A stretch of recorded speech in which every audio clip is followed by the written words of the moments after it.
Good afternoon. It is noon. The Open Space and Trails Board and the Board of County Commissioners are called back to order. This is the joint meeting of the Board of County Commissioners and Open Space and Trails on Tuesday, December 16th. We wrapped up our executive session at 11:30. On the noon docket, we have Chris Mons, and it looks like Steve Lawson, the consultants working with Liza, Jesse, and Carly. Thank you. I'm turning it over to you. Does John Spees from the City of Aspen want to join us as well? He's good back. We would love for you to join us. We've got room in the corner. Thank you. Thanks for joining us. Why is the audio? Try to hide from it. I know, it's the shadows. Sorry. So close. Good try. You know that's off camera. That is the corner to hide in. And Jeffrey, I'll kick it off. Thank you. When you're ready. So it looks like 6 people to drive one PowerPoint, but I'm going to turn it over to Gary Tannenbaum to start us off. Okay. Oh, is it Hello, one of everyone. these I'm guys? Gary Tenenbaum. I'm the director of Pickens County Open Space and Trails, and I will be brief because this has been an enormous process. Over the last 4 years, the amount of work that has gone into creating this new management plan is unprecedented for Open Space and Trails. The funding that has been required to do this, to do all the visitor use management and everything else you're going to hear today, and do the massive amount of public outreach. And this is just the beginning. This is to release a draft for public process. And so today we're just going to be looking at the plan. We'd love you guys to have a presentation so they can go over all the plan elements, ask questions, and then do allow the public to speak that have come today. If we can limit it, that would be great because it's going to be a lot more public comment to come. And obviously the adoption will come after that. But I really want to acknowledge my staff and the working group because these guys have put in an enormous amount of time, effort, and passion into this. North Star is an amazing place. It's why it's so popular, and it's also why, I totally get why people want to live back there. It's beautiful. And we are doing everything in our power to protect it, but also providing, the opportunity to see all of this incredibleness out there. So with that, Jesse, take it away. Sure, thanks, Gary. So Jesse, I'm the Outreach and Planning Manager for Open Space and Trails. And just wanted to remind you, this is really part 2 of our presentation and builds on the background in that existing conditions and adaptive management strategies that we presented to you all back in September. So today's presentation will start with a quick plan update process, and then we'll review the plan orientation, which includes the conservation values, the management plan framework. We'll go over some of the desired conditions that we worked on with the working group, and then jump into some of the guiding themes and key concepts. that have shaped the management actions for the plan. And then we'll go over the next steps. And So- Jesse, just to interrupt, Yeah. sorry. Michaela, if you can promote Kelly McNicholas Curry, who's online, Great. and apologies from Ms. Clapper. She will join us shortly. She's hanging out with Mr. Bennett's office, Senator Bennett's office. So she will rejoin us in a moment. So sorry to interrupt, Jesse. Oh, no, that's totally fine. And then we do have a lot to get through today, so if you do have questions, we ask that you hold them to the end. Hopefully we'll cover them, but if not, we have saved time for that in our presentation.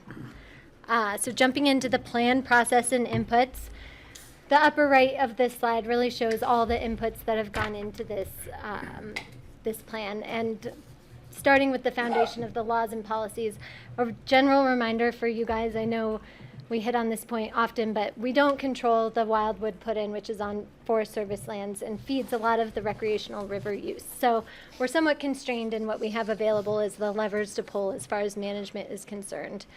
This is also one of our oldest open space and trails property. So we have a lot of previous management plan actions and regulations that guide our management for this property. We also have a lot of ecological monitoring data and reports. And I think more has been collected for this North Star property than any of our other management plans, or possibly all of our other management areas combined. So we've got a lot of data, and it's really exciting because with these, decades of data, we are finally able to track trends and see how we're doing out there. So that is an exciting point that I just wanted to point out. What's new this year is that 2024 visitor use study, and this really brings kind of that scientific rigor of our ecological monitoring and data to the visitor use elements of North Star. And we have Steve Lawson on here from DJ&A Consultants, and he's really at the forefront of this field of study and these best management practices. So he's available to answer any questions. Chris Montz is also on his team and is kind of the expert on recreation ecology and where that visitor use intersects with the ecological components of the property. So they're both available as we have questions at the end. We also have done a lot to engage and seek input from the public, both in field surveys out there in the summer of 2024, as well as our management plan survey where we got over 750 responses. I think it's the highest response rate we've had to any of our surveys so far. Community open houses, and you can see how those have worked in. The other big thing that I want to draw attention to and give a big call out to is the working group members. These 18 community members and partner organization members bared with us starting last spring in a series of half-day meetings to kind of work through the different plan elements, and their perspectives really, I think, brought some additional rigor and strength to this management plan. So I do want to thank them for their time and commitment to North Star. So today we've worked hard to bring all these pieces together into a draft management plan. This will then hopefully go out to the public for their final input, and then we can kind of make any tweaks that we need to before coming back to you for final plan adoption this spring. So with that, I'll turn it over to Liza. All right, thank you. So as a bit of a reminder, we presented to all of you in September and went over the accomplishments to date at North Star and described how over $2 million has been invested at that property over the last 5 years on ecological and visitor use studies, on-site restoration projects and habitat improvement, outreach, education, and capital improvements. That presentation ended with the conservation values, so these are up here again, picking up sort of where we left off.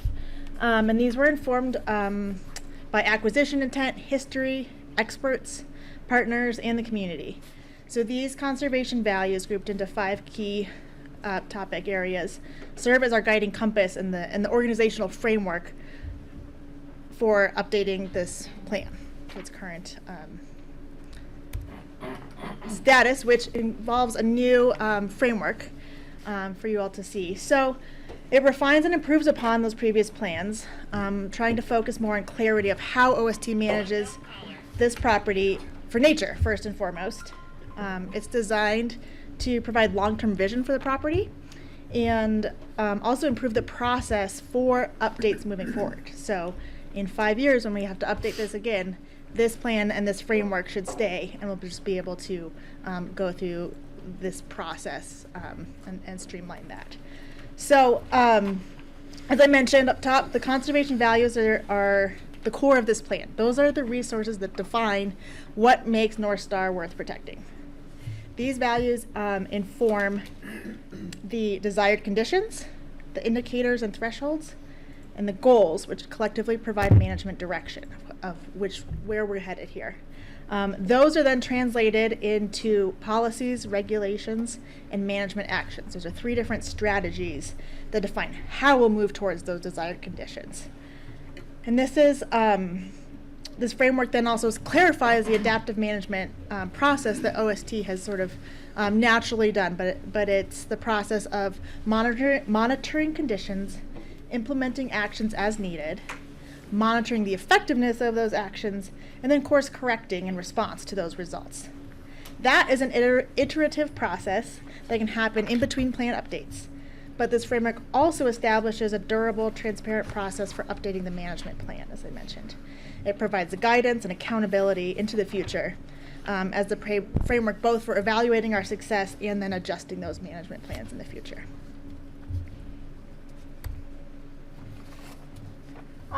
So desired conditions are an essential part of the visitor use management framework that the plan has really been structured around. And they're important kind of as a compass to help guide our adaptive management and provide transparency to community members so that everyone knows kind of where we're going and where we hope to go with our management actions on North Star.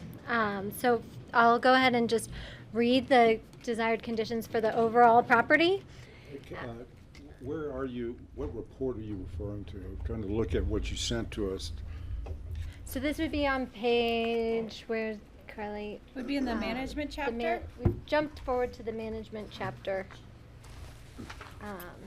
It's number 8. Page number 8? No. Document number 8. The desired conditions are on page 60 of the We're in plan. the management plan document. Draft management plan document. So page 60, yeah. So I'll read these because the language was really wordsmithed a lot and intended to be really specific. So North Star Nature Preserve provides long-term protection of biodiversity, natural ecosystem processes, landscape connectivity, and opportunities to connect with nature. Management efforts restore natural processes and promote ecological resilience in the face of challenges including climate change, upstream water diversions, and agricultural land use legacies.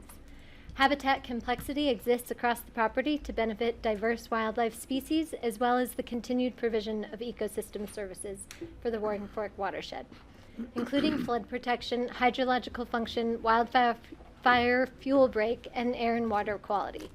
North Star in its entirety is managed first and foremost for ecological integrity and resilience, while allowing human presence in limited areas for environmental education, research, respectful recreation, and access to nature.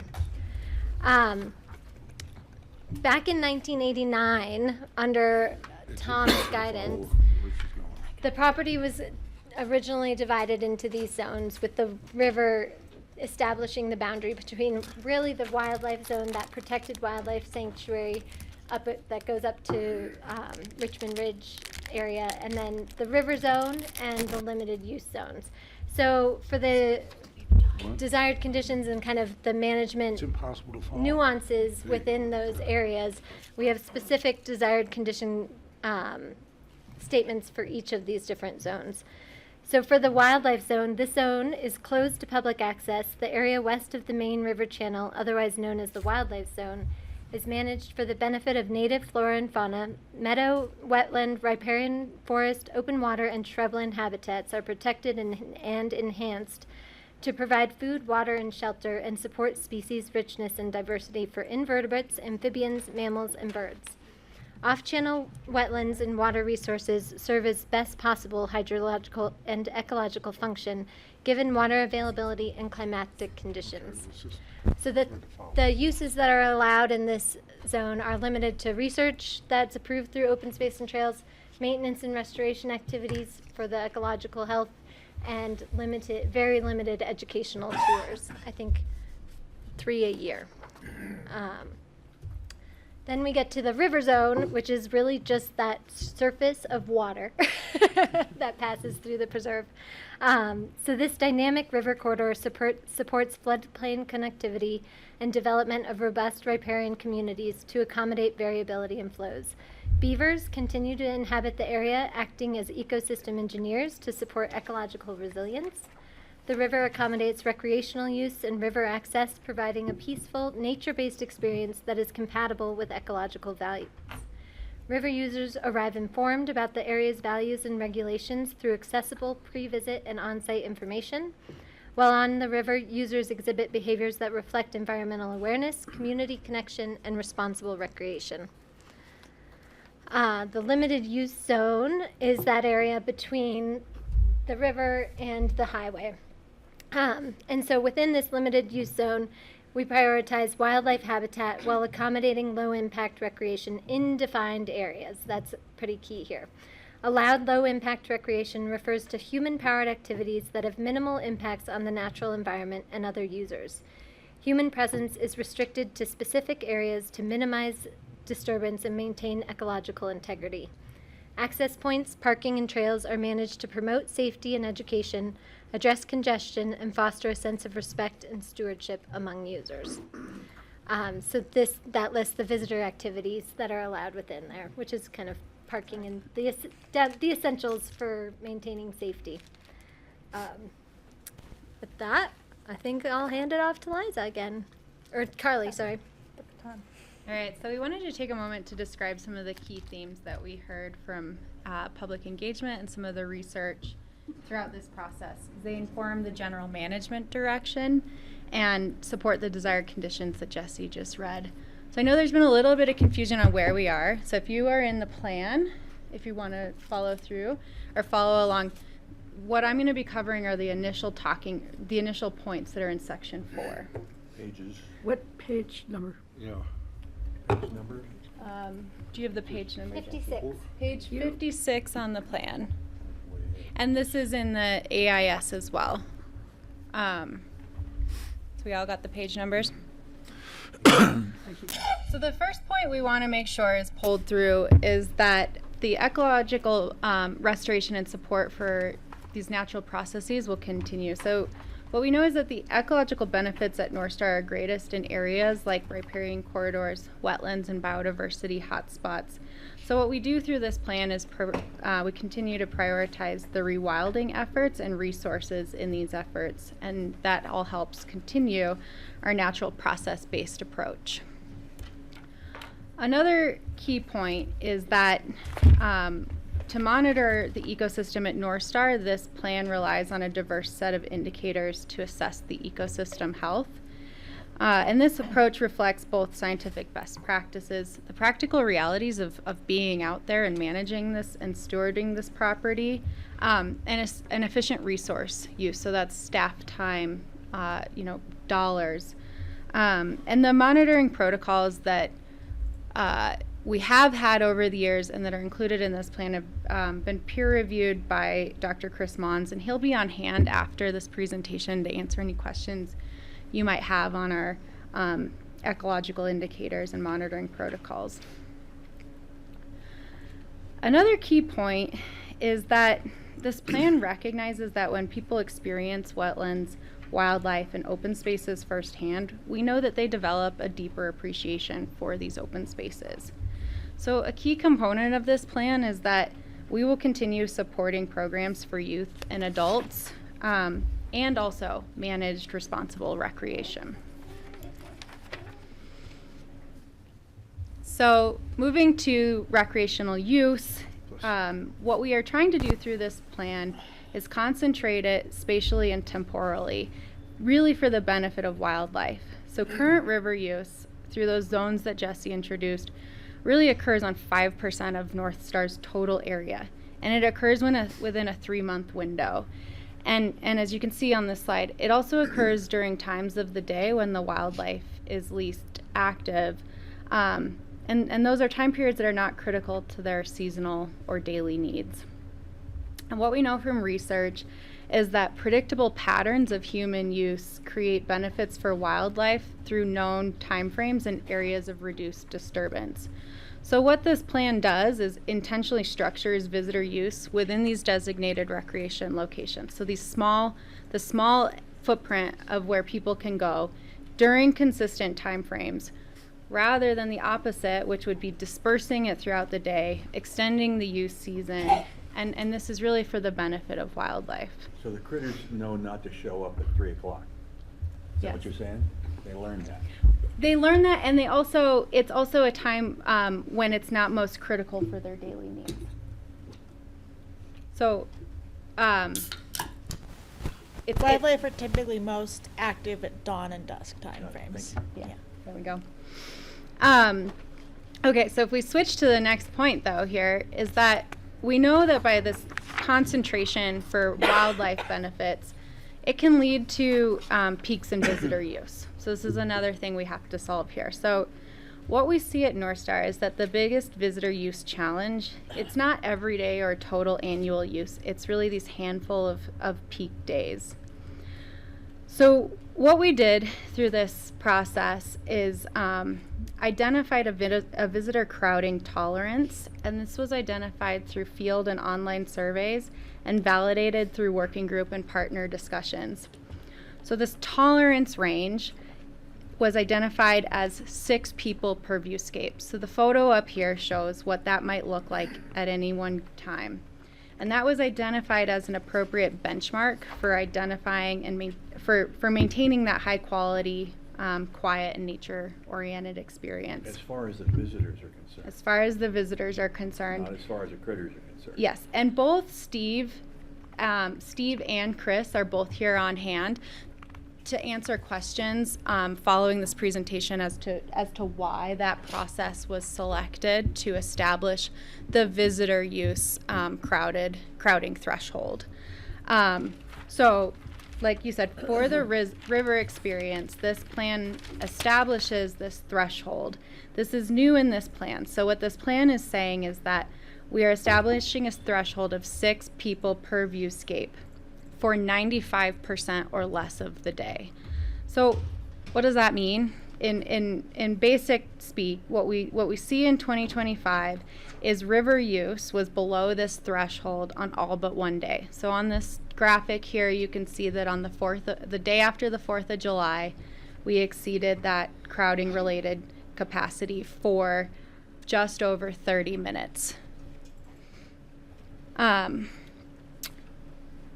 So that being said, we know that even if the river use experience is not hitting capacity, we may begin to hit capacity earlier and hit congestion at the put-in takeout, and that when this happens, there's conflict with neighboring properties, and these spike even at this lower river use.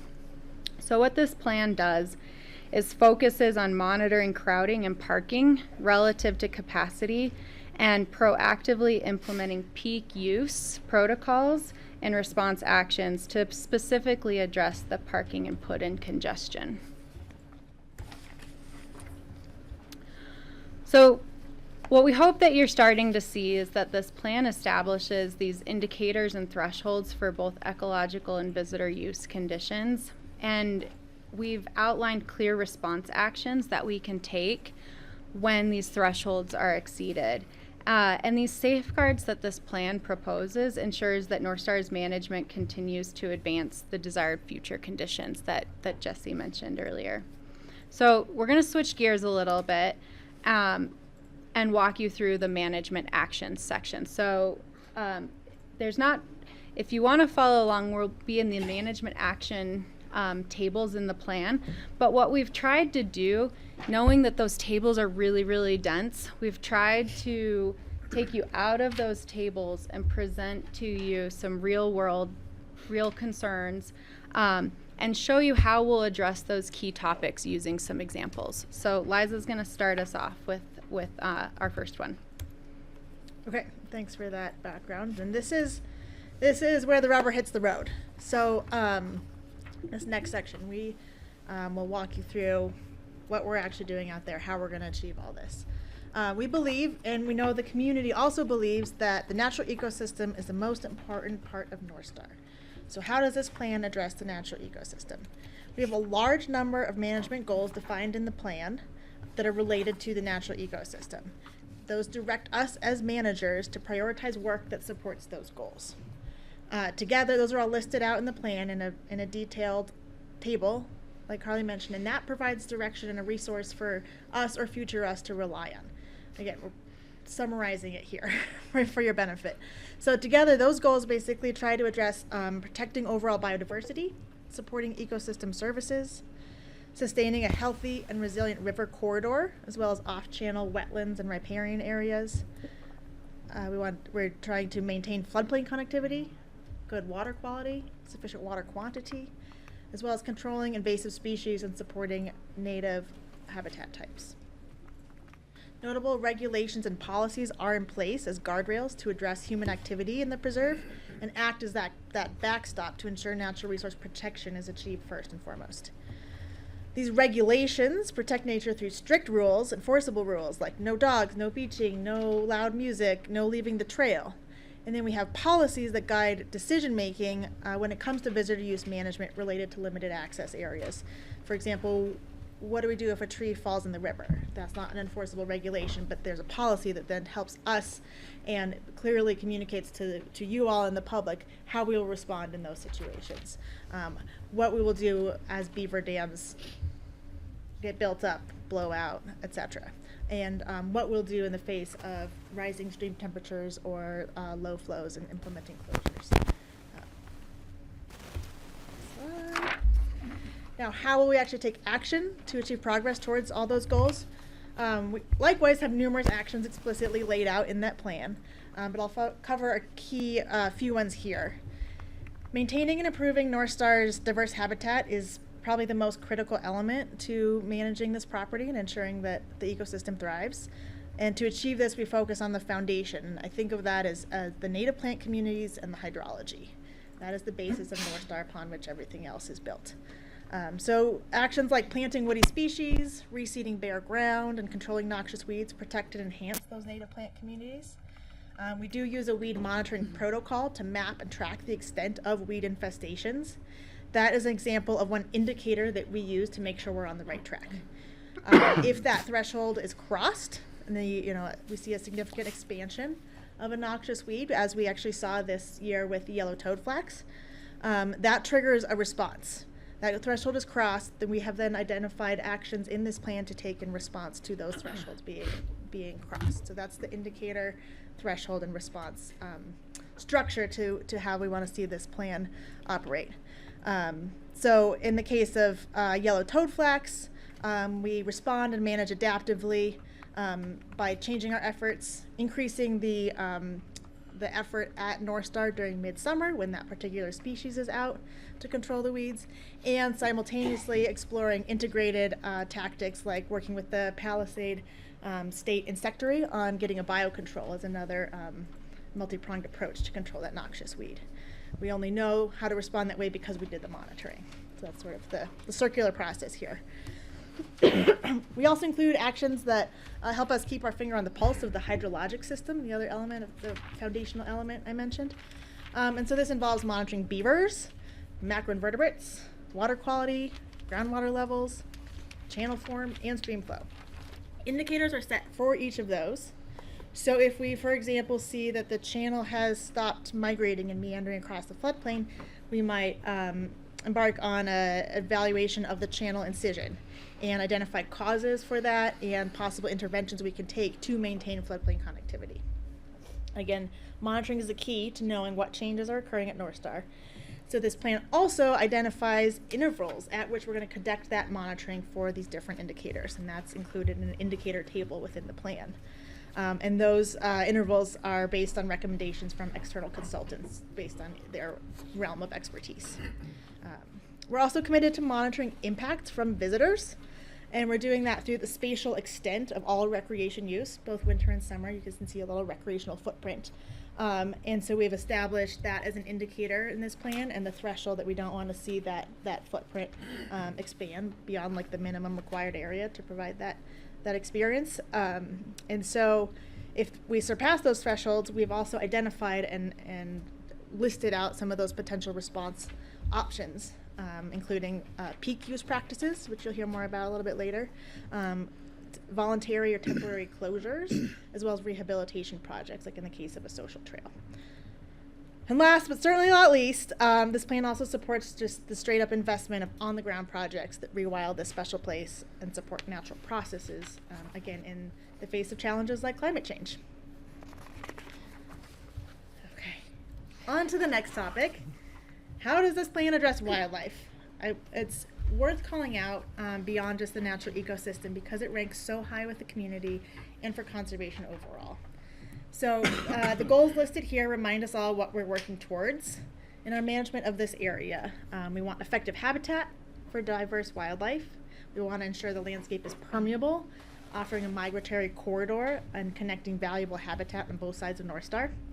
We want to see beavers here acting as effective ecosystem engineers, influencing the river channel, the hydrology, re-wetting that sponge, supporting wetlands and vegetation in a natural dynamic way. And we want to ensure that human use occurs within manageable and predictable ranges, allowing wildlife to adapt and thrive, as Arlie mentioned, in those areas and timeframes. Several regulations and policies are designated here, again, as guardrails through time to keep things in line with the goals described above. You're familiar with a lot of these.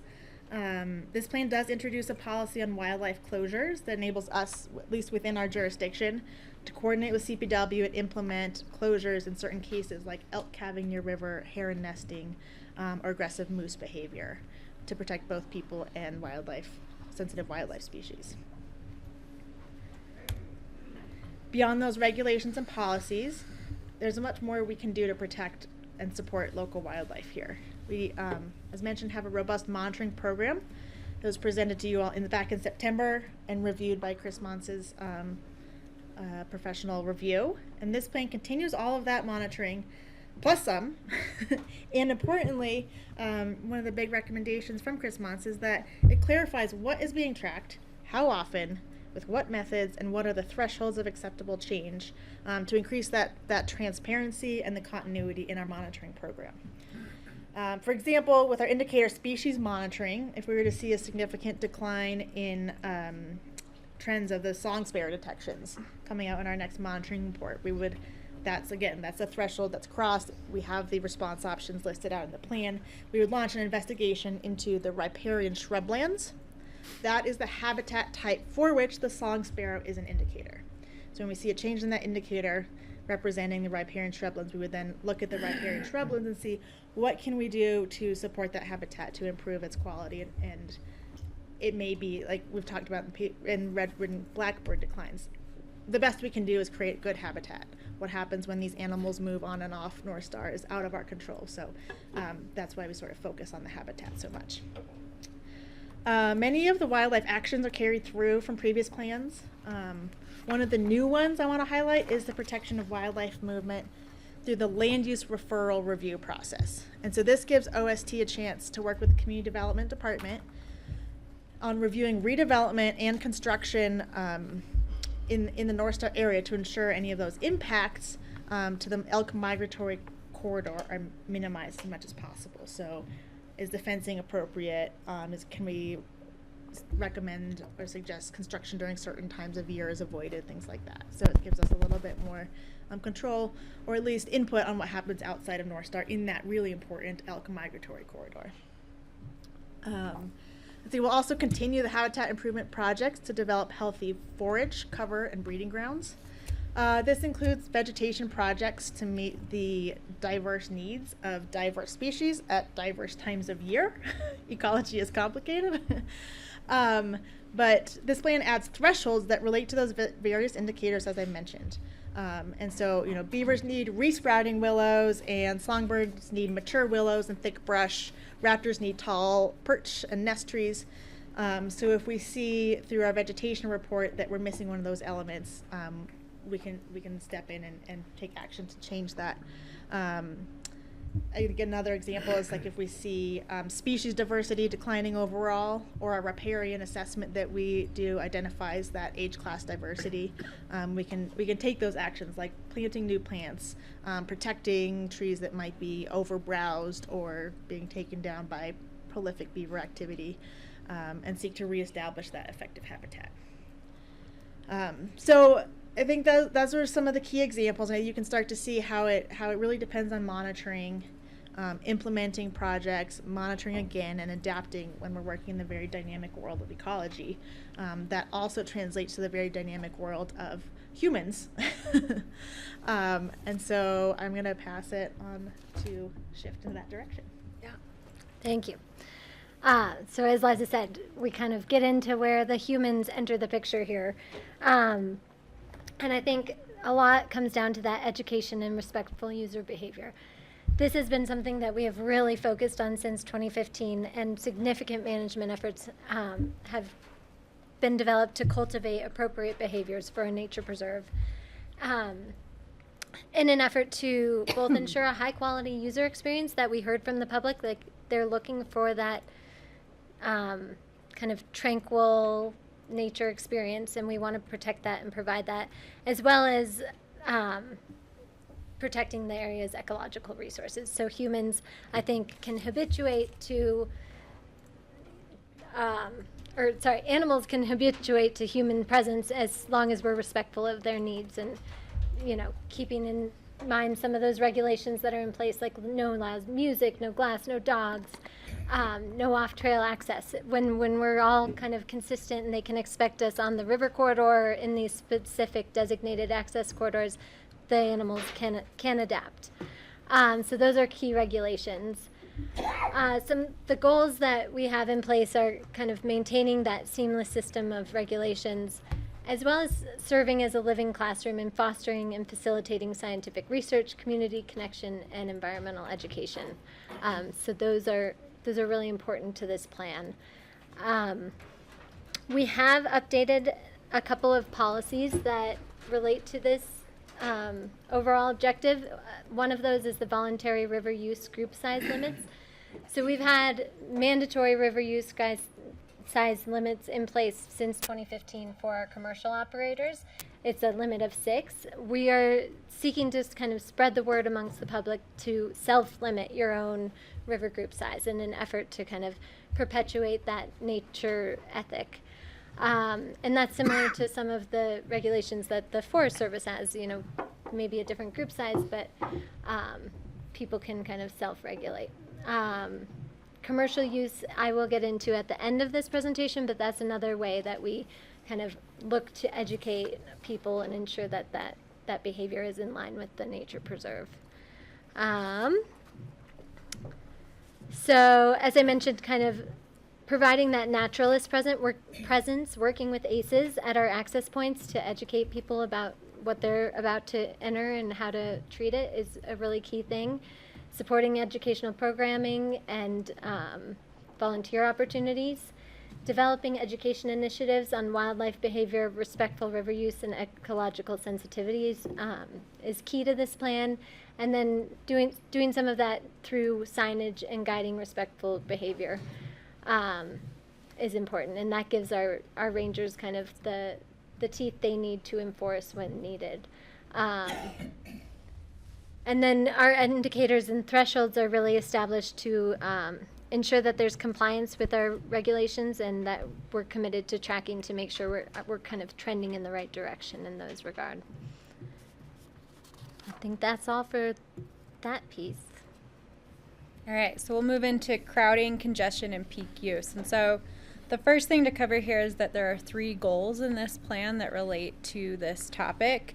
And these are aligned with those guiding themes that I presented earlier. But one I want to make sure we all are aware of is that this goal at the top, that through this plan, we're going to ensure that the volume, type, and distribution of recreational and river use remain within a manageable and predictable range so that we can allow the wildlife to adapt and thrive and use the river corridor during times with minimal recreational disturbance. and we'll commit to tracking those key indicators and adjusting management strategies as conditions change. So this is really important because it influences all the indicators, thresholds, policies, and actions that I'll cover in a moment.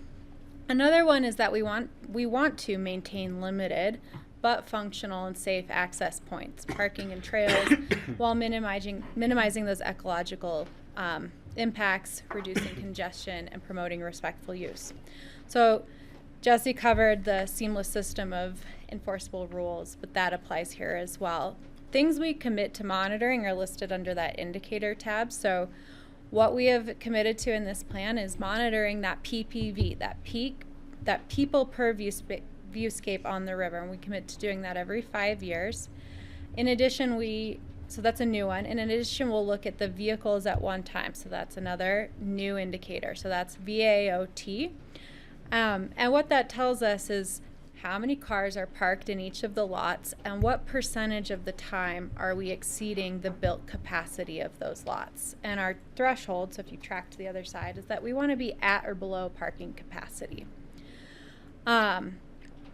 We'll be looking at annual river use counts and trends, and that includes the commercial use. And what we want to do is trend towards that stable year-to-year overall use. If things go higher, we have response options in the actions that we can deploy.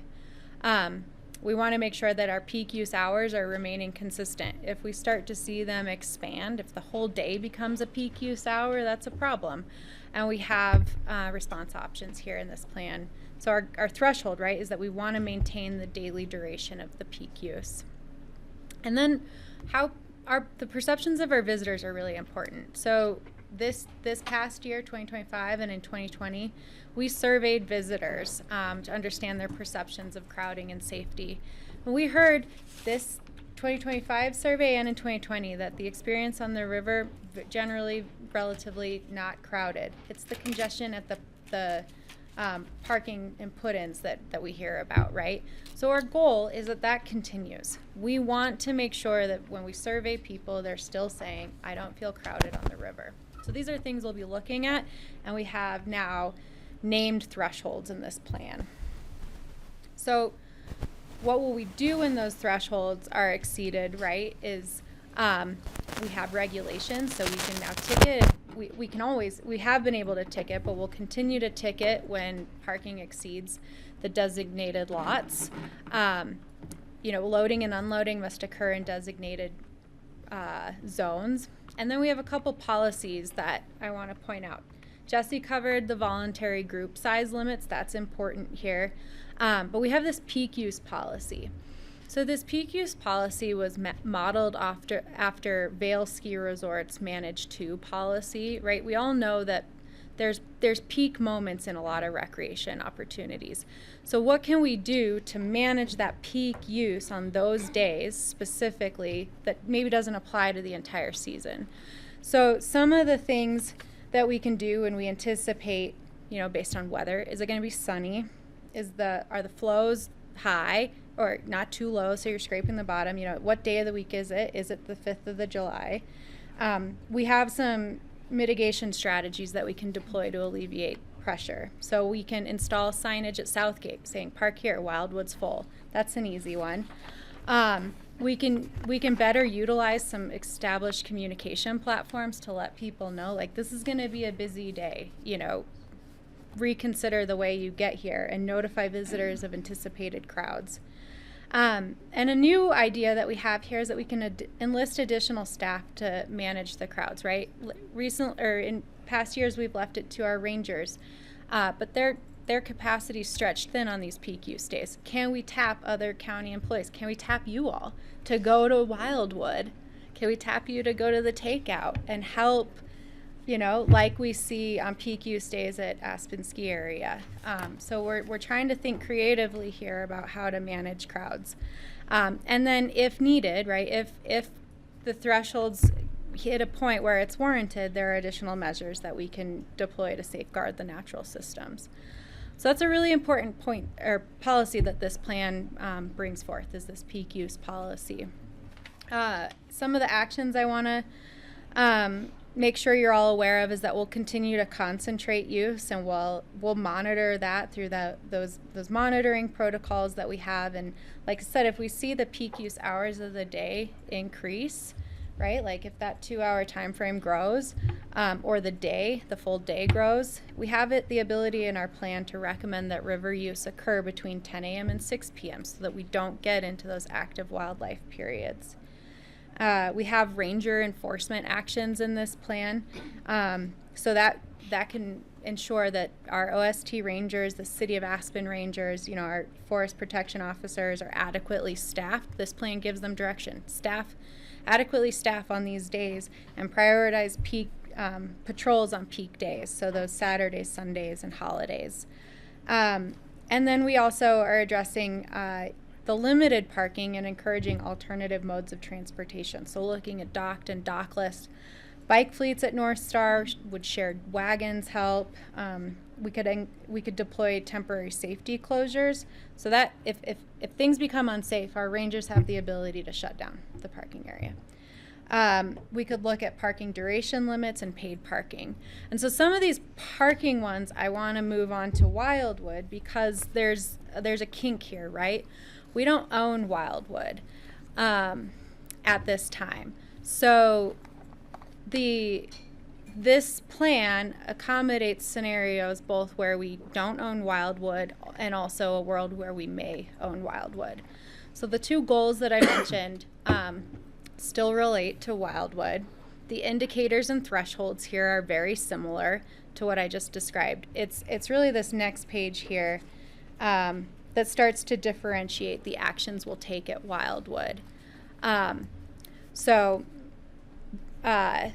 Right, we have the peak use policy, we have our river use policy, those have all been covered.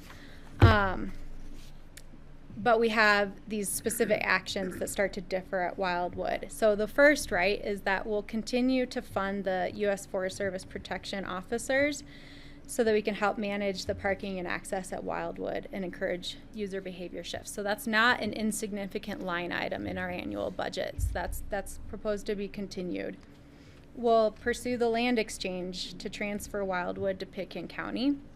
And as I said, ownership of Wildwood is required prior to pursuing a number of strategies. So to talk about how we can manage the congestion and vehicle flow now, but also in the future at Wildwood, we have a few options outlined in this plan.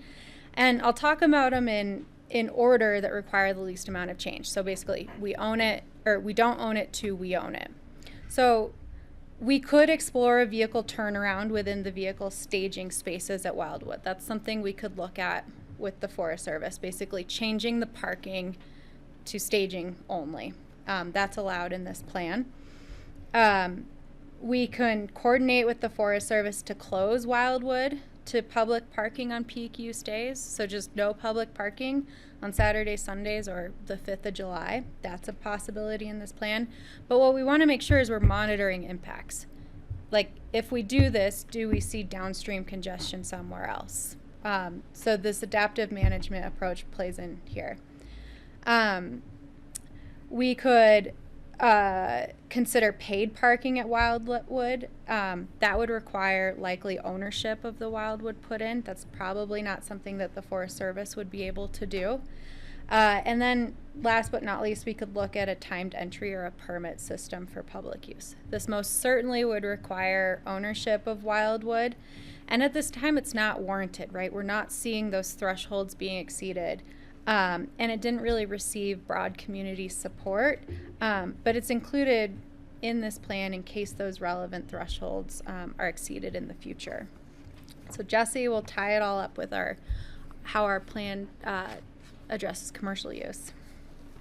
Yeah, so commercial use we know has been a big topic in the past, and working with our commercial outfitters, including river guides, instructors, and shuttle services, is a visitor management strategy that's aimed at reducing parking congestion and enhancing safety at our river access points. It also, I think, does a really effective job at educating new visitors about North Star and the ecological importance of the preserve, as well as the regulations and etiquette for floating the river. So, as you see here, the regulations the clients of our commercial shuttles and guided trips are educated and have historically demonstrated a really high level of compliance with North Star's regulations.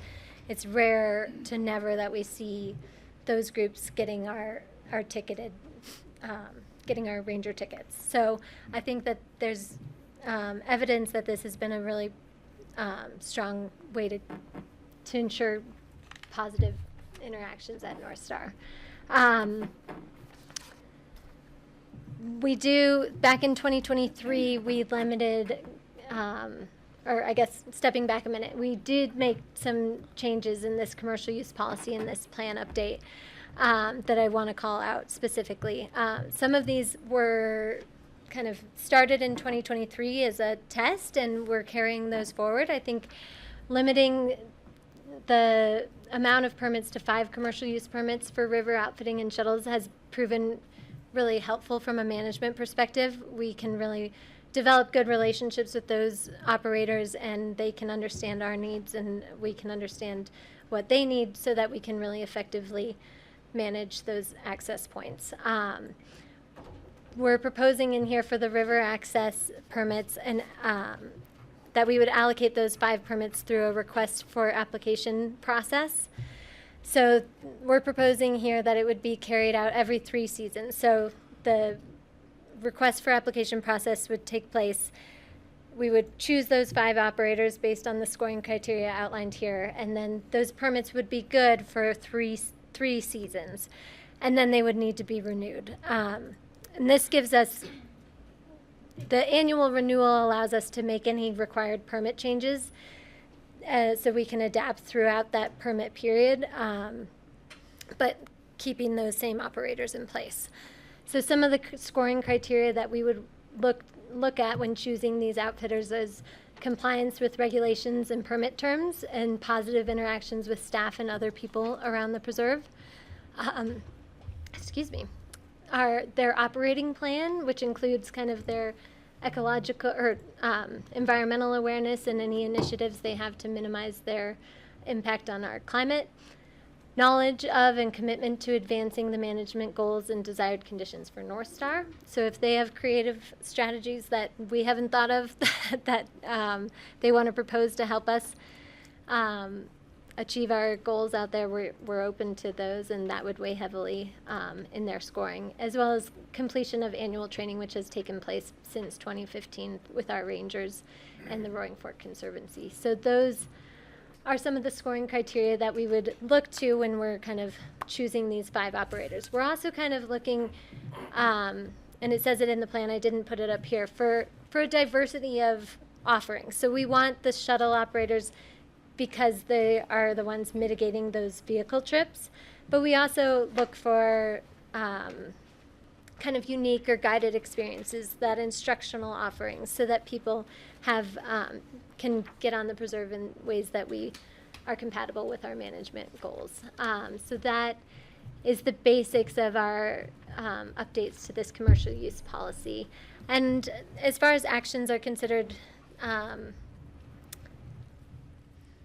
controlling commercial use at Wild with the agreements that we have in place at with the Forest Service is one of the main levers that we can pull right now in order to kind of coordinate and pulse use on the river. So we have the ability in this plan through what we've outlined to kind of pull on that lever. Do we need to change the windows of drop-offs? Do we need to limit certain days or certain times of day because of the Wildwood bus access? Does it make sense to not have commercial use occurring from 2:50 to 3:30 so the bus can come and go as needed? Those are things that we can test and we can see what their impacts are. I think one thing that's been put out there is limiting commercial use on those peak access days. That's something we can test. It might be disastrous. It might be that everybody then shows up in their own vehicles, and it's not something that we want to do. But those are kind of levers that we can pull and test through this adaptive management process. And with that, I think we can sort of open this up to questions and whatever you guys want to Excellent. do. I think that concludes, unless I missed anything. Thank you. John Spees, did you want to add from a City of Aspen perspective. I appreciate you joining us today, so thank you for being here. Sure. Well, I'd say these folks have done the majority of the work and really put together a great plan. We are partners out there because of the James H. Smith property. We help to operate the Nordic program in the winter out there. We have a ranger presence to support the county and the Forest Service in the summer. And we do support a little bit on the invasives. And so, our role is somewhat limited out there, but we do as much as we can to help support the county and their work out there.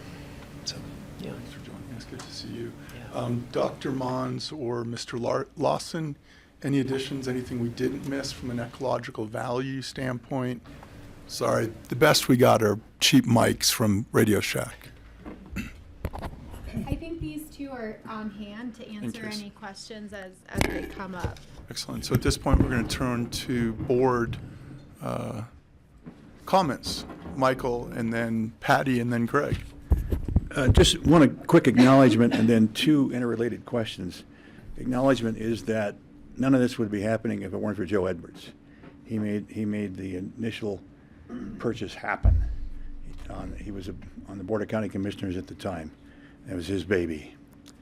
The questions are, it seems as if this plan is significantly reliant upon the indicator species and the particular selection of those species. How do we know over time that they were the right selection, that they really do effectively encompass other species that may or may not be monitored as closely? The related question is, so that's an over time kind of question. How do we know that's good in 10 years or whatever? And the related question is, and this actually goes from my probably not having studied this thing closely enough. When I look at the people section, I forget what you called it, the indicators seem to be only people factors. They didn't seem to be ecological factors. So my question, and I don't imagine that's what you've done. So how do we know, looking at this thing, how the ecological factors, perhaps the indicator species, influence the people use, period, in the question? Okay, I can tackle the first one. Shows you one on screen. Yeah. The first one, basically, the speed at which an animal would adapt to a different habitat type is a long enough time frame that's not really of our concern. So, okay, sorry. Closer. I think it had been turned off. Okay, so I'll just repeat what I said so folks can hear it online. That those species are selected to represent certain habitat types, and the time frame that it would take for a beaver to not be dependent on a river ecosystem or a song sparrow to shift from being dependent on those riparian habitats is nearly geological, less so because it's ecological, but it's not within the time scope of us managing North Star. And so an elk is always going to be a habitat generalist as long as we can foresee. So that's why those were selected. Some are, like I said, the elk is a habitat generalist, so there are some species that represent sort of broader habitat ecosystem types, whereas some of those birds are more specific, riparian woodlands and shrublands. And there were some plants that are indicator species too, as I recall. I thought, maybe not. More plant community types. Okay. So yeah, that's a good question. But it's not like the totally blanking on any plant species out there right now. They're habitats that the animals are it's not choosing one particular plant species and tracking that, saying, okay, in the native grasslands, are we seeing the suite of species that should be out in this area? Again, with the asterisks given the long agricultural history out there and the introduction of Yes. non-native plant species. But in the aspen woodland area, are we seeing the species that should exist in an aspen grove to provide that basis for biodiversity? Response to my question. Those are not, we're not choosing plants as indicator species, but we're looking at the plant communities. We monitor those on a regular basis. So if we start to see shifts and we say, Okay, hey, all of a sudden in good. the aspen grove, we see no wildflowers there. That is a trigger or an alert. That answers my to us. question. Okay. Thank you. Okay.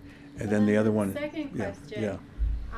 If you go to this table in the management plan, it's quite bulky, right? So these are all of the indicators and thresholds, and they're organized by the conservation values. So we had to pick some sort of organizational structure. Okay. But to your point, right, how these community ones are focused on community, and we know there's so much interrelated nature of all of these at North Star. So the way that is addressed, if you go to our management action table, you have the management action on the left-hand side and the relevant indicator topic. This is where we start to show that crossover. So for an action item in the community section, you may see that a terrestrial wildlife diversity indicator is listed here because that's important. Listed here in relation to people how? So concentrating and regulating visitor use Got it, thank is you. the action. And a relevant topic, right? We're trying to show that there's so much interrelatedness here that just because it's a community indicator or a wildlife indicator, we're trying to show that they could relate to specific actions. So that's how you can find that crossover. Okay. I'll have to. And some examples of that, Michael, or one specific example is the aerial extent of recreational impacts. So the width of the paths. If we're gonna track that and measure it so that we know, is the beach getting trampled and it's expanding, that would be a reason to trigger and to do management strategies like fencing or vegetation regrowth, something to prevent that. So we want to maintain the existing recreational footprint on the ground so that it doesn't expand. So if you double the use and that doubling of this is hypothetical, of course, but if that led to a widening of all the paths, that would be a problem that we would want to mitigate for. An Yeah, ecological that's- indicator that tells us about the human. Great, that's exactly what I was looking for. So I think what I'm hearing is that you have certain potential damage, and you just cited one, that if it did take place, that would trigger some management action and adaptive. Great, thank you. Good answers. Patty and then Greg. Yeah, first, I want to just make a note. I don't think this is a conflict for me. My son does work for Elk Mountain Expeditions, but he doesn't do the raft trips, the guide trips, the stand-up paddleboards. He's purely a fly fishing guide, and he pretty much is a purist on the Colorado and the Lower Roaring Fork, so there's no conflict. But I want to say that the commercial users as a whole, I believe from what I've heard and what I've seen, are really amazing stewards. And they have a lot invested in educating not only their clients, but the general public they see out there who may be violating rules and regulations, and they educate. And I think that's really of value to the community, to the county, and to North Star itself. So, and I think education is huge. Education is not only key to North Star, but it's universal. What we teach people here, they can take home with them to wherever they're from and whatever. Chicago has a lot of great open spaces around Chicago, and they learn from us here what benefits their communities where they're from. And I think that is a gift that we are giving our visitors that come here. Now a question. The parking in the lot, it's not time like 2-hour time, 3-hour time. It just is posted no overnight. Is that correct? That's correct. Yeah. So how do we monitor, because we're finding issues at another space at Smuggler where people are parking there and riding their bikes into town to go to work? And that is not the appropriate use of those parking lots. And do we have any idea on that, or can we think about that in the future? Because that's the issue at the base of Smuggler. People have figured it out. Yeah, and that's one of the adaptive management response options. not necessarily just in response to that problem, but that could easily apply as instituting a timed limit on our parking spot. And the problem we have there, which we would have at the base of Smuggler, is enforcement. We don't have a parking department, as the city does, to go out there and enforce, and that's a lot of staff members and staff people. I don't know the answer, but I think we need to make sure that our parking spaces that we use for recreationalists are being used for recreation, not because people have figured out where they can park and go to work, or for Smuggler where they can park and ski Aspen Mountain, which is technically recreation, but it's not, the parking lot there is not meant for skiing Aspen Mountain. It's for use of those direct open space parcels. So that's just something I wanted to point out, that we're seeing it, we're trying to address it at the BoCC level in some ways. So I think that's a journey forward. Thank you. Greg and then Francie, please. Great, thanks. I just took notes as you went through, and I just, things that flagged for me. First one, in the very opening paragraph about habitat connectivity or wildlife flow and connectivity, it'd be great to have an actual idea of what that looks like. You know, are they coming down off, say, the elk coming off of Richmond Hill, going through North Star, crossing up over and going up to Smuggler? It'd be great to see what those routes are and how this is helping establish and maintain that connectivity. Let's see, crowding thresholds. It sounds like, I think I'm hearing what I was hoping to hear about thresholds, but thresholds are pretty subjective, right? We're going to have to be adjusting them because it seems that one person's crowd is another person's empty space. Just look at our highway, right? Some people are fine with it. And so the thresholds is a big question mark, and it looks like you've been very as thorough as you can be with it. Human thresholds versus ecological, as Michael brought up, that was something that maybe needs to be clarified a bit because I had the same question. Variables beyond our control to some extent. The very first chart you showed, the river chart, showed the incredible decrease in flows due to the Trans Mountain diversions, which we've had there forever, and how that has affected North Star, and how future droughts or a drought year affects North Star dramatically. And management's going to have to respond to that. It's kind of beyond our control, but we're doing our best to keep water flowing west.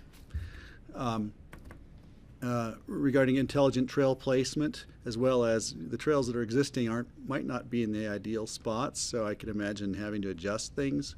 Making sure they don't get a lot wider or braided makes a lot of sense. I'm thinking about Southgate, where if you want to put your paddleboard in at Southgate, you want to get above the beaver dam that's just upstream from it, so you see a trail forming. And I know trails have been closed that were created there. It'd be better to work on managing that rather than trying to pretend you're going to stop them, right? And I'm guilty of it. Sometimes I'll carry my board up to get on top of the beaver dam. Retaining water in North Star is an important thing to contemplate. The beavers might have to do that for us, but are there other things contemplated? Water retention, since we're not getting as much from upstream. North Star is a reservoir of sorts, a natural one, and I'm hoping that's part of it. Next, dynamic river channel. Does that mean it's a meandering river channel? Is that what I understand by dynamic? So it's okay when the bank collapses on one side and it builds on the other. That's the natural cycle, which if you look at from high above, you see it's been going on that way for eons. And I love watching that happen, although it looks like it's eroding, right? Crowding perception, another threshold I mentioned. So making sure we haven't set thresholds too high or with some sort of bias that may not be correct. I love the idea of establishing ambassadors. You talked about the rangers are overwhelmed. Establishing ambassadors for North Star, God, I want that pin, So Patty will go up there. I retire in a year. Perfect. Yeah. And then regarding Wildwood, which has always been a really difficult thing, because since we don't have control over it, what I hear you suggesting is that we have some semblance of control if we can get the Forest Service to cooperate. But if somebody goes up there and wants to put in, we can't stop them, is the way I understand it. We might make it harder for them to park. And that may be enough of an inhibition, but so I don't see quite the nexus between making Wildwood, being able to actually help control the flow through Wildwood, because we simply don't control the river there. So the key is controlling that river access up there. And so I know there's a challenge, and it sounded like you had solutions that hadn't ever occurred to me, which I'm hoping I hear more about. And then parking lot dust control, another thing. If you're in the parking lot on a hot summer day and somebody drives in at high speed, usually because it's a high speed entrance off the highway, you get a big dust cloud that comes and just, your car is open and you're filling up your paddleboard or getting your, it just fills everything full of dust. So we could do a better job of dust control. And I think I brought it up before. Maybe it's already been done. I just want to put that on the list. Those are my comments. I don't know if you want to address anything I've said, but that's where I see key issues. But connectivity, how does this fit in with the flow of wildlife? Yeah, and I think that that's covered in the existing conditions, and we might be able to do a better job pulling that out or pulling it forward. I do think a lot of what you have noted are important things that are included in the plan in various pieces. We didn't have time to kind of go through every single scenario or management action. Southgate in particular, that's covered in our beaver dam policy, where we want to, because beaver dams are dynamic, right? They might pop up in a different area, and we want to be able to adapt and say, like, in this scenario, we really want people to cross on the eastern side. We might even be able to put down some protection, some protection on the ground to prevent vegetation trampling and kind of guide that use where we want to see it, rather than just letting it happen as it might otherwise. So there are protections in there specifically. That same thing would apply to Southgate. Like, this is the trail we want you to take if you're going upstream. This is the trail downstream. It's still within that confined recreational use corridor. So I do think that most of what you've highlighted are incorporated into the plan. I think Steve might be able to speak on kind of the art of management and how those thresholds are set. You're right, it's not an exact science, and it does require kind of adjustment, and it is an art, or the art part of the science. I'm glad it's such a beaver forward program. I'm all in on that. Thanks. Thank you. So Francie and Howie in the room, and then Kelly online will be third. Could we let Steve chime in for Absolutely. 1 moment Absolutely, to please. respond to, how he sees other communities adapt thresholds? Thank you. Yeah, thanks. Can everybody hear me okay? Yep. The answer is you sound like you're underwater.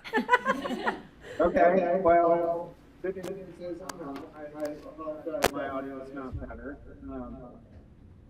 So I think Jesse actually spoke to it very well.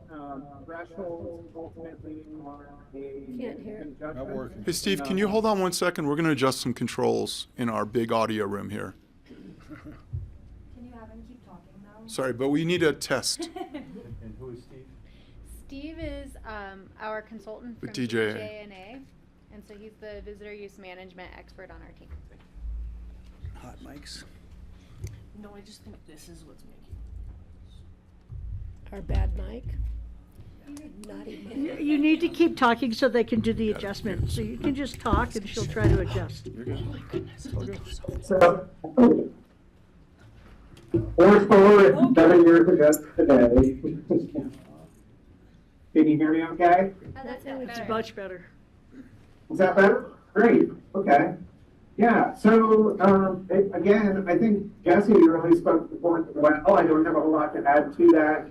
Instead, just reinforce the point that thresholds are ultimately management judgments. And, I like to use the phrase that it's the responsibility and privilege of the managing agency of a architect to make the difficult decisions about thresholds.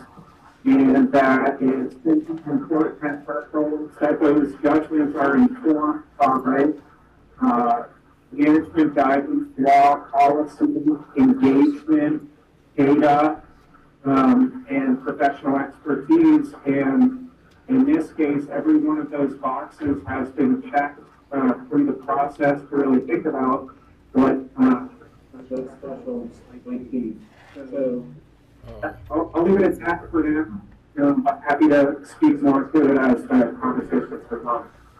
Thank you. We're going to go over to Francie, then Howie, then Kelly. Well, first of all, I just wanted to thank you guys. The document is a piece of beauty, and the work you do is incredible. Open Space and Trails has amazing capacity and amazing staff, so thank you guys so much, and also for your presentation. And I think for the people who live anywhere near North Star, they are so lucky to be have their surroundings monitored and managed in such a professional way. Like, I think you guys know I live up on Stark Mesa, and I'm next door to the Wexners, and last year, a couple of years ago, they just took their machinator, what's that machine that kills things and grinds them up, and did like 20 acres of sagebrush, which we know is deer habitat, and in order to improve the cattle grazing, and the cattle are almost never there. And it was funny because I know that Abigail Wexler is an incredible wildlife advocate, so it was just really surprising. And if you guys had been there, it never would have happened, you know. And so it's an incredible thing for that whole area that you guys manage it, like sort of like Philoha, but the amount of work you put into it and the study that goes into it is really incredible. I have a couple of questions. So if a local drives up there and there's no more parking, what should they do? I mean, I know that a lot of the tourists go through the outfitters, but if somebody from Carbondale drives up there and they want to go shopping and there's no parking, what happens? So if a visitor or anyone driving up today was to go up there and there was no parking, there are 2 loading spaces at Wildwood. And if those were both busy, and most likely there would be a ranger there, they would get sent along their way and be advised to go to Southgate. That's what would happen today. Be advised to do what, please? Park at Southgate. Thank you. And shuttle And their if equipment. it's full there, which I imagine happens sometimes. Southgate rarely hits capacity. We in our visitor use management study that Steve pulled together, he has the actual statistics on how frequently Southgate hits capacity, and it's not frequently. Okay. And then just a really quick question, it's kind of trivial, but you were talking about how you look at the habitat that's required for different species, and if you see a gap, then you can address it. So how do you address needing tall trees for big birds? What we've done is actually put fencing protection around the medium-sized trees. Those get hit really hard by elk browsing on their stay. Elk use the property many months of the year, and or beavers might come out and chew down those medium-sized trees. So time is one answer, but protecting them to support their growth through time. Awesome. I wasn't really expecting that amount of specificity. Thank you. And then, what are the other ways to get there? You said you might put out public notices that this is a really busy day, consider other modes of transportation to get there. What are they, other modes of transportation? Well, right now, like, you could drive up, dump Drop your your stuff off. and then go, and you could, we encourage people to use a bicycle to do that To go from other Southgate? part of their shuttle, yeah. Or down by the informal spots by the pullout. Oh, yeah, right. So we're really pushing for bikes. In the future, you know, WeCycle has changed their operations a little bit. 5 years ago, it was like not suitable for their operations, but there may be more of a dockless system that we could look to. So those are some things that we haven't fully kind of vetted and explored, but they're in the management plan to kind of look into or test as we go forward.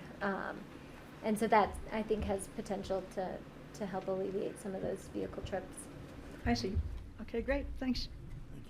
Mr. Mallory. First of all, let me follow on what Francis said. This is an incredible report. You've really dug deep, come up with some identified problems and solutions. So I really want to applaud you as a team. So don't leave. and having said that, now we'll lead to my first question. I've got three. There was an East of Aspen working group that met on a regular basis. Graham, I think you might have observed those meetings, but what came out of their discussions that you've incorporated in the management plan recommendations? So there were 3 meetings it wasn't just East of Aspen. We had 3. We had 3 representatives from the East of Aspen area. We had Sally, Morgan Boyles, and Andre, who represented the East of Aspen neighborhood area. And then we also had some commercial operators. We had all of our partners, the Forest Service, City of Aspen, ACES. So it was a big working group. Wayne and Graham both sat in on some of the meetings with our board. The first meeting was kind of an intro and a background similar to what you all got in September, and covered some of the things that the working group wanted to address in the plan. And then our next meeting was really diving into that desired conditions and working through those statements. And then our third meeting in September, we kind of broke down and prioritized and poked holes in the different management actions that have kind of evolved into what you see here today, coming up with those response options and, did you think of this and what about this, and just kind of talking through all the various elements, and then also just seeing what was high priority for those working group members. They got the opportunity to kind of put dots on the things that rose to the top for them in terms of the management actions that have been included in the plan. What else did I miss? We attended an East of Aspen caucus meeting as well, and we were provided with a list of recommendations or things that group wanted to see in the plan, and we did our best to include some of those, like the exploring drop-off only configuration at Wildwood is in there because of that request. Okay. So what I'm trying to sort of find out is they had a chance to express themselves, and that was a process that you went through, and you've incorporated some of the recommendations. So without making light of it, they've been heard, and because it is their backyard, so they're part of the process going forward. Indicator to threshold, you point that out a few times here. You say no significant, if there's to be sure that there's no significant decline, but if there is a significant decline, how would you measure that? What are your benchmarks? And the simplest example I would use would be elk count or elk recruitment. How do you manage that? How would this be handled under your management plan going forward? Okay, so I tried to use the term significant only for indicators with which we have sufficient data to do statistical analysis. So when we do avian surveys every 3 years, more or less since 2000, we start to have a long enough data set where we can do statistical analysis and run significance tests. We're getting deep into natural resource management here, so bear with me. But you can start to see, are these sort of points in time trending a certain direction or not? Is that trend significant? And so that's sort of a statistical term. And when we have that, right, so we may go out and see a slight drop in a certain species presence next time we go sample that. Is that due to it being a very hot, dry year, a deep snow year where the animals couldn't come onto the property until later in the year? We don't want you need to respond when you're dealing with nature. Basically, you can't respond that quickly because we need to see those trends in time because there is so much interannual variability. And so that's where the significance comes in, where if we see significant declines for those species where we have a long enough data set, we can run statistical analyses on it. That's where that would be triggered. There are other indicators for which we do not have enough data yet to run those statistical tests. And so that's where the thresholds are worded a little bit differently. And we can pull those up, but that's the significance factor. To your question about what would you do, it sort of depends on the indicator, but again, we can't control where the elk go. But we can do the best we can to maintain a corridor between Smuggler and Richmond Ridge. We can do the best we can to ensure that there's open habitat, water resources, cover for them to have, for all their different sort of life period activities, that habitat that supports those activities is present in the best condition possible at North Star. Okay. Would your data match up with what CPW was showing, for example, on ungulates and deer and elk? How do you interface We do there? not track population level dynamics at North Star. Population level dynamics are much larger than a 200-acre parcel. What we do track for elk is detections. So when we do our wildlife surveys, it's different data than CPW collects because it's looking at this sort of postage stamp within the broader landscape of protected public lands. And so we can see, and I think it was the most recent wildlife survey, we saw a really big increase in elk detections. We can't say that's because the elk population was increasing. That's because they spent more time on North Star for whatever reason. So it's a different metric. Okay. One thing that you've mentioned is rewilding. It's a sort of a what-if question.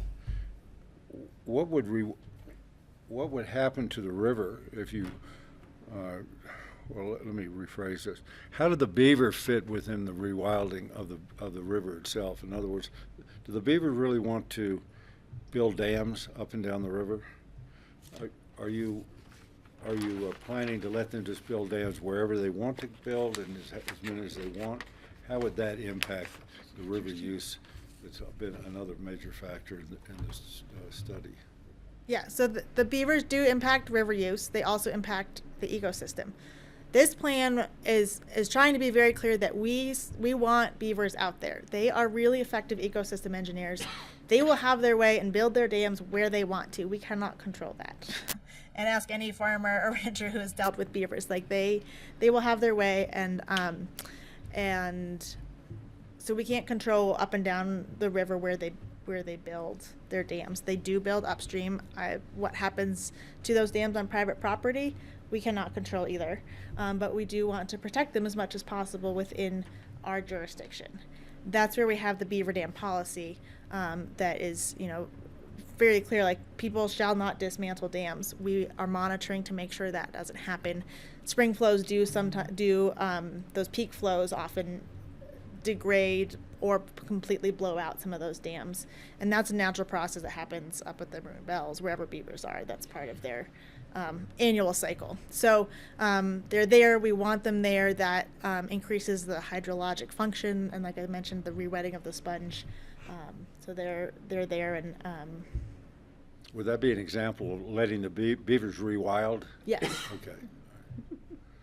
Nothing better than a bunch of wild beavers up there. So in terms of, we've got about a half an hour remaining. Okay, thanks. We're going to go to Commissioner McNicholas Curry online, and then for the public that I think is here to make public comment, we are going to give you Michael Kinsley's seat to make public comment. Public has 3 minutes following Commissioner McNicholas Curry in order to stay on schedule today, because we still have 5 hours of meetings left this afternoon. So thank you for coming in to make public comment. Commissioner McNicholas Curry. Thank you. My question, I guess, follows nicely on Howie's last questions. I'm wondering if are you guys collecting imagery of the shape of the river and how that shape is changing over time, and if that is introducing any need for wayfinding for folks that are recreating on the river when new kind of, I guess, channels start to open up. Do we want folks taking those channels into maybe the wildland, or are we going to need to kind of stick some signage to show people where to go? And then I have another question. Can I answer that first so we don't forget? Please.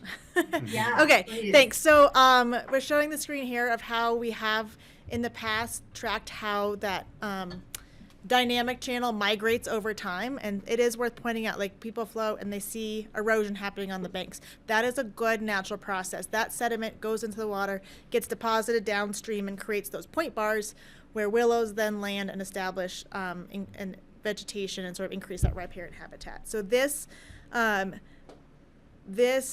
graphic moves from sort of light white to light blue to dark blue being the most recent channel survey we did, and shows how it is moving over time. So that's the first part of your question. Secondarily, it is possible, less likely now just because of water supply, that we see fewer days and years with the full free-flowing Roaring Fork River. So much is taken over in diversions upstream of here through the transbasin diversions. So we see fewer of those really powerful flushing flows. But it is possible that we have some of those peak flows that cause so much erosion to change the channel dramatically. In terms of the recreation component of it, my guess is that it would still be an obvious channel. Legally, if the person is floating through, they could take either channel, not trespassing, and end up where they do. If one of these channels ended up, dead ending into where the river water goes underground, we would likely do some signage and educational efforts to encourage and help people find the right way to navigate to avoid getting people on the land and trampling the areas. And I think the policy on our voluntary closures is important to remember here, right? Like if there is the latter example that Liza mentioned, we can't mandate closures, but we could put some information out to sign for a voluntary closure of some sort of channel. Excellent. And Kelly, you had a follow-up? Yeah, I have a question on a different topic. I guess I'm wondering about the land use referral process, and what if there was any pushback along wanting to do that, if that is we already sort of refer out to the caucuses over there, but I guess I would like to understand a little more clearly what that is going to look like. So open space and trails gets referred on all land use applications where our properties are, can either share a property line or adjacent or in some sort of proximity. So what we're just trying to do is formalize the comments that we would have provided anyways in this plan, so that we can have more of an ability to make an impact on the comments that are heeded by the applicant. So has that been happening already, or is No. this trying to get more in line with open space, policy across the board? This is not, we have been providing land use referral comments. However, our comments can be limited in their scope because they have to be aligned with either the East of Aspen Caucus plan or another adopted plan. This is an adopted plan. So if these provisions are included in here, we can point to this adopted plan as more of that sort of why this is included in our referral comments. So if they're not in here, we have less of an ability to provide those. Okay, thank you. That provides me with more clarity, and thanks for all your hard, thorough work on this. Congrats. So, chair prerogative closing out, just one final question. Given the IPTDS, given the transbasin diversions, given anthropogenic climate change, is there a point where we voluntarily close the area due to the temperature of the water, the same way fishers walk out of the water at 68 degrees? We have Is there a better way to manage temperature? We do have temperature in there as part of that voluntary that, closure. Talking with Curtis from CPW, the impacts of floating when you're not actually handling the fish are not as impactful. So he didn't think it was going to be something that might trigger, but we do have that as a protection in the future, and we would respect or work with CPW on anything that they would recommend to protect the fish. Thank you. Can I ask just a Final really round, quick Patty Clapper. Just quick procedural. clarify for me, the final plan will be brought back for approval by both open, but generally aren't management plans just open space and trails? They Yes, all come. you typically, yes, but because this started in the BoCC, it's requires to be. Started with Mick Ireland and myself. Requires For a while. BoCC approval as well. We're bringing it back to Mick. So it'd be the same process as Smuggler, where we came to you Right. for a first That's what I reading. thought, and when it's a big, okay, great, thank you, just want to make sure we were clear. So I'm going to open it up to public comment and echo the other commissioner comments for the spectacular work, the thoroughness, We have the a seat and a teamwork. mic right here, if that works. So Liza or Carly, if you want to give up your seat, Yeah, there's a mic over here I'm as happy well. to Or give up Kara, you've now been appointed interim vice county manager, if you want to sit over here. This is deputy county manager. You guys don't all have to leave. And so, again, we've got 5 hours meetings following. We look forward to public comment, but I'm going to limit you to 3 minutes. 5 hours? Great. Thank you so much. My name's Morgan Boyles. I was on the working group with a really great group of people, and just want to thank Jesse and Carly and Liza for. It was a really great group of people. I think the one thing that I want to bring to the attention of the group is this conversation about capacity, because it's something that unfortunately we didn't really get in the working group into discussing really in detail and really get into the meat of that issue. And Open Space and Trails Board tasked this as something to address in 2023 to look at a capacity analysis. And there are basically 3 parts to looking at capacity. There's the ecological capacity, there's the social capacity, which was discussed with the people per viewscape, and then there's just the infrastructure capacity, which is just parking. When is parking full? And so with the ecological capacity, this is something that takes great effort to assess. And I think that a great next step would be for a study of the impact of recreation on the ecology of the area. And there's such a great body of data and studies to build on. And there could be a way of expanding to some species that are synanthropes, which are human-sensitive species.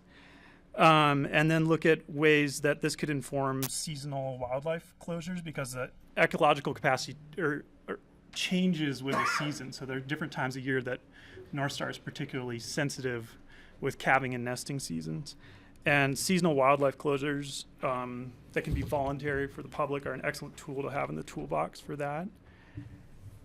Getting to the social capacity, it's a question of, do people feel crowded when they're out there? And this is a totally subjective recreational user experience. It's not related to the wildlife, as Michael brought up. And so this is based on the survey. They came up with 6 people per viewscape. And I think that we should be very, very careful about only using this as a measure to assess crowding and capacity going forward. Because according to that, as you heard, that only half an hour of one day this summer would be considered overcrowded according to that measure, which I think that any ranger or member of the public out there would say, no, there's lots of days that feel over capacity.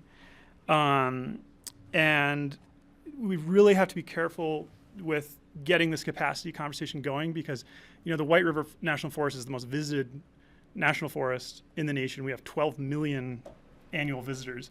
So it's 8,000, 9,000 people a year in North Star.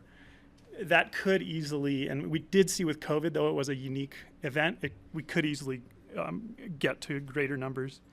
And so I think that looking at the clearest indicator of capacity that's easiest to assess with hard numbers is parking. If the parking is overflowing, there's too many people. And this is something that degrades the user experience, and it creates issues for the Wildwood School. And it's most constrained at the takeout, where there's only 3 loading spaces, and that's a huge safety issue. And so there's been a lot of great energy that's been put into this plan with the staff and partners and public, and I think that is a great opportunity to keep that momentum going with the people who've been involved with that, and start working on discussing capacity more with partners and staff. And one idea was to overlay. I'm going to need you to wrap up. Okay, yeah. One idea is to overlay peak use days with the experience of the rangers and naturalists that are actually out there, and to have them help identify times when they're overcapacity. Because what it gets down to is that when there are too many people, those educational contacts, which is the main way of protecting North Star right now, totally fall apart because the efforts of the rangers and naturalists are just overwhelmed by parking and people management. So that's kind of the take-home message, I think, is to try and be proactive and be conservative when looking at these numbers, because if we have a reasonable baseline, I need you to wrap up. then it's a good place to start from the future. So thank you guys so much. Thank you, Morgan. Thanks, Morgan. And cool hat.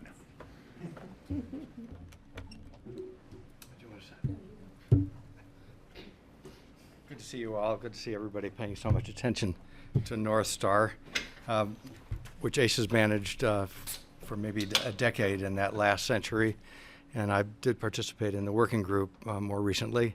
I want to thank Morgan for his comments. I think that strikes me as part of adaptive management, and I see Jesse taking notes furiously as Morgan was speaking, so that's great to have that kind of input.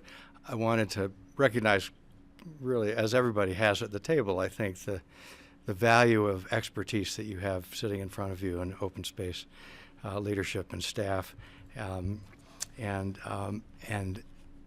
My real comment would be that I found this lengthy and comprehensive and thorough draft management plan a good, faithful representation of the working group's discussion. We really covered a lot of that ground, or maybe all of it, with them over the last year, and so it really captures the consensus of that group, and it also captures individuals' key points that fit in with the groups that were not really objected to by the group. So it was a good representation of what we came to at the end of the working group in September.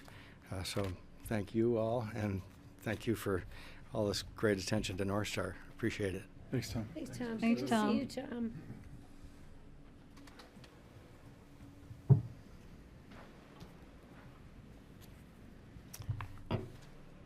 Hello, everybody. My name is Sally Bernard, and I'm a 23-year full-time resident of the Preserve HOA. So we live right next to the open space.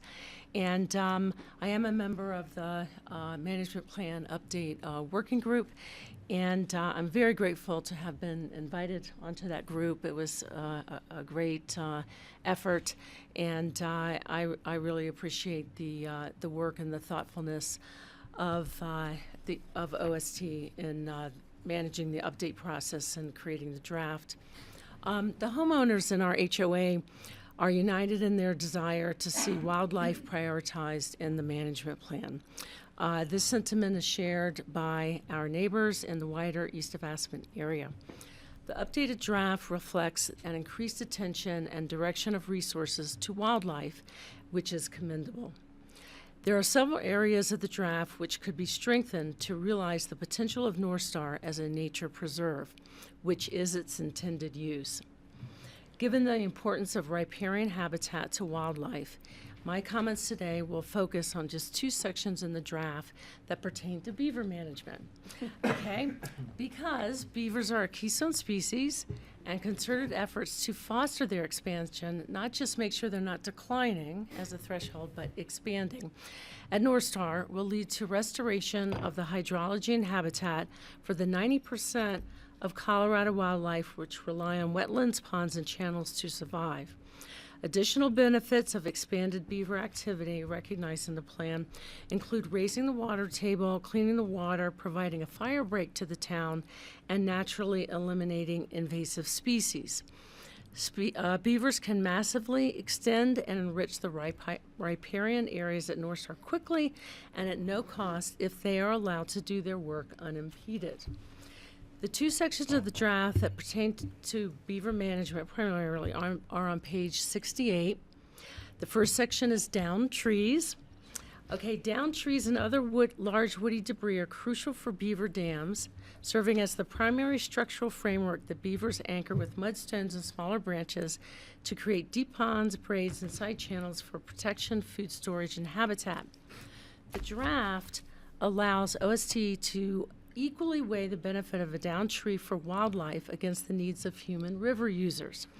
North Star is a nature preserve, and per the purported stated purpose stated in its easement, wildlife should not take a backseat to recreation. So I suggest the draft should allow all woody debris to remain in the channel and not be artificially manipulated by humans. Okay, the next section of the draft, the section is on beaver dams, specifies that dams are not to be dismantled, great, but it fails to address the impact of beavers of 8,000 to 12,000 humans walking over smaller dams, dragging paddle boards in a 3-month period, or the impact to shore-based flora and fauna of those 8,000 to 12,000 humans Sally, I'm gonna need you to who wrap up. might portage around a large dam. Scientists I've communicated with said that wildlife will be impacted, but the draft presumes no harm. The draft should specify that a study be conducted by expert scientists on the effect of thousands of paddleboarders going over or portaging around dams on beavers and shore life. So thank you for my comments. Thank you, Sally. Thank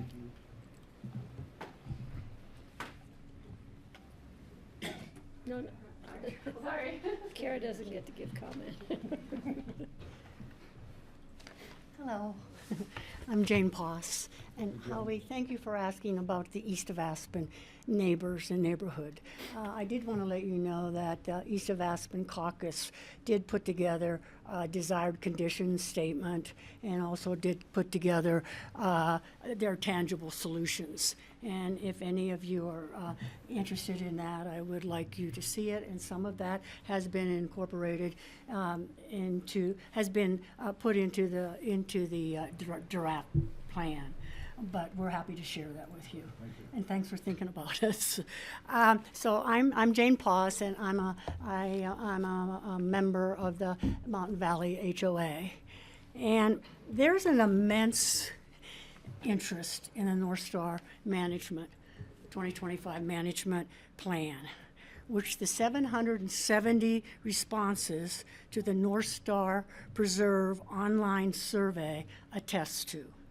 I heard that there was over 700 responses, but unfortunately some of those were incomplete.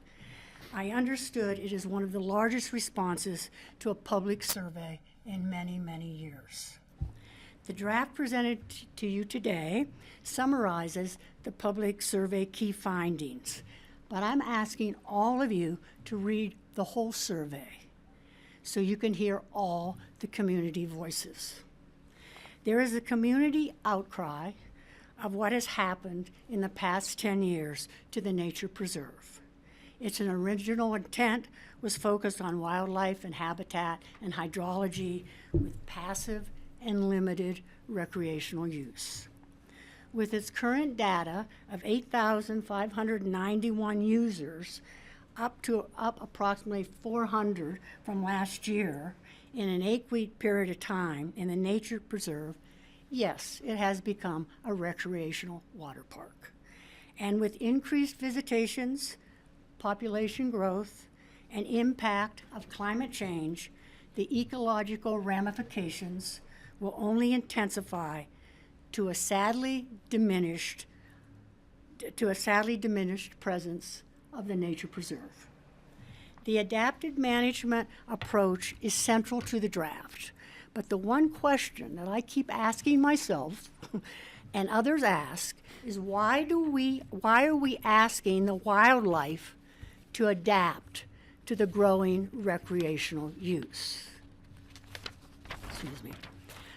Shouldn't the humans be adapting to the wildlife and the habitat? Somewhere and somehow in the past 10 years, which some communities have called, and some community members have called an experiment, this adaptive management concept got modified towards a more recreational lens. We have an abundance of recreational opportunities in the county, but we only have one nature preserve. The question is, how is it managed as a nature preserve? Not just in the next 5 years, but in the future. And will the wildlife and the habitat give us a little more time to get back on track that will prioritize and protect them as was the original intent of the North Star Preserve. It started out in 2020, 25 years ago, that first and foremost as a nature preserve. It is first and foremost as a nature preserve. It is first and foremost as a nature preserve. That's the mantra. And that's what we're aspiring to be again. Or will we lose it? Thank you. Thank you for listening. Thank you.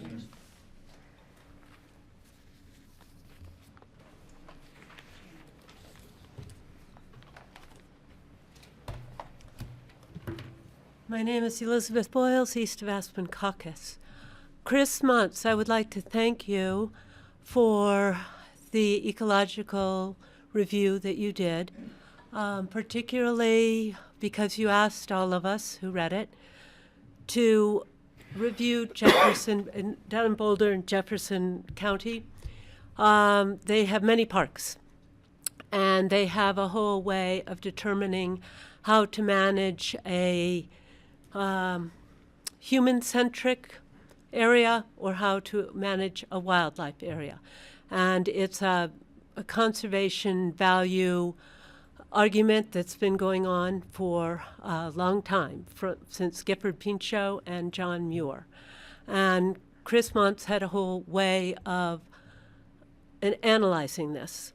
And I will say that in 1978, December 78, when the Smith family sold the nature preserve to the Nature Conservancy, it was to be an elk preserve in perpetuity. That was the original use. I was on the Pitkin County Park Association board at that time.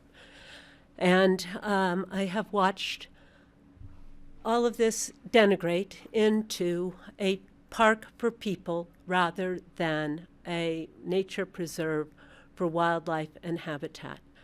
And we need to go forward in perpetuity and hold on to in perpetuity for all of the people like Dottie, Fox, Connie, Harvey, Joy Caudill, who had the ability to say no. And that is why our community is what it is and why people want to be here. We have commodified our town, our community. We can't shop in our small stores that used to exist or go to the restaurants that are here, and now you've commodified the nature preserve. This, we've asked, Roaring Fork Conservancy asked in 2020 to have a capacity analysis for habitat. Howie and Michael asked in 2023. It hasn't happened. Chris Muntz went through all of the environmental studies, which there have been many, and it's terrific. People have made fabulous recommendations, but which of those recommendations have been implemented and which have not? And Chris, you ended it by saying we need to have a study of how the human impact is impacting the habitat, because that study has not been completed. So a group of us reached out to Colorado Natural Heritage Program. They were there in 1997 to 2000. There was a 3-year study, and it involved many community members, including Aspen Center for Environmental Studies and the Audubon Society and the Roaring Fork Conservancy, all worked together, and they came up with a hydrology plan. That Elizabeth, I'm going to need you to wrap up. Am I finished with my 3 minutes? Just about. Okay. That study has not been implemented, and so it's time that we take these studies that have been done and implement them for the habitat. Restore, okay, it was agricultural, but now we have canary reedgrass. Flood it. Let the beavers flood it. That's the best way to get rid of it. But these things can be, the habitat is for the wildlife, for the elk calving area, for the deer calving. It's a major migratory route. There's an aquifer underneath it. It is important for the entire watershed biodiversity initiative that Tom worked so hard on. And there are 3 recommendations in there that you can implement in North Star, and that should be the plan, to prioritize that implementation. Thank you. Thank you. I'm closing public comment at this time. We've got 3 minutes to wrap up the meeting. If you have a few minutes, I think I'd love to have you all here since we have them here. Chris and Steve's kind of just a quick response to Elizabeth's concerns. Elizabeth and Morgan's concerns. Specifically, if we could start with Chris on the ecological capacity and then move to Steve on the approach that was taken. Yeah, thanks everybody for a little bit of time to comment. Can you hear me okay? Yes. Yeah, thanks. Yes, so I did review all of the ecological monitoring, and I worked very closely with Steve and his group on the visitor use management piece. As many of you know, I interface between ecological science and studying recreation and recreation use and how that disturbs ecosystems. I could go on for quite a while, but I'll be very brief. What I have found in this process is that the management approaches that are being taken in North Star are exemplary of some of the best strategies to minimize visitor disturbance to broad ecosystem processes. And the two big components that are exemplary of that strategy are the spatial and temporal confinement of use to established areas that can be managed in a way to limit overall proliferation of disturbance. Research studies go on for many, many years that have looked at that as a primary way in which visitor disturbance can be minimized. Some of these questions go beyond that concept in that we have to accept a level of coexistence between humans and species in order to provide visitor access. And some of the comments that folks are making kind of go beyond that management strategy. I guess the last thing I will say is the other thing that I think is very strong in this management plan is the adoption of some new indicators that were suggestions that we made as a part of the visitor use management strategy in order to allow for a very high level of monitoring of recreation use and associated disturbance as we move forward. Thank you. Thanks, Chris. Thank you. Steve, wrap-up comments? Are we good? Advisor Jesse, could you give specifically points for last dinner comment and why they want to address? So I'm going to bring it back to Jesse to close us out. Again, we've got another meeting after this, so we're under a little bit of pressure. So at this point, if you all don't have any further questions, we're happy to take any further comments. And then we have a few minor kind of text edits and stuff to make changes to before we actually launch it to the public. But then we're looking to put it out to the public for their review in January and get their feedback if you all are comfortable with us moving to that step. I have a couple comments. Amy, Greg, and then Francie, then Michael. But again, we're going to close this meeting at the top of the hour because there's another meeting coming in here at 5 we need to be out for. We're supposed to close it at 1:55. I really appreciate like everybody's time and effort that they've put into it, whether it's the public, our staff, the boards. I mean, we have spent not inordinate, but a lot of time just really examining this place, trying to keep it special. It's beloved by lots of people for lots of different reasons. And even probably people don't even understand it. They drive by and they're like, oh, that's a cool open space. Like they drive by, a meadow somewhere else. But I mean, I think it's a place that we see nature, but we are also allowed to be in nature in this spot, which is not always the case in other places. So I really appreciate that we can access the river in this location, and we also have left whatever it is, 90% of it to nature. And I just appreciate the thorough and comprehensive document that we've put together, all the time and effort put in to really put in the controls, maintain the accessibility understand that we need to change things as time moves on and different pressures affect this place. So I would say that we put it out to public comment and finalize it. Thank you, thanks. Greg. Final comments? Yeah, briefly, just wondering if much thought was given to having insects life up there as indicator species. And this is partly tongue-in-cheek, but maybe not. The dragonfly would be a great one. The dragonfly's chief source of food, of course, are mosquitoes, I think. They've been doing mosquito control up there for many years, and it was probably introduced without much thought or regulation. Everybody just thought it was a good idea. So they've been suppressing mosquitoes now for 40 years or so. If we removed that mosquito suppression, the problem might solve itself, but it may be too much for all the people who live in the area to take. I think that should be part of the conversation. But I am serious about indicator species being in the insect world, because we hear we're losing a lot, and they actually can tell us things. Thanks. Final thoughts, Francie, then Michael, to close us out. Howie recommended that a couple of years ago, and I thought it was a Mosquitoes? great idea. You want to live at my house if they don't mitigate mosquitoes? Anyway, I do think we have an existential crisis, at least from the viewpoint of our wildlife, in Pitkin County and other places in the American West. This is not the only place where recreation has had a significant impact on wildlife.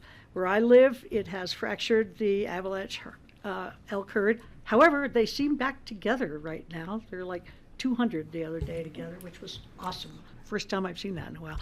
But anyway, I do think recreation has a detrimental effect on our local wildlife, and I think it is primarily an unsolvable problem because we rarely entertain wilderness without people. Michael, final comment to close us out. Yeah, this is sort of a vague question. Chris, I didn't quite understand that toward the end of your comments. I thought I heard you saying, yeah, well, we've got the information for adequate, thank you, for adequate, we've got the information for adequate, my words, not yours, management of this area to protect the ecological systems. And then you said something at the end about, well, but there's other things that could be done but are not being done. I didn't get the end of that. It was,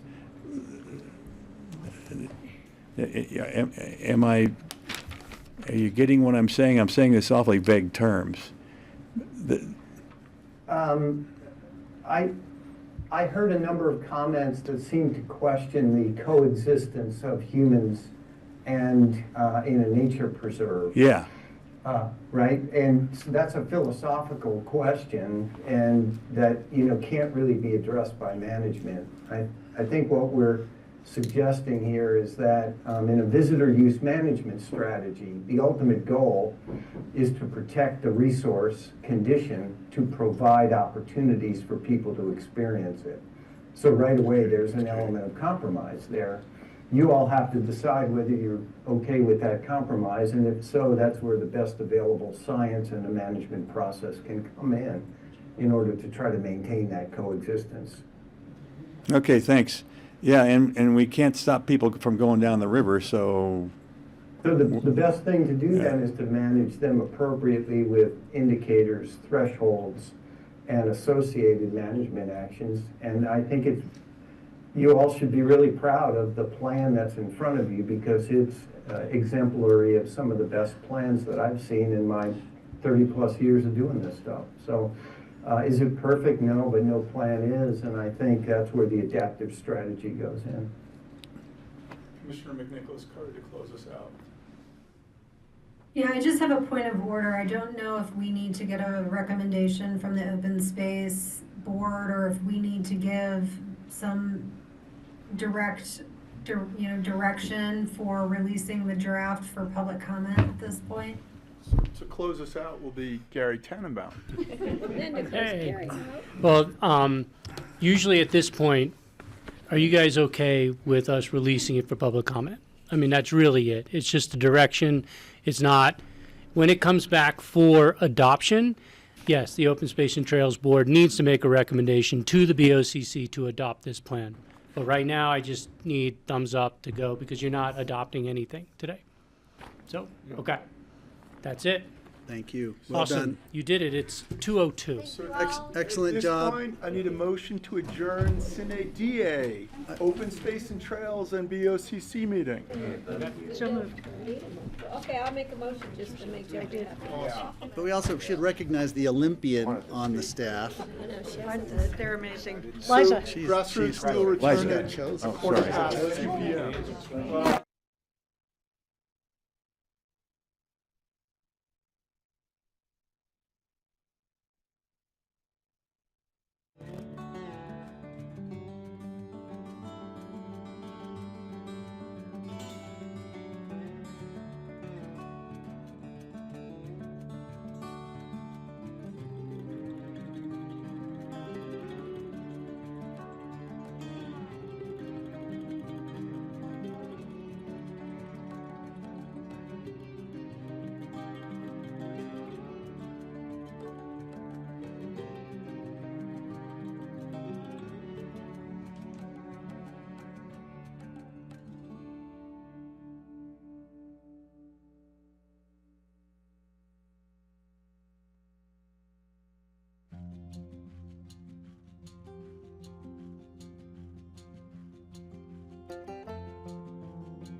Well, maybe I'll see him up at the Shrine Mountain.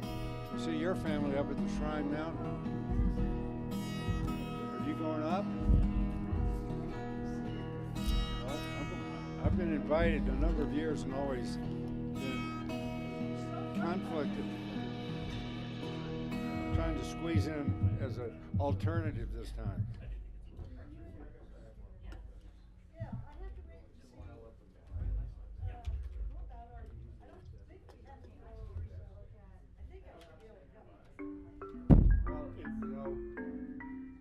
It could be, if I go, I'll probably go with my family, but if not, maybe I'll see if I carpool.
So, Andorra, thank you for rejoining us. It is the regularly scheduled meeting of the Pitkin County Board of Commissioners. This is a work session.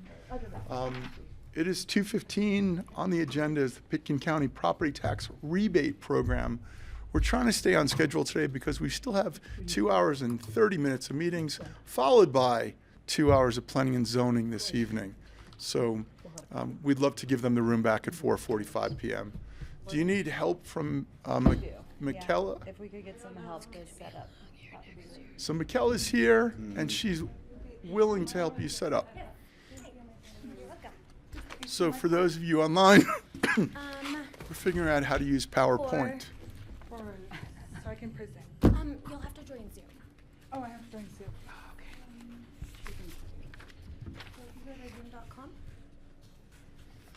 So, and Ann Driggers, we would love to promote you, but we're working on our Zoom workplace for a minute. The meeting information, webinar ID, and passcode. You don't have to sign in. Indeed, on the body. So each Use that family information once you I get mean, there. Okay. You know, identity or whatever, and then into Jay's cabin. All of it. I can't hear anyone in the room. Front row. Can you hear me? Yes. Thanks for coming.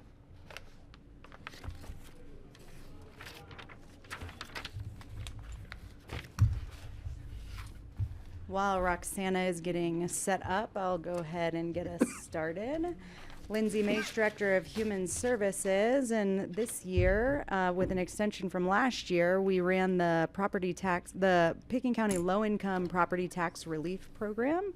We're here today to just show you the outcomes of that program. It's now been fully implemented and checks have been paid. It's pretty great. And I will hand it over to Roxana Rodriguez, which is who we contracted with to run the program, and she did an absolutely amazing job with it this year. So we're excited. She comes to us from Prowers County, a long drive, and yeah, but we're excited. She was excited to come and meet with you all in person today. Is that the smallest county in the state? Thanks for coming. I am not sure. I know our town where I live is less than 2,000 people, so. And where do you live? In Holly? Oh, I know Holly. How do you do Holly? I have family over that way. Oh, wow, nice. Not a big town. I thought San Juan County isn't San Juan County the smallest, where Silverton is? Depends. I don't know. Population or geographic? Oh, what are we talking about? I meant geographic, but I could have been anything. Oh. San Juan I might think be San bigger Juan's than. smallest. It's one of the smallest. I know. Size-wise, not population-wise. There are not a lot of people. Baca doesn't have a lot of people either. Oh, Baca, yeah. It's just below Prowers. Glad you rushed me. No, go ahead. Let me just get in and then. We're good, don't worry. Do you want the memo? Yeah, I'll just start the memo. So just a little background, as in August of 2024, the Board of County Commissioners directed Pitkin County, by the direction of the Board of County Commissioners, Pitkin County implemented an income-based property tax relief program to address the potential hardships from the increased properties to community members caused by significant increases in 2023 property valuations.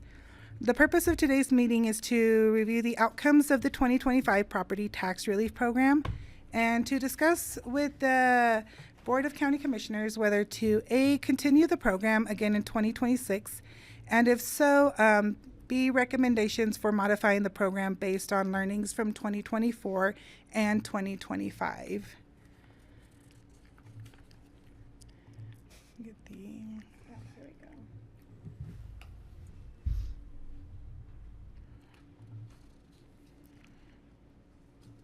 You can wing it too. You don't need to use PowerPoint. You got this. Okay. Graphs and Yeah, I think I'd We love just to like other seeing you here. graphs. So if you've Go for ya. got the script, we'll take the script All right. rather than the PowerPoint. Well, I'll go ahead, come here with to mitigate the impact of the rising property taxes on lower income households. Pitkin County implemented a temporary income-based tax relief program in 2024. The program was built upon the existing low-income senior tax relief program, which has operated since the early 1990s through partnerships with the City of Aspen and Aspen School District as a model for supporting vulnerable residents affected by these increases. The Senior Tax Relief Program administered by Pitkin County Senior Services has used age and income eligibility thresholds indexed to the federal poverty level to provide predictable support for older adults on fixed incomes. Leveraging the existing model of the income guidelines for the Senior Tax Relief Program enabled expansion to the broader population. So as far as this program, we had seen a 70% increase in actual valuations above 2022 assessed levels, 27% average property tax increase. The Pitkin County property tax revenue increased 25% on average, and other taxing districts increased 28% on average. Increase or decreases to individual property owners' property taxes bills varied based on which district's property located in and the change in value of the individual property. And again, this is built off the low-income senior tax relief program. Purpose of the program is to assist older adults on lower fixed incomes with increasing property values and taxes. Administered by Senior Services since 1995. And again, this uses the age and income eligibility thresholds indexed to the federal poverty level to provide predictable support for older adults on fixed incomes. Eligibility for this, they could not be APCHA homeowners. They had to be free market houses. Income under the 500% of the FPL. Rebate was calculated on a sliding scale based on income as a percentage below the 500% FPL. Household must have realized an increase in their property taxes from 2023 to 2025. Rental incomes not eligible. The maximum rebate was capped at $2,000 per household, and we also did a minimum of $50 per household. And here are the household sizes and the FPL limits for the household sizes. And here we do have a graph, and this was from the 2022 census, kind of give us an idea of how many adults over 18, working adults, were within these FPL levels. We could not find the 500% for some reason, but this kind of gives us an idea of kind of where everybody landed. And so this... Would you go back to the slide? Yes. Thank you so much. So more than half of our residents are lower income? So at the poverty level of 200%, 300%, and 400. So not actual FPL, Right, but at those levels. Yeah. It says lower income, total population. Residents. What? Residents. At lower income. Yep. Yeah. We're defining lower income as that 400% poverty. Right, and we have 17,000 people, so you're saying that more than half of our people are at lower income. Be a third. Yes. That doesn't seem possible. It's a third. 5, 8, 9, 10, 11, it's like 11,000 people listed there. That shocks me, let me put it that way. Those are households. 11,000 out of 17,000 is. Well, Lindsay, do you know, is this independent or does it build upon one another? Yeah, good question. Right, I think the 400% might be capturing everyone. Everybody. So it's cumulative. Yes, Makes that more makes a sense. lot more For sense. that clarification. Like 5,600. Yeah. out of Yeah. Thank you. Not 11,000, but Yeah. 5,600, yeah. That tracks. Yeah, makes more sense, Okay. yeah. Yeah, Thank sorry, you. it's a cumulative. It's still a high number. Still a high number. And we also have a chart here with the household percentage below the FPL. So the 0 to 5% below FPL were the ones that were at the 500 FPL mark to the, Where are my notes here? Can I see my notes? Hit escape. They did escape from me. Oh. And I had. Oh. So you can see your notes. Oh, Yeah, there we you go. Kind of like this on Verger. So if they were, that's equivalent to their income falling. Okay, the 0 to 25% is equivalent to the household income falling between the 375% and 500% FPL. So, of course, the 0 is their maxed at the limit at the 500% FPL. And we had 20 households applicants in that category. The 25 to 50% fell in between what would be the 250 and 300% of below the FPL. Again, we had 30 households of the in that category. Our highest category was 50 to 75%, which these individuals are 125 to 250% of the FPL. They're like really, really low income, households.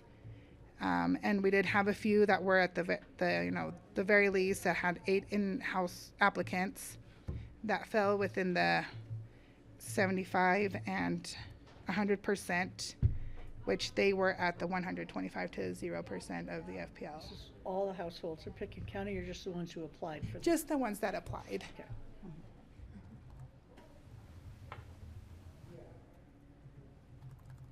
And then we do have, here's a distribution of applicants by household size.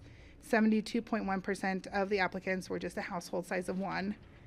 20.7% were households of 2.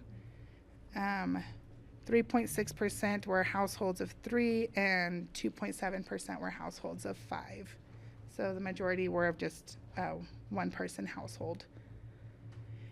Applications, we received 114 of them. 111 were approved, which is 97% of the applicants.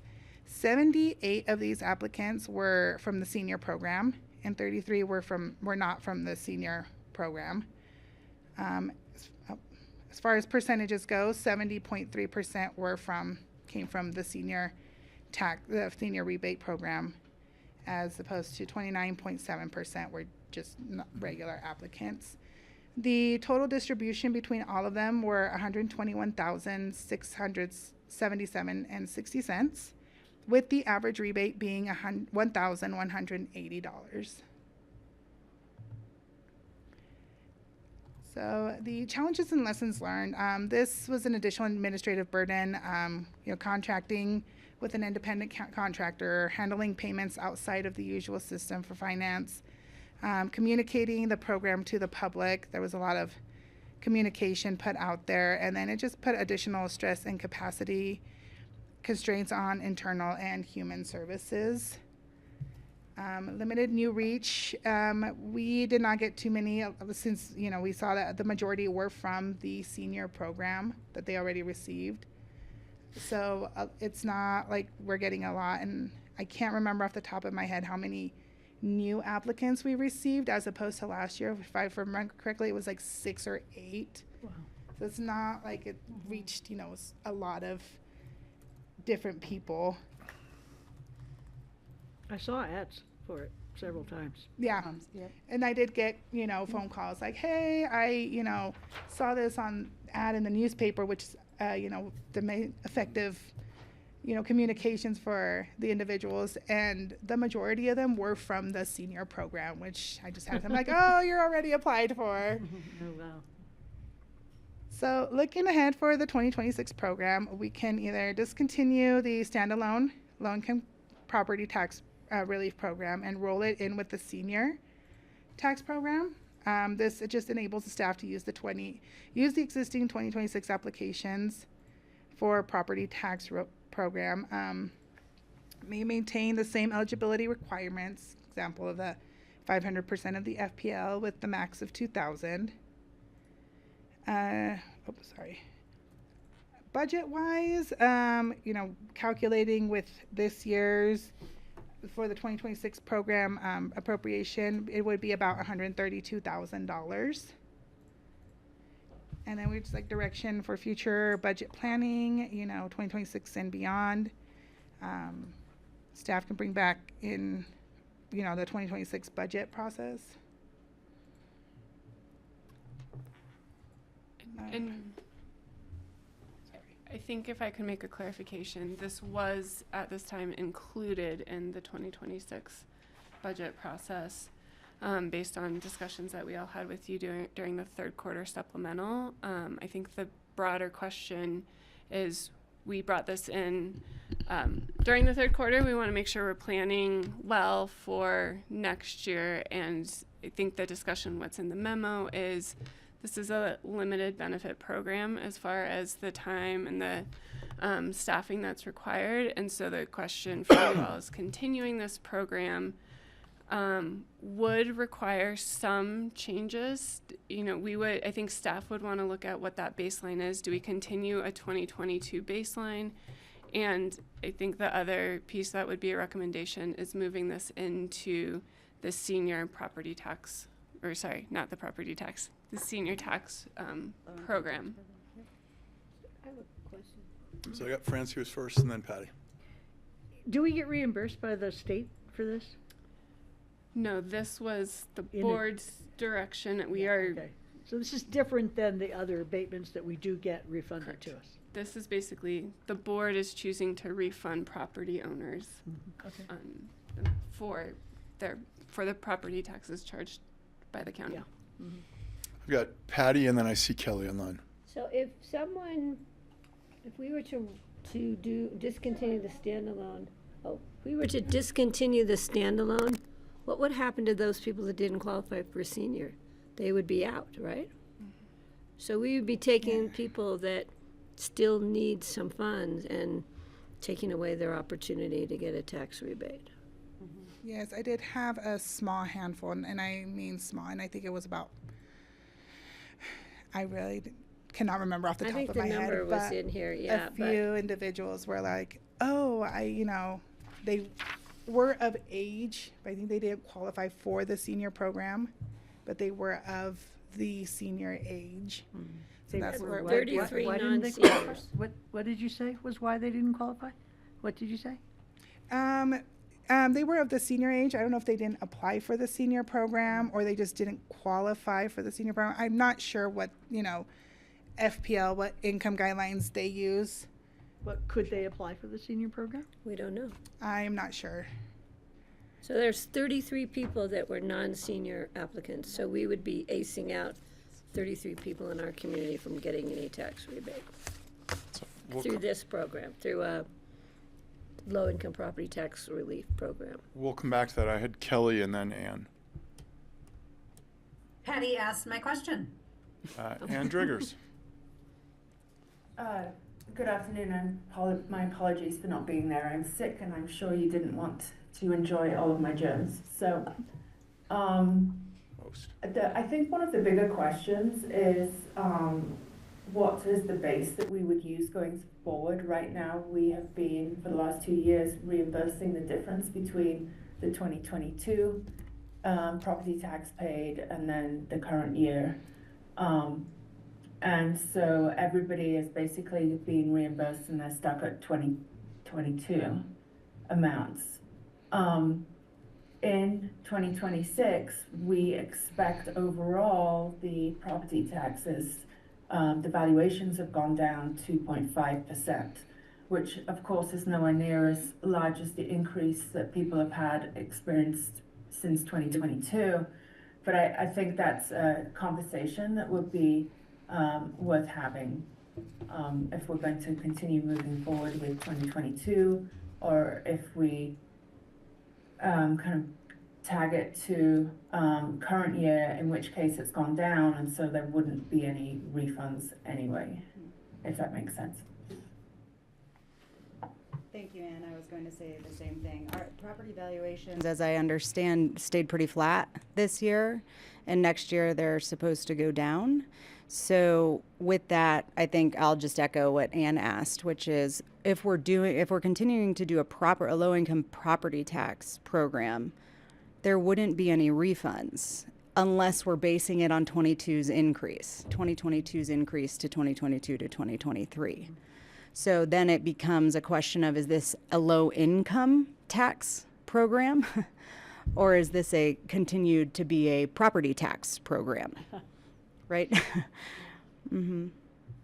And low income families do qualify for a lot of the benefits that we have through economic services, right? For like our SNAP benefits and Medicaid. And so we have a lot of low income programs right now that support individuals and families. And this would be an added, right? This would be an added program onto that. But I think the question remains around the property tax as the thing that we're assessing to be giving refunds around. Well, Jeffrey?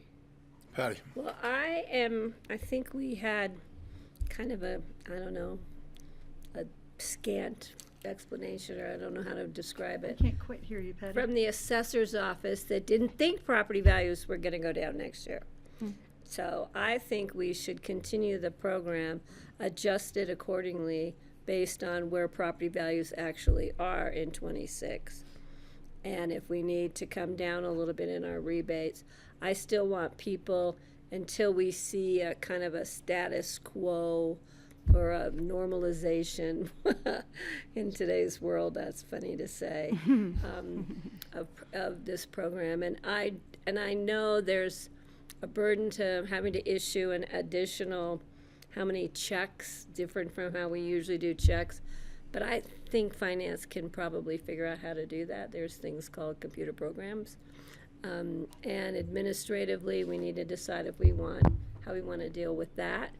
But I think we should continue it in light of all the other things that are hitting people in our community, such as the economic stresses people are under, cost of living, especially food, childcare costs, all of that. I don't have a problem helping people out that qualify as low income if they own property, and that's one thing Pickens County can do for them. So are you suggesting that we keep it at the 2022 level? I'm saying we let's see where 2026 property taxes are, and I don't know what formula they actually use for that, but I think we can do an appropriate adjustment if need be. I'm going to go to Kelly, and then I'll go back to Francie and Kara. They were equal. Kara first. Kelly first. Yeah, I guess I'll maybe throw another idea into the mix. I'm aligned with Patty's point of view on this. I think tagging on another $1,000 to someone's bill this year could be rough for some of these folks. I wonder if we start to have some kind of factor that reduces the rebate, not just by the difference in the amount. So say property tax goes down, but it's still higher than it was in 2022. That's our starting rebate, but then kind of further reduce it over time by some factor of inflation. Because at a certain time, what they're paying in 2022 will catch up to what, they would be paying with adjustments over time anyway. So maybe that's a way that we start to kind of ground truth what the adjustment might be. And I didn't fully think this out. I didn't run any numbers. Hopefully the concept makes sense. Yeah, that makes sense. I'm going to go to Kara and then Francie, and we're over on time already, so just trying to wrap some things up. I can just, Kelly, I track what you're saying, and I think what I'm hearing from some of the board and would probably be where staff would start is, let's start at the 2022 number. We can do some analysis and figure out what that factor would be as it relates to 2026. And see where the property taxes are going. But I was just going to chime in to say that 2022 baseline is, it would be my suggestion of where we start. Francie. Okay. Is that brief enough for you, Jeffrey? Roxana Rodriguez, thank you for joining us from Prowers County today. Thank One you last for having question. me here. So do One you have last question. direction? One I last just want to question make from sure we have Lindsay. direction on what we're doing. So we will be doing the property tax program again, moving into the next year, and we'll be looking at it based on the valuation from 2022 to now. I just want to make sure I know what we're being directed to do. Yeah. The $2026 did include budget too Yes. for someone such as Roxana, because she was awesome of Well, thank you so being much. that what you Yeah. provided to everyone was And Yeah, thank you sorry, for I've the long got drive. I hope it was Final uneventful. It was comment. wonderful. Thank you. Final comment. Roxana, don't leave yet. Final comment from Greg, and then checking in with Kelly if she has anything else online. It sounds as if the cost of the program to administer is more than the amount of money flowing That's out. what I was going to say. And I'm wondering if there's a way to streamline that where we can have the appropriate reduction. I agree with Patty and Kelly and France, the assessment I'm hearing. I'm just wondering if we have to do it the same way now, and we may be able to streamline it and save some of the costs of administering it. Because if there's only a handful of people, it shouldn't cost so much. Even if we err on the side of, taking a chance, I think it's worth saving the money. Is there a way to see our way through that? I'm looking at Ann and Lindsay, Kelly, Kara. We can come back. I would request that we come back with something around that, because we've been thinking about that as well in human services with everything that's happening right now. So I suggest we come back to you maybe in mid-January or early February with some recommendations of how we could do that. Excellent. Great, thank you. Thank you. Yep. Thanks. Thank Good you to so be- much. Nice to meet you. I would only tag on So- to that I think what Roxana did this year, we were already seeing a lot of those efficiencies as it's kind of the similar Yeah. people. Thank Thanks, you. Roxanna. Thank you. Thanks A very lot of so those much. efficiencies, because it's the same people have already Yeah. submitted, I so. like working with Broward County's people over there. Yeah, we do. Wonderful to see you. Dr. Chad, wonderful to see you. We're moving on to the airport update. We've got a change in the front row at the dais. Kelsey is joining us for the first time with Diane Jackson. Come on up. Come on up. She doesn't want to. Okay. Everybody needs to meet. Has everybody met her? Kelsey, you want to join us? Come on. I'm not going to let Please. her off that easy. Are you Read. kidding me? Thank you. Oh, when you come in by yourself next time, we'll all know who you are. I'm sorry. When you come in by yourself next time, we'll all know who you are. Yes, that's true. Don't worry, you're just on television. Don't worry. Not gonna worry at all. I've called your parents. They're watching. They're very proud. Excellent. Grassroots, thank you for the quick change. We're on the airport modernization update. Okay. Are we ready to kick it off? We're ready for you guys. You're going to get us back on time. Thank you. We hope the power. It looks like you've got it up. What's that? Okay. Well, without further ado, Diane and I are going to share the presentation today. You can go to the next slide. Meg does send her regrets. As you all know, she loves being at these and giving you some updates on how the task forces are going. Diane and I will handle that today, but she was not feeling well, so she stayed at home and maybe watching online. So presentation purpose today is really to update you on the progress to date on the modernization and talk a little bit more about the task force meetings that are upcoming and the community engagement opportunities as we look forward. We'll also talk a little bit about where we've been as part of this and then give you a chance to ask some questions of us. Okay, so this slide we've presented multiple times, but I think it's a good slide just to sort of ground us as to where we've been and where we're headed and some of the accomplishments that we've made to date. So first, the airport planning and some of that groundwork with the common ground recommendations is complete. Of course, that is what we're using as our North Star as we move through on the design phase. The airport layout plan completed. The environmental approval, which was a big hurdle and will help us with some of our funding opportunities to get that box checked. And then, of course, the ballot issue, which gave us the authority to issue debt for paying largely for the land side improvements at the airport.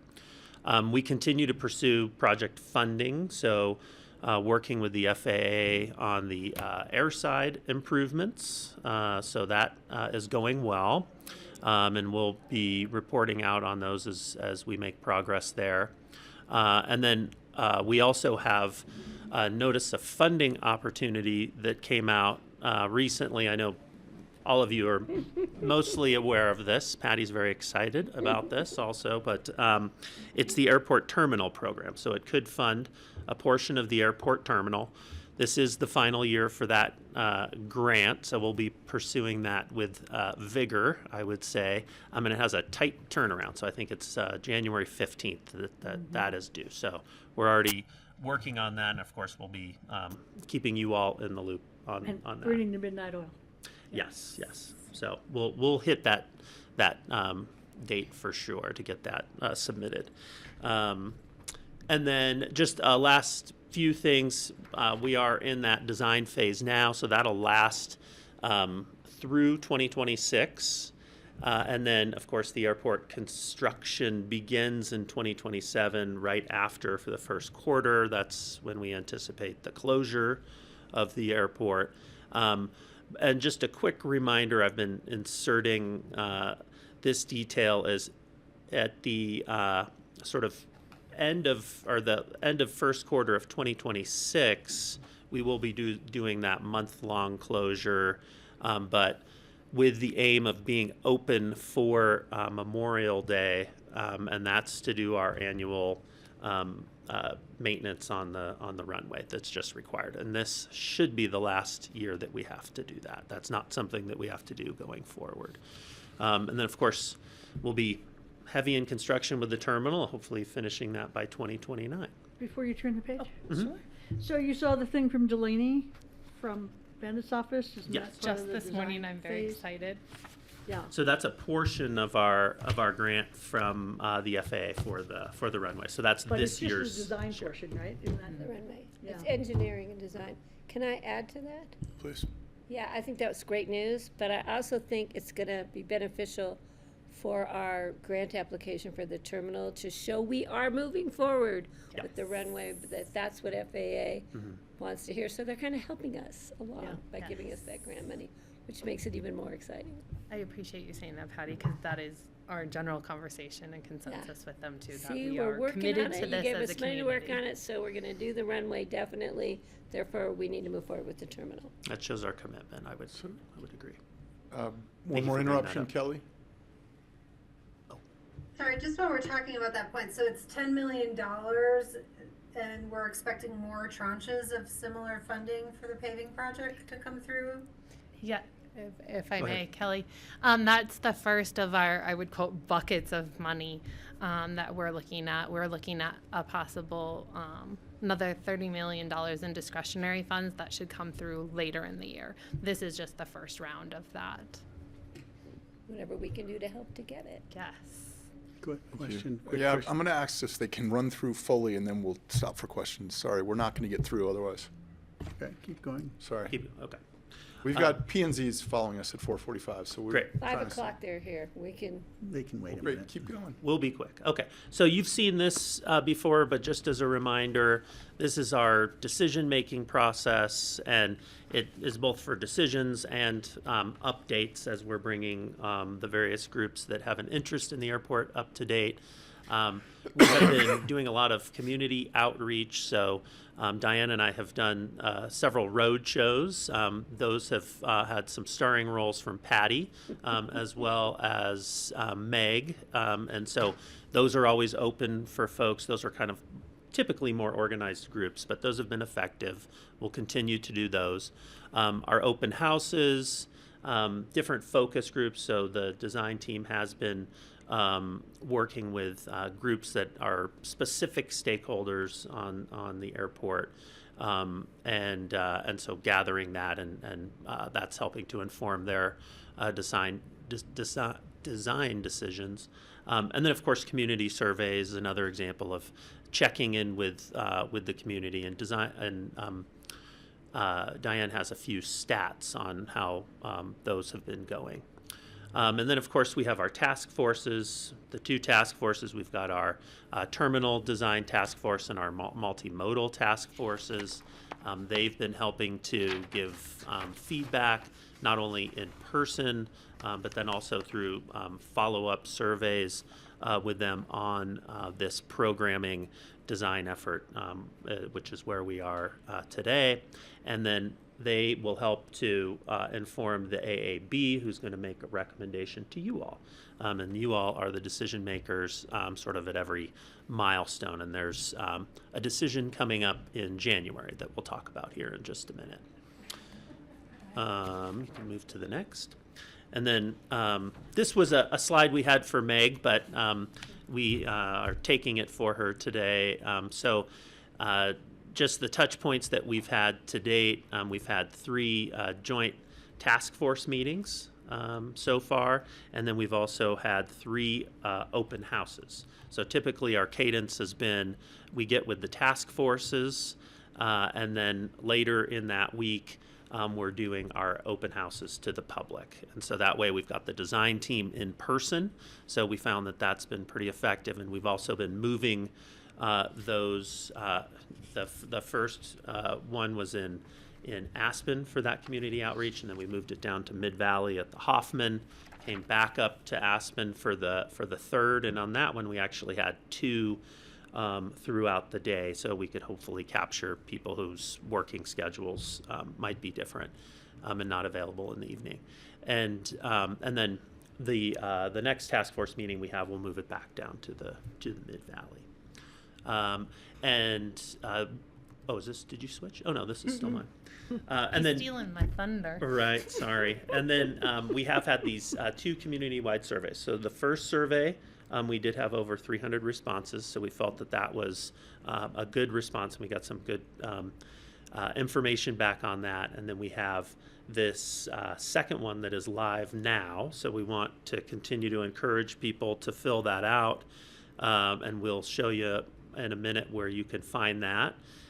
But that'll close, I believe it's January 4th. So they have a few more weeks to be taking a look at that. And soon to be on the website, those models that you have all seen, they actually went through and filmed a walkthrough with the architects. And so that'll go up on our website. So I think that'll be a pretty effective way if folks hadn't been able to attend one of these community forums to get a more intimate view of our progress to date. So.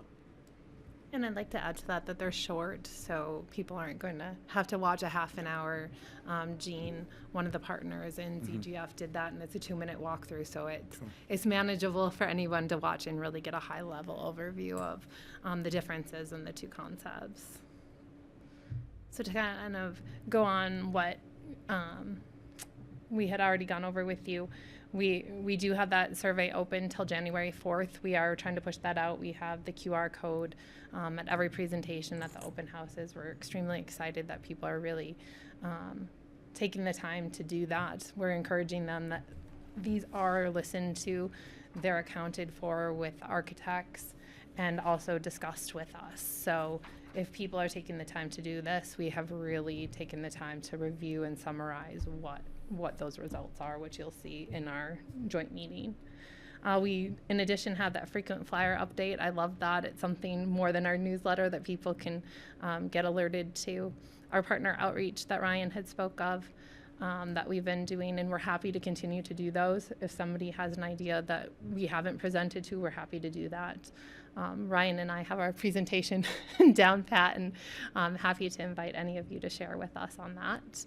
And as always, we like to remind everyone of our aspenairport.com/modernization. That's where you're going to get the most up-to-date information for everything going on with the projects. So our open houses that Ryan spoke of, we did have 2 sessions, almost 200 attendees, which is amazing. We felt that it was pretty important to be able to break those sessions up so we could get people who are either in town at work or after work to catch them. Again, our survey with our QR code is open through January 4th. And like Ryan had mentioned previously, 190 responses as of December 15th, which is fantastic. I think what we have 200 before, so we're really looking forward to that.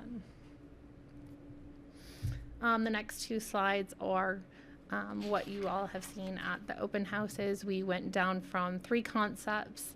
They refined that based on the open house, the task force meetings, and an AAB presentation to what we call option 2+ and 3+, which is also on the survey. One thing I might mention about those 2 slides is you can see those sort of those the blue box call-outs. That's how they're relating back to the common ground recommendation. So that really has maintained that theme throughout all of our conversations, and I think that's an important detail on these. I'm glad you said that, Ryan, because our survey does do that too, and we actually have a link to our common ground recommendations. So if somebody wants to take the survey that may not be familiar with our common ground recommendations, there is a link right there for them to be able to reference them back, because everything we're doing is with the guide of the common ground recommendations. So our upcoming meetings that we had spoke about earlier, January 13th, we have a joint meeting with the BoCC and the AAB to review the concept designs that we were just talking about here in those previous 2 slides, followed by the AAB recommendation for the concept designs on January 15th, which will then be brought to you for an informal resolution January 28th.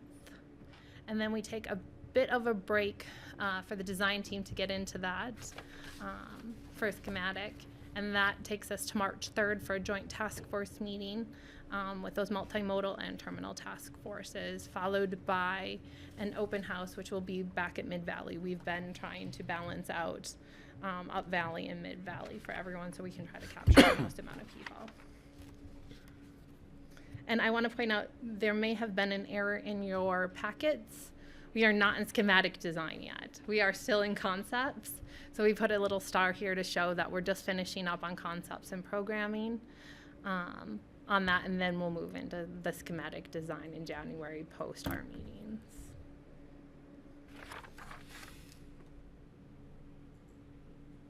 How to get involved, my favorite slide.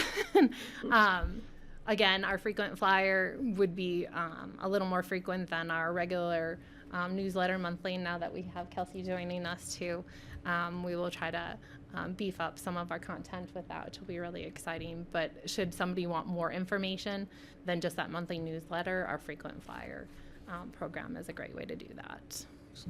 Greg, a wrap-up question? The only question I had was for Ryan earlier regarding airport runway maintenance. We're going to get a new runway, but that doesn't mean it won't be need to be maintained, just not as often and as intensely as what we've got now.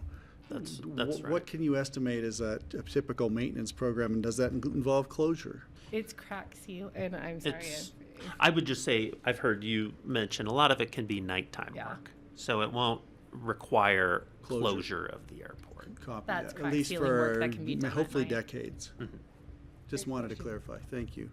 Patty And for funding wrap would up. come from the FAA because we would be in compliance. Correct. We're back in That an is the key, eligibility too. cycle, and it will not be nearly the cost because you're talking just maintaining but brand new that's the key pavement, is- which may show cracking over time, and that's just where we'd want to crack seal that to preserve the pavement.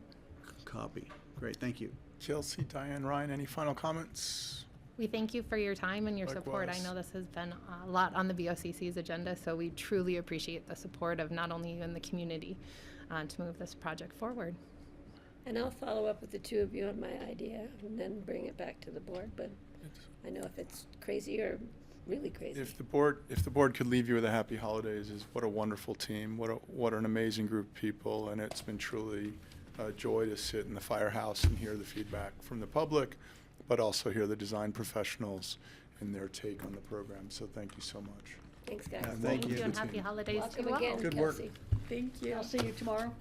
Yes, Here. 10 a.m. We're meeting here, and then we're going to go So look Oh, at at 10 we're meeting here? Grassroots, we're going to quickly move on to the next item because we're Sorry, 15 minutes 9:45 late. here. Yeah.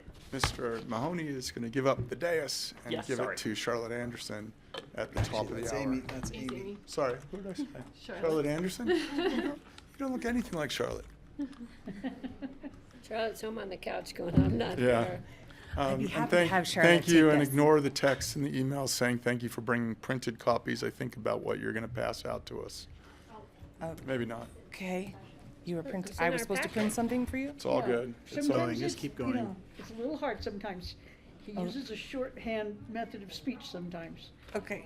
Which Well, I'm getting hopefully, much better at interpreting, by the way. I want you to know. hopefully everyone does have the draft of the resolution that was in the packet. but you have extra copies with you. I told her, no, we didn't need them because we would either have printed them out or we'd have our computers in front of it. I'd be Please- happy to please run back proceed. and get those. Please proceed. No, I'm sorry, I didn't see that email. I apologize. That was my fault because I thought they would come prepared. Okay. I can share my screen if it's helpful for anyone. Jeffrey, you tell me. That would be wonderful. So as I understand, typically at the last meeting in December, our office brings forward the list of committees as well as chair and vice chair for you all to review and make decisions on the chair and vice chair for the coming year, as well as if we're making any representation changes on the various committees. And then I take those changes forward into the January meeting where that final resolution is approved. So on the docket for today, of course, is just sort of the discussion of the chair and vice chair for 2026, and then looking through the various committees and if there are any that we are wanting to adjust or make changes to. Kara, do you want to say anything on this part? Kara, and then Patty. Yeah, and as Amy said, we've gone into this typical rotation. Obviously, there's 5 districts and all of your terms run on 4-year terms, so the math does not equal out, and so we have had to do adjustments over the years based on wherever the board chooses to lie. And so as we look ahead and the decision of the board to not appoint any freshman commissioners as chair, you either would be we'd be looking at either an adjustment to the rotation this year, or it would be an adjustment to the rotation next year. So it's really that where the board wants to sit with that rotation. Patty Clapper. Well, in a great deal of thought personally and discussion with Francie and Jeffrey, I would be the next to be vice chair, and I'll be out of office the following year, which is not a problem because Francie, I think, would be the next rotation in as chair, and she can handle it. But in light of my own personal concerns right now with my health, and with the reorganization of Northwest Cog, the economic development, the county, and with my involvement with the airport and traveling with a lot of issues related to the airport with NACO, et cetera, I think it is wise for me to let Francie be the vice chair and then wean her into being chair the following year. Remember how scared I was the first time? I know, and I will get you through it again. And I will always be available if need be, since I'm so close to the office, for if there's a hand signature, not an electronic, or if either one of you aren't here, I can step in and run meetings. I've done it a few times, so I'll be more than willing to back you two up. Thank you. Thank you. Thanks for that. And I'm going to have a presence for the next year, a forceful presence, my last year in office. So further questions or comments, I think we will pull Mr. Peacock's name from the proxy for all committees on CCI. We'll put in Kara's name on the proxy for all committees. We also have, there are multiple organizations where I think we do need to submit 4 proxies, and Kelly helped me on that one. I know CCI is one. Are there others where we need to have proxies submitted? I think CCI is the only one. Do you have to be the proxy? Can it just be Levi? It's just in case. Yeah, it's just in case. Yeah. It shouldn't be John. Yeah. Definitely shouldn't be John. And I think we have it as John and Levi. Is that it is a formal submission for CCI? So for CCI, there is one proxy. It's due, I think, 3rd week in January. Okay. But I'm raising it to say, are there any other committees or organizations where we need to submit who is our voting member? I am aware that the Colorado River District, we will need to submit, but basically the resolution that you all would sign or approve on January 14th would be sufficient for any of those other organizations that we need to submit who the voting member is. And then the only other one is, do we need the Transportation Coalition for the next couple centuries? Does that continue in perpetuity, or is that It's supposed to be wound done up? in November. It's It only ends one in more January, meeting. one more In meeting. January? January 22nd. So we're keeping this on the recitals, though?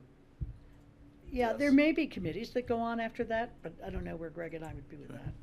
Well, then we'd have to reappoint if we appoint to I the don't- committee, so I we don't could Sure. just say February 1, 2026, or leave it Yeah. open.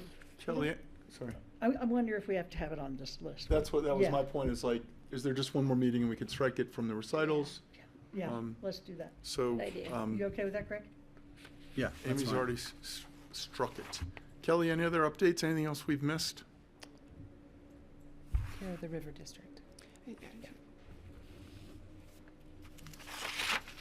I would just like to say that I did sort of take a back seat to Jeffrey, who was getting very involved with CCI, but I have told him that I will re-engage with public lands, agriculture, wildlife, rural affairs, and land use and natural resources. So I will be the voting person for that. Thank you for covering so much the last few months, Jeffrey. Thank you. Likewise. Kelly, I see you're off mute. Yeah, I don't have anything additional to add. Go ahead, Patty. Sorry, Patty, and then Kara.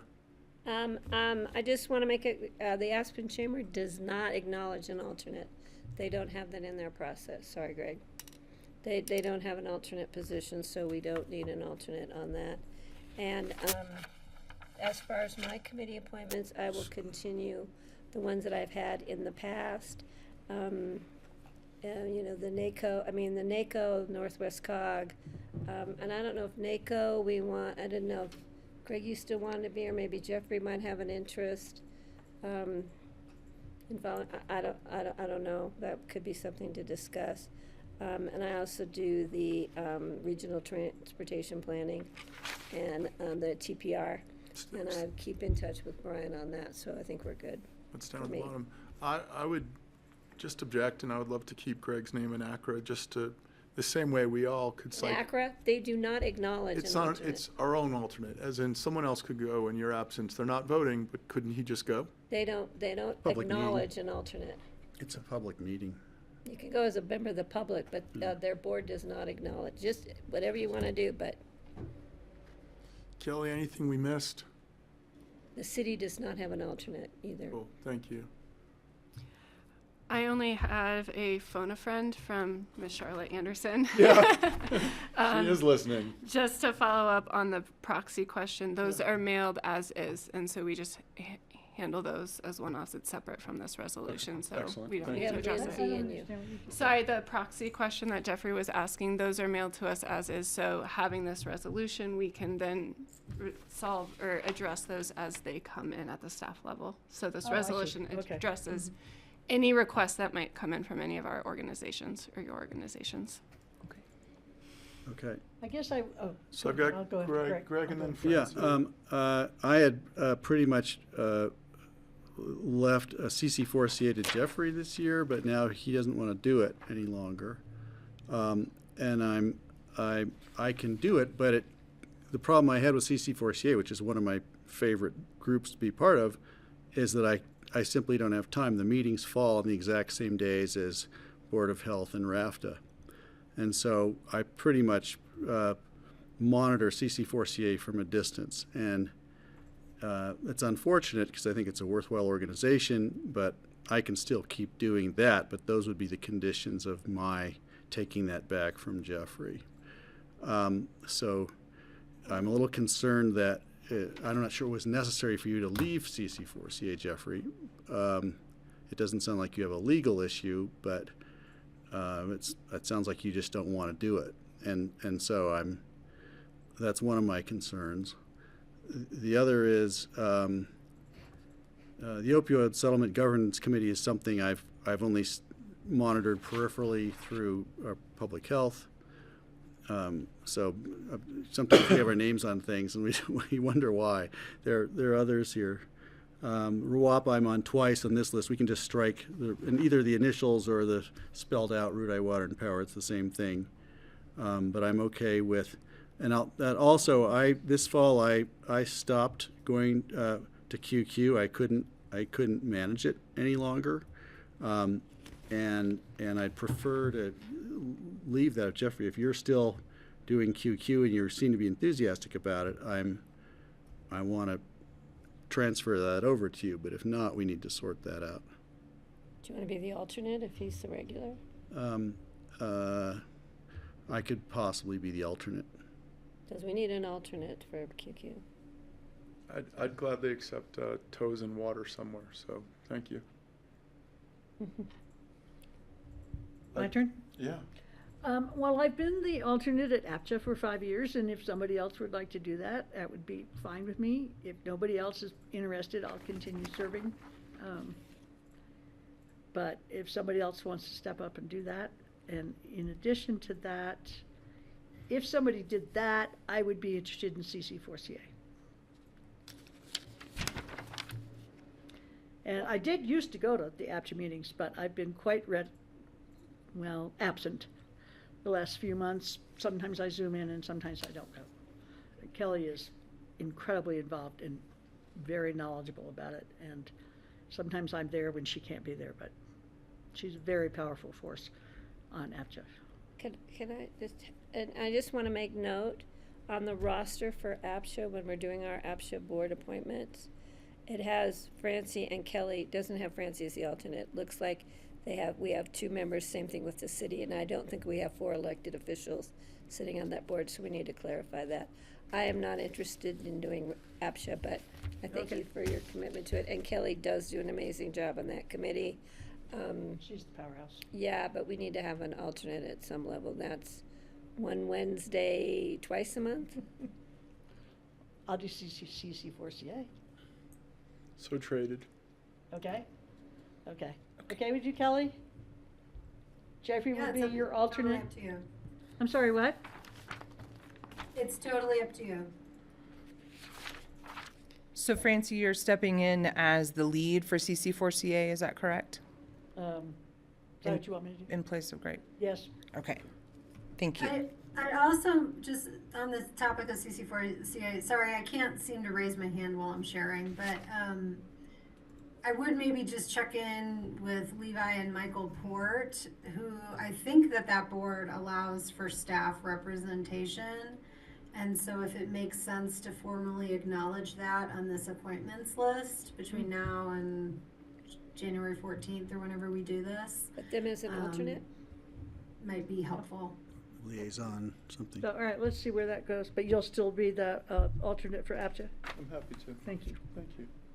You'll actually learn a lot about the county doing that. I appreciate it. Thank you. Okay.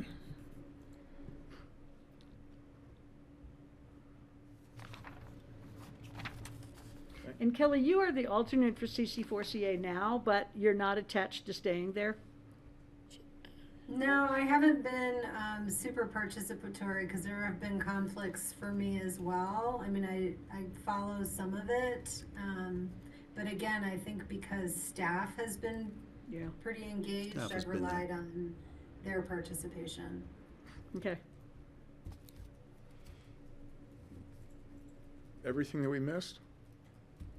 Let me just look it over one more I can start time paying quickly, attention if to you don't mind. TPR if you want to withdraw at some point in the next And year. Patty, you're the alternate for CAST. Do you want to stay there? Yeah, even though you never let me know, because you always take Levi and I get left home alone. Okay. And I I'll want to remember go. What was that, Greg? The No, it's just the TPR? name, yeah, for We can't TPR. withdraw from the transportation No, priority if- ranking? when you're gone, Oh. I would consider Amy, coming thank on. you. Oh, okay. I thought you were like getting out of it. I'm like, we can't Do you get out have of it. any? Just the CAST. Gregory. One more I think thing. we should just TPR. confirm. So sorry, we've got Kelly and then back to Amy on River Yeah, you District. know what happens there.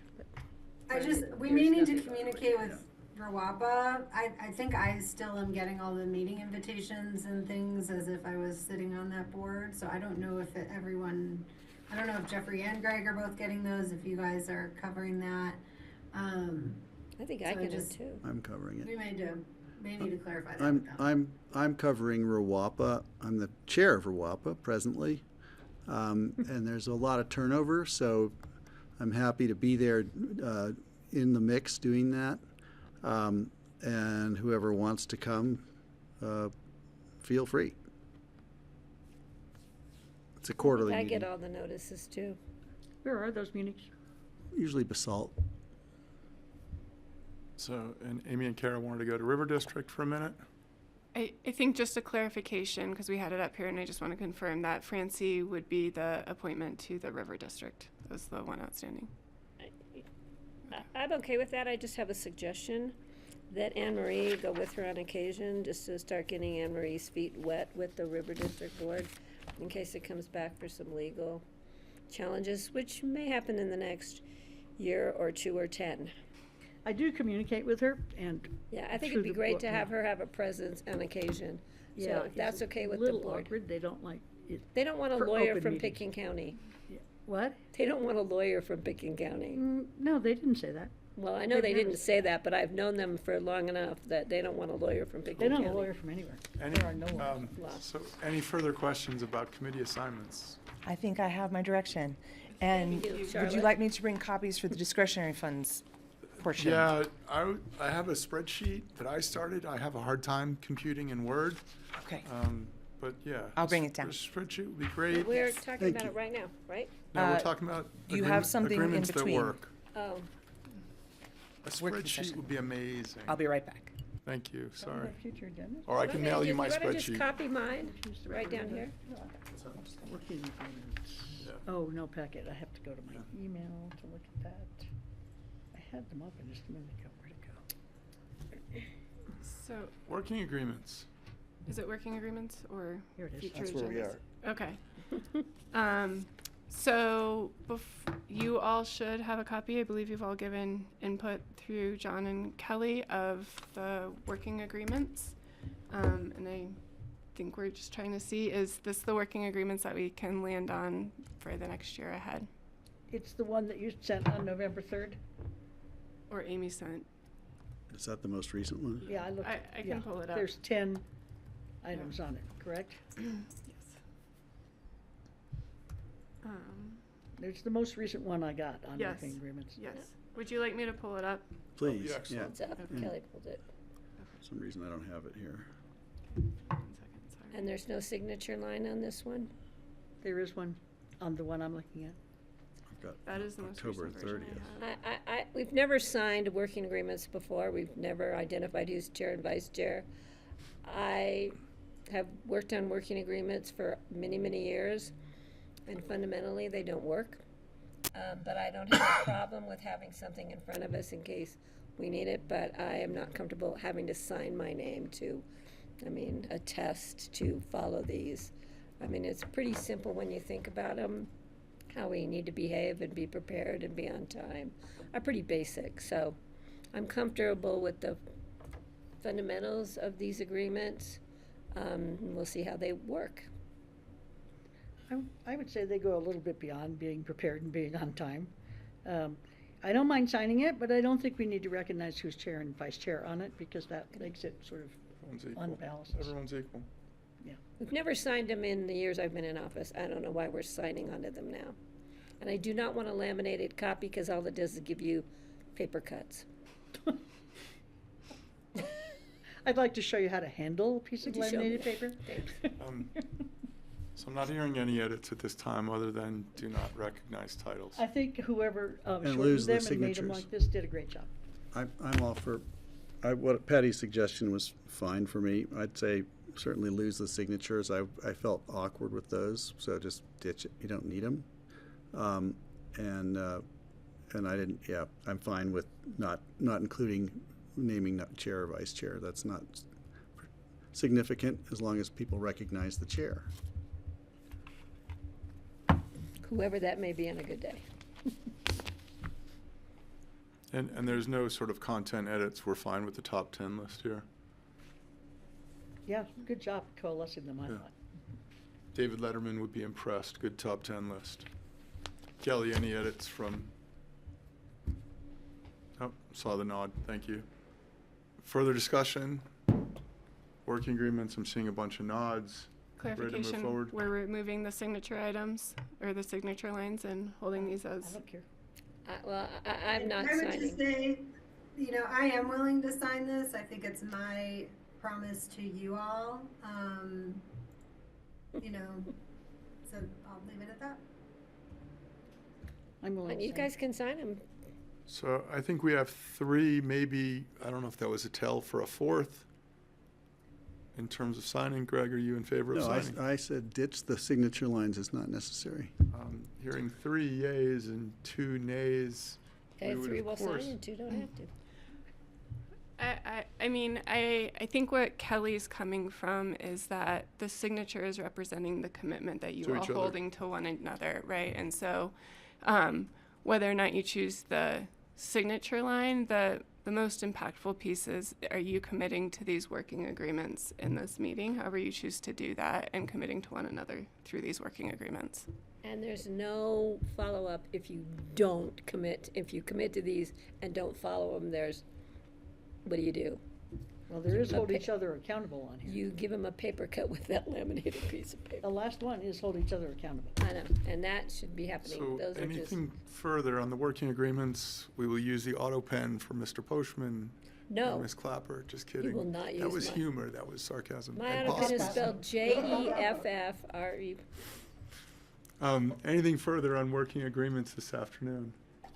I also just want to acknowledge, I know that this has been a lot of work, and Kelly, what you've done, and all of you, that this has been over several months, and my goal, you know, those are your working agreements, but that it's also something that we all can look forward to in 2026. So I know you all have put work into these, and I think they're a reflection of a lot of those conversations that you've had together. Thanks, Kara. Can I jump in? Please, Is it okay, Jeffrey?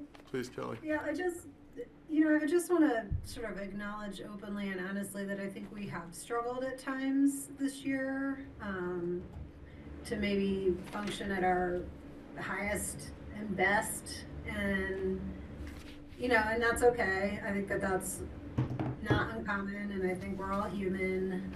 I think this is just a reflection of trying to endeavor to strive for our highest and our best. And that's my goal with this, and with having them in front of us on the table during our meetings. And I would ask, if there's no changes, that Kara, you print it out for tomorrow, and whoever wants to sign can sign, and then that's what we'll consider final. Excellent. I don't know about that. Could I speak for a minute? Please. I mean, I support signing it, Kelly, as I said, and I support committing to it, but I think for some of us to sign and for some not is very awkward. So I would rather we reach consensus on whether we're going to sign or not sign, if that's possible. I am not signing. I have never signed them in 24 years in office, 23. And why wouldn't you sign it? Because by history, we just commit to them. We don't have to put our name on a list, on a line, and I just am not comfortable doing that, because over the years, I found that we have some that we follow and most that we don't. So even if we commit, chances are we will still not be on time, not be prepared, and interrupt. Those things are still going to happen, and there's no recourse unless you flap the paper in somebody's face and said you signed this. I think I can commit to following them on my own without having to sign on a signature line. And so if 3 sign and 2 don't, I'm okay with that too. Or 1 doesn't and it's just me, I'm okay with that too.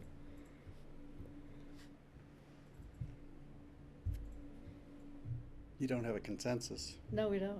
That's okay. We don't That's have all to have a right. consensus on It's a everything. great document we can refer to. You leave staying it at where that and we're all ready to go. You're staying where you are. You're not going to sign. Yeah, I'm good. But thank you, Francie. Oh, well. Good try. We also used to say every month we were going to review them. We've never done that either, so we couldn't even get that far. So I think we've gone as far as we are going to get with this conversation. I'd like to move on to future agendas, which is literally just 3 days in January. January, January 6th, January 13th, and January 14th are in the packet. Any additions or corrections in terms of January? Patty? I'm going to be out. I'll be out of town January 5th, 6th, and I'm not sure if I'll be back on the 7th, but we don't have anything on the 5th or the 7th, but I'll be in Denver. Just the 6th. So Commissioner Clapper's not attending. We already have that captured. Thank you, Kelly. Any updates on the 13th or 14th? My attendance is still a little bit in flux the first 2 weeks. I think I'll be okay. Everything's easy. I think so far so good, but One day at a time. One day at a time here until mid-January. Thank you. Thank you. And every day is a gift. Thank you. Anything else on future agendas? I'll be here. Okay. Excellent. Kelly, sorry, apologies. I didn't see you on the big screen. No worries. All good. I just want to note, Charlotte had sent out a note about an additional APSHA interview that kind of got lost in the mix. And so that is scheduled for January 6th as well. And that will be our sixth candidate? Sorry, I didn't mean to step on you. Fifth or sixth?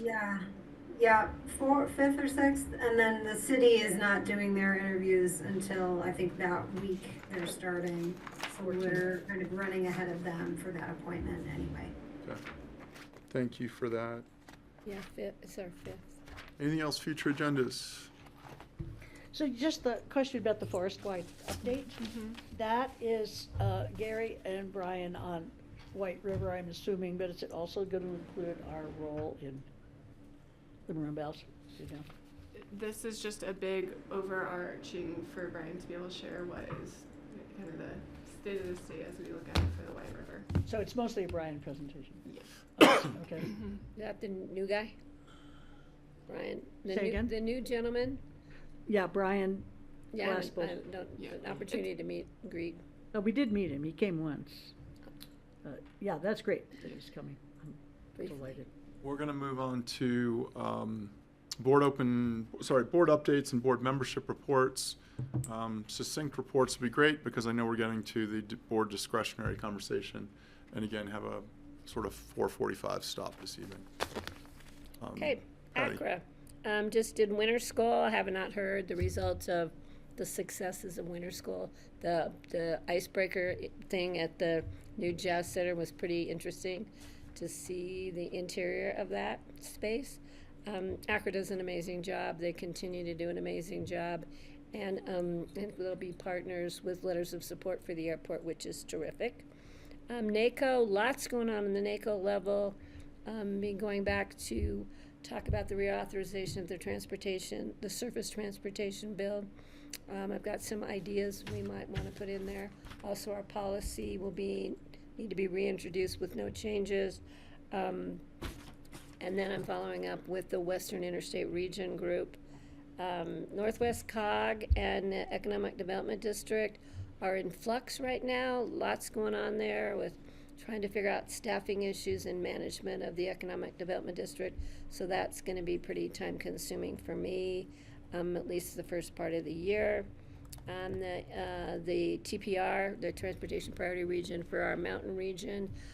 Brian, I asked him to get back to me if there were anything substantial, but everything's kind of status quo there because of funding issues. They have great plans to spend a lot of money, but no money to spend. So that's my updates. Want me to go? Please. The next cast meeting, Patty, is January 28th, 29th, and 30th. The 28th is informal reception and a tour of a modular home manufacturer. The meetings are on January 30th, which is a Thursday. And then the Friday is the free ski day. So Where is it? it's in Salida. Oh, are you going? Yeah, I'm going to go, but I'll probably just go for the Thursday. I mean, I might Let spend me one know night if you can't over. go and I can not jump over the hill. I'll have to drive around, but I'll figure it out. Yeah, okay. But we could go together too. Okay, that'd be great. Thanks. Okay, so I'll update you on where CAST is at. Then CCI, I have not been to the recent meetings, so I'm assuming Jeffrey's going to catch us up on that. CPW, I am going to be meeting with Matt to discuss the recruitment numbers for the elk herds and the deer herds, the herd size, the current status of wolves in the west, not just our county, but the rest of the region, and harvest numbers. Just sort of fill in a little bit, Greg, about the comments I made last time, you know. And Club 20 has a meeting in the middle of the winter, no, March. And the water team, the last time we discussed augmentation, as usual. And we also discussed where we ended up with Shoshone Thing, and 2 other entities have put in some money to Shoshone. Kelly, do you remember? I think it's Breckenridge and another town, another county maybe. Do you remember who it is? That's great. Who just recently contributed? One is Breckenridge, but it was like $100,000 or something. And then we talked about some other, the ponds, some pond, where we stand on ponds and what you can and can do with your ponds, and whether you can, if you affect the groundwater or you try to pull it from a ditch, and if you don't pull it from a ditch, how do you fill it? So we did discuss that. We did a little bit of looking into what the county has jurisdiction over in terms of ponds. And that is, and Greg is going to talk to you about the Transportation Coalition. And I did hear from the West Elk Scenic Loop group recently for the first time in years. And they said, are you still, who of you are still want to be involved with this? It's true, we haven't done anything for years. That's where we are. Is Dorothea still involved in that? What? Dorothea, that was Dorothea's baby. Was it? Yeah. Greg or Kelly, who's ready? Kelly can go, and I'll pick up the end. Kelly, you're up. Okay. So, APSHA, you know, we've gone through our work plan and our budget adoptions. Just so you know, APSHA is planning on the management of some capital projects at Truscott that have needed to happen over the years. So those are going to be good improvements. We heard a little bit of a history of APSHA presented by some grad students from the College of William and Mary. It was nice. I wouldn't say it was thoroughly comprehensive, but you know, their efforts were appreciated. You all have read in the paper, I'm sure. We have a situation out in Woody Creek where residents are very concerned about a registered sex offender who's violating his probation, and the threat that they feel for their children who live there. At this point, one of those neighbors has filed a complaint, and so it's kind of entering into APSHA's hearing officer process right now, claiming that APSHA needs to be enforcing certain elements of the regulation. We, you know, our attorneys have stated there's not really anything in the regulation that allows for APSHA to enforce upon occupants of properties currently, and that, you know, generally violations have to run again, you know, have to be committed by the owners of the units in order for a violation to be meaningful, essentially.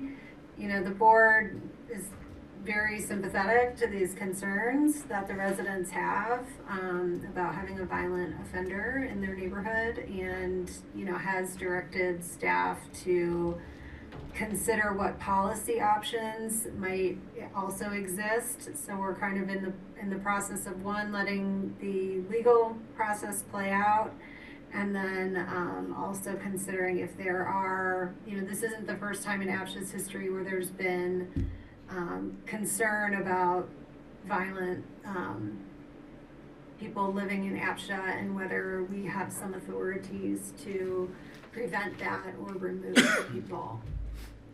So you would have read about it in the paper. Emotions are running very high. You know, at least one of the residents has come really hot out of the gate and is accusing everybody of doing nothing and not helping. And, you know, I don't think that that's a fair assessment. Frankly, the board had not met or talked or taken any position on what to do before last week. And so that's where that is at. And I'm happy to answer any questions, given it's a very difficult situation. Let's see, CCAT, so CCAT is, has their legislative agenda, and then as always, things are continuing to come up. There are some proposals there that they want to get the pulse of the membership relative to data centers and creating model codes for where data centers are appropriate and things like that. There's another bill that I will, if you haven't seen this come through from CCAT, Francie, I might direct your attention to it or forward it to you relative to CPW and trying to create a broader coalition of folks to strengthen the capacity of CPW is another one, and then consideration of a bill for solar projects and how the permitting processes might be streamlined. We've been talking about big siting and things like that, but this is more at kind of getting it connected to the grid once the projects have been approved. So a much smaller view towards that. What else?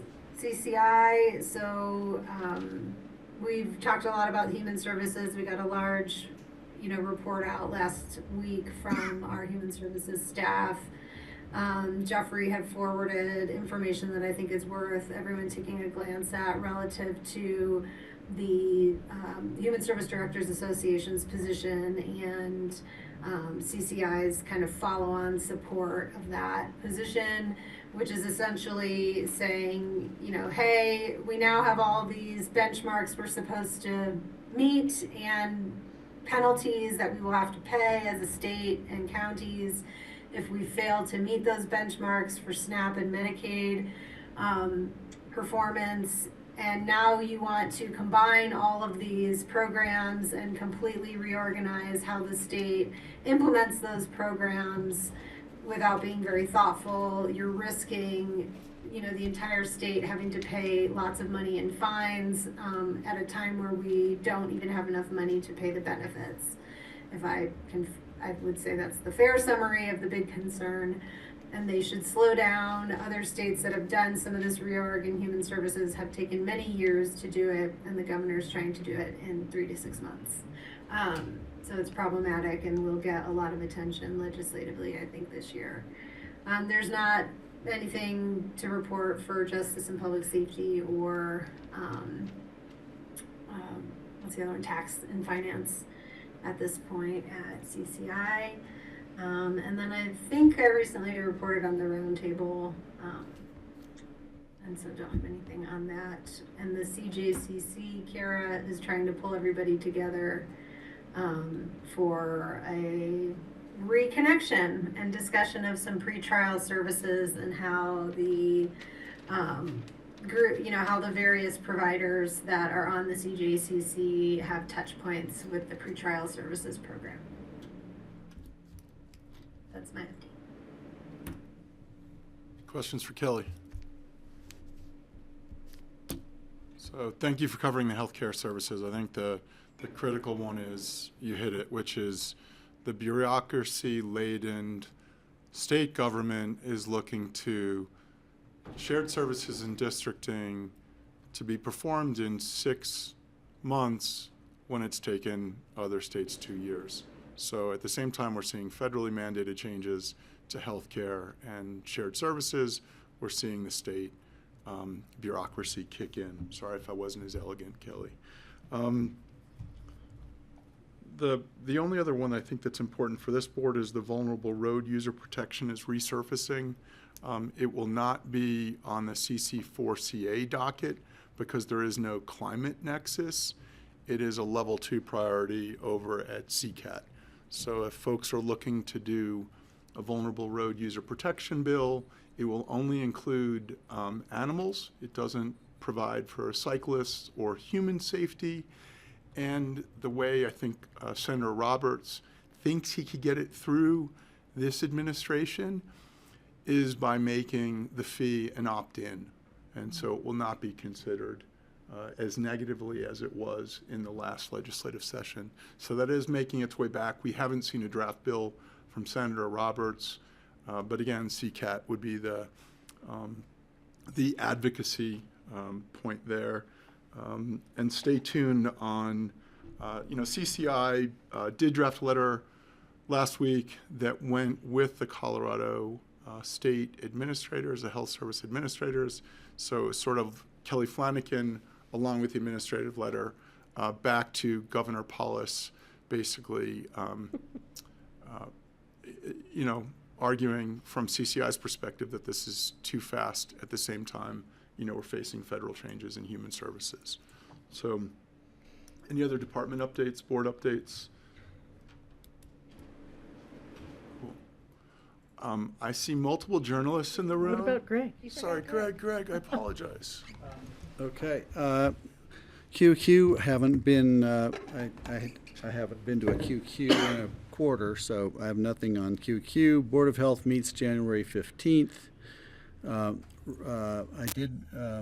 has been a lot of concern, which I've propagated, just regarding the safety of bicycles and e-bikes, and it's too much for the Board of Health to handle, or the Public Health Department to handle at the next meeting, but I'm going to bring it up again then, and maybe we'll bring it back by the spring quarter, which would mean that it won't get very far before the summer biking season.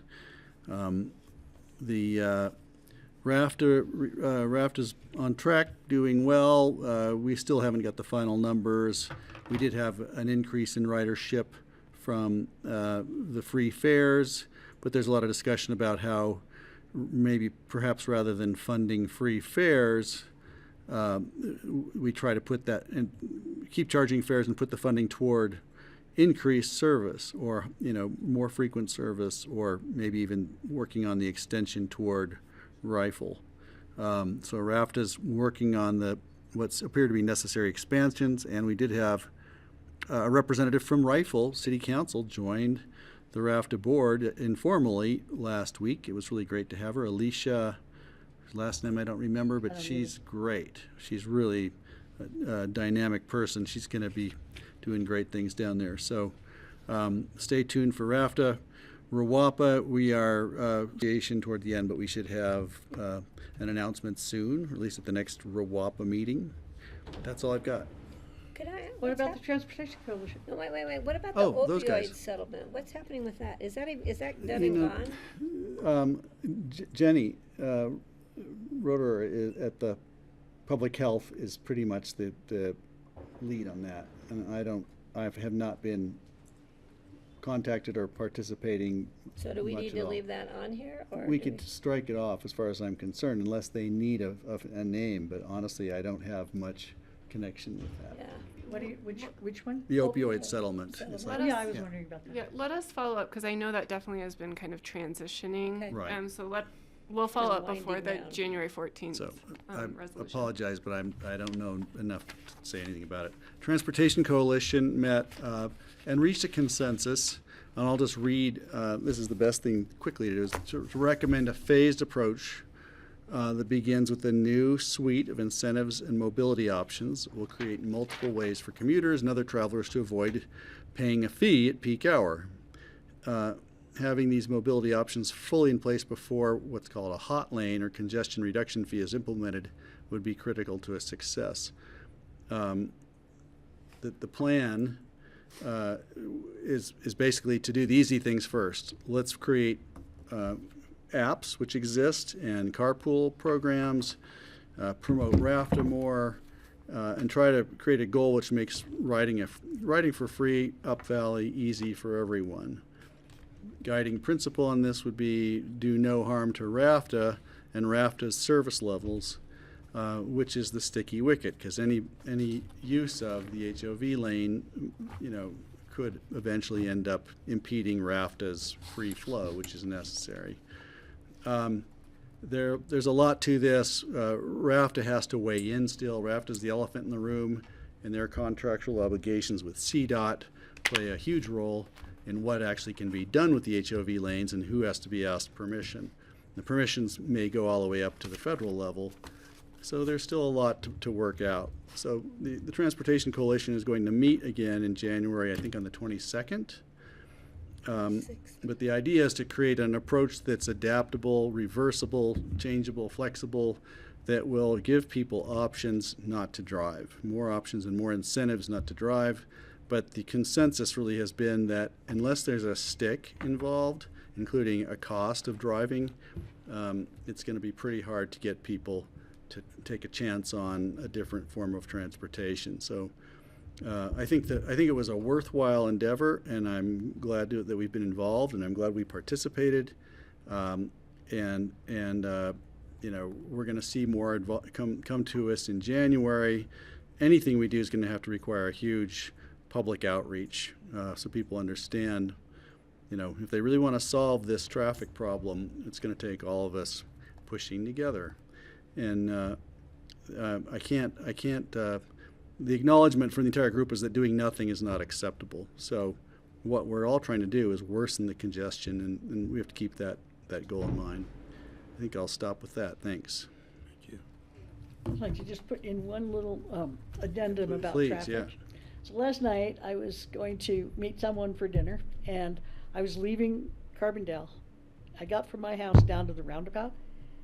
The traffic getting out to 82 was back to the roundabout. The roundabout. The roundabout. So I got partway down, I pulled in next to the co-op, went through town, took Catherine Store Road, and at the end of Catherine Store Road, the traffic to get back out onto 82 was almost back to the bridge. It was shocking. people go both This was ways. like at 5:30 at night, leaving Carbondale. A lot of people come home to Carbondale, so I try to avoid going downtown when the incoming traffic is going. It's just so valley-wide. And they go both ways. They turn They go right or both left. ways. It's really shocking. So Greg, just a follow-up comment on e-bikes. I did pen a note to Beth, who was the person who was looking for a waiver, an age waiver.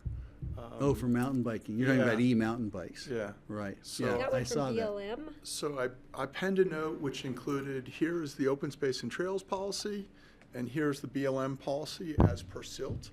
And if you wanted to go in for an age exemption for mountain biking on BLM, here's a way you could go. And I'm happy to share that in Right. your thoughts in terms of safety. But at least it was sort of one concise answer to her in terms of the multiple jurisdictions she's got to navigate. Right. Thank you for doing that, Joe. Yeah. Anything else, board updates? Again, I see journalists in the room because I see polka dots and plaid and, you know. I'm just allowed to pick on you guys. I think, sorry, I just want to make sure, Jeffrey, that I hand over to you the request to coordinate the Transportation Coalition presentation at the EOTC. Received. When is the First EOTC meeting? quarter, That's their goal. March. Are we hosting, Kelly? Our turn to host? No, we hosted in that very lively session in the fall. Probably Snowmass Village. Yeah. There's actually an EOTC staff planning meeting right now, so we can follow up with those details. Cool. Transportation Coalition presentation. Excellent. Probably think is what they're looking at. So we're moving on to the BoCC discretionary fund discussion unless there's anything else on department updates and board membership reports. And I'm not picking on you, Breeze, or Kurt. I'm just here to say thank you for discretionary spending, so you carry on.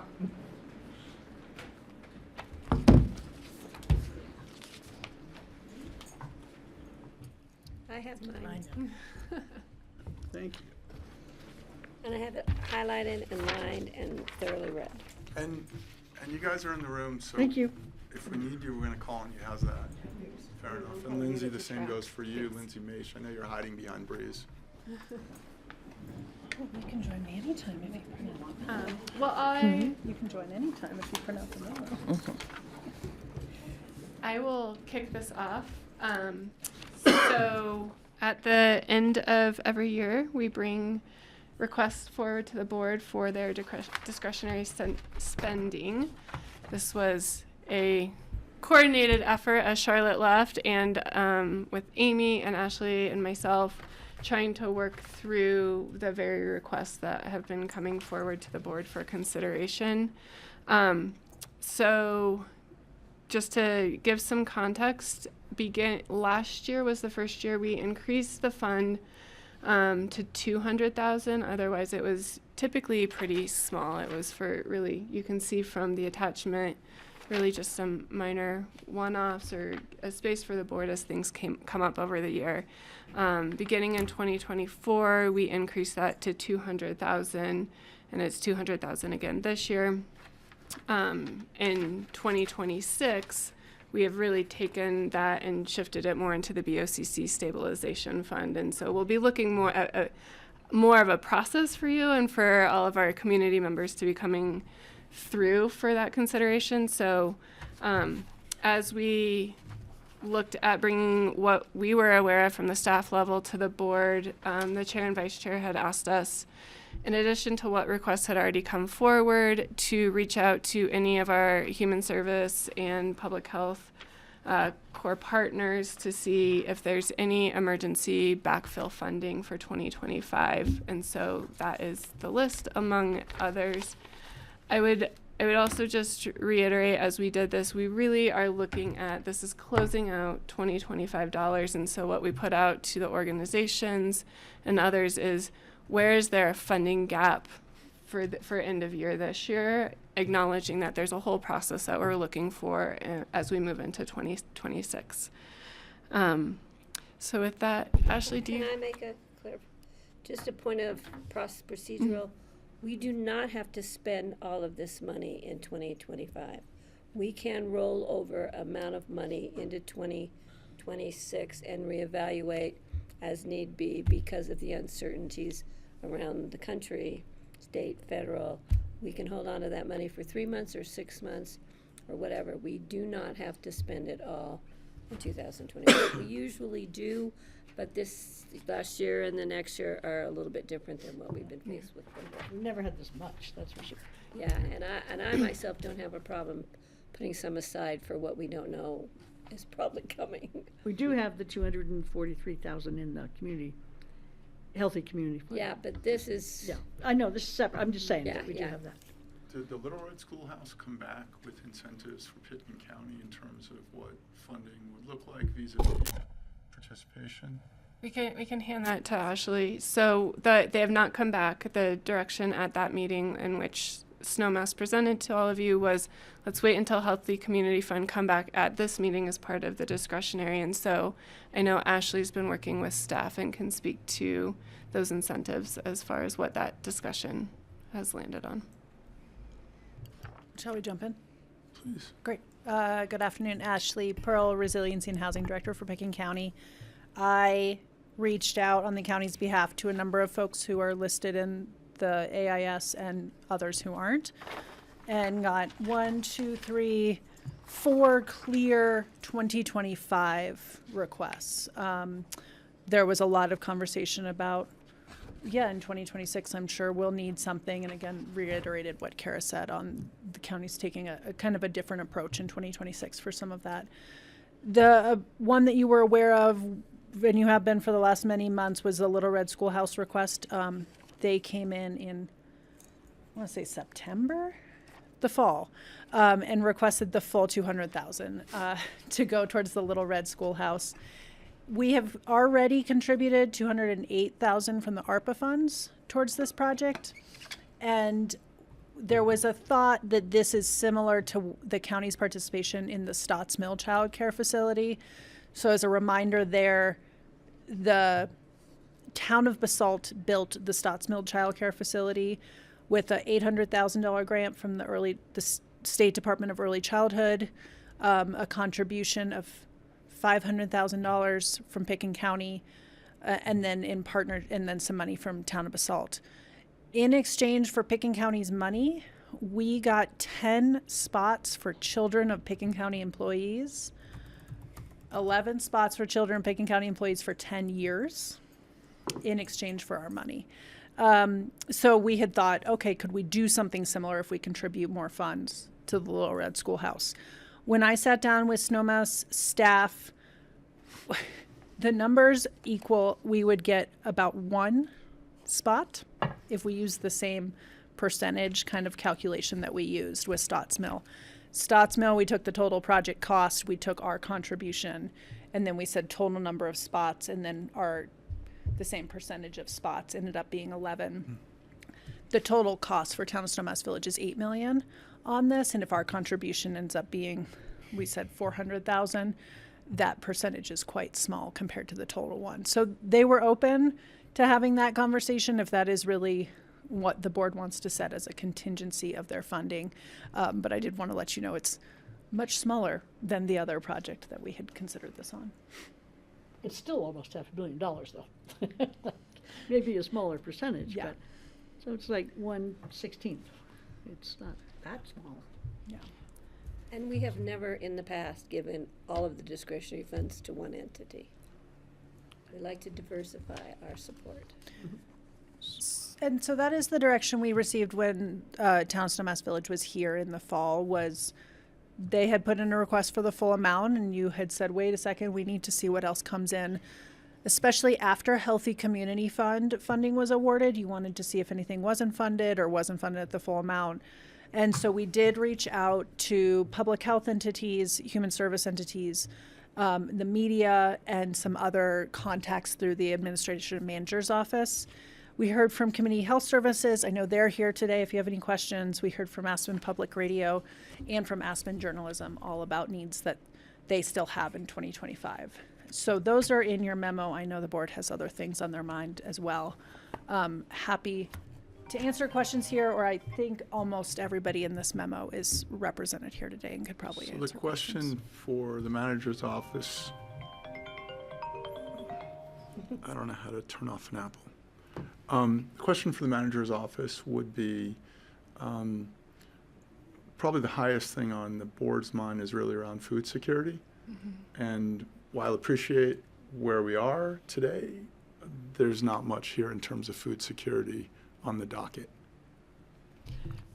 And so, And so specifically, there was some loss in funding at the federal level, and how does that come back to us for 2026 funding? Because we still haven't recovered from the loss in USDA funds, for example. so as Ashley said, as we reached out to those partners, we really kept it knowing the limited scope of and the limited fund is there an immediate backfill, which you'll see presented in here. Thank you as I pause for the sake. But we acknowledge that there's food security is a huge priority for 2026 and want to be looking at that more of a holistic level versus kind of a one-off, which we have talked to the board and would be coming back about what that RFP would look like for food security. And as relates to the USDA and the Senior Services CSA, that was fully funded in 2025. So we would be looking at how does funding for that on top of all the other funding security needs be part of the consideration for the board in 2026 through probably Healthy Community Fund dollars and the Stabilization Fund. Lindsay, anything to add? Yeah, hi, Lindsay Maish, Human Services Director. The only thing that I'll add to that's right on. And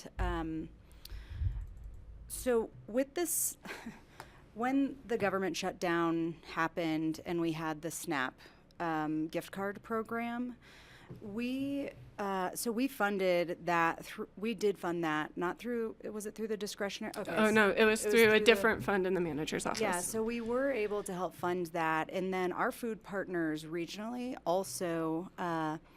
Aspen Community Foundation stood up a donor-advised fund that helped to pay as well for some of the pantry and 72-hour bag expenses during that time. So there was a regional effort that helped support our food partners in 2025.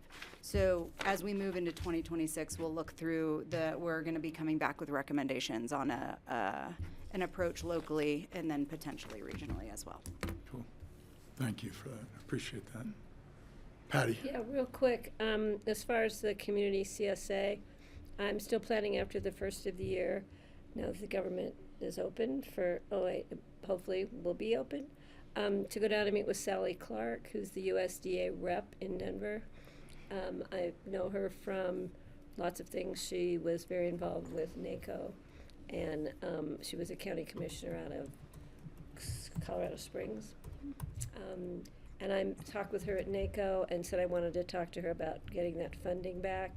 So I'm going to be working on that. I've got 3 things I need to attend to in Denver, county business, and I'm hoping to tie her into that trip so I can get it all done in one day. So I'll keep everybody posted on that, because I said this when we funded out of the manager's office, the senior CSA, I said that we would try and work on finding other possible funders for it. And so since it comes from USDA, thought it was a perfect opportunity for us to go down and explain how beneficial this program is. And it's not that much money. Thank you for that. I'll keep you guys posted on that. We got Kelly and then Francie. Yeah, just setting the Little Red Schoolhouse aside for a moment, I think that the requests in the AIS were all very reasonable and reasonably contained within the budget that we have to fill those. And so I would be willing to do that for Community Health Services, Aspen Public Radio, and Aspen Journalism. I also wanted to potentially propose, I spoke with John Peacock and asked if he had any programs or organizations that were kind of near and dear to his heart that we could perhaps make a donation as a board in his honor. And he had mentioned Mountain, Greg, you seem like you don't like that idea, but we can talk about it. That he had mentioned Mountain Family Health Centers was a personal project near and dear to his heart, as well as Aspen Family Connections.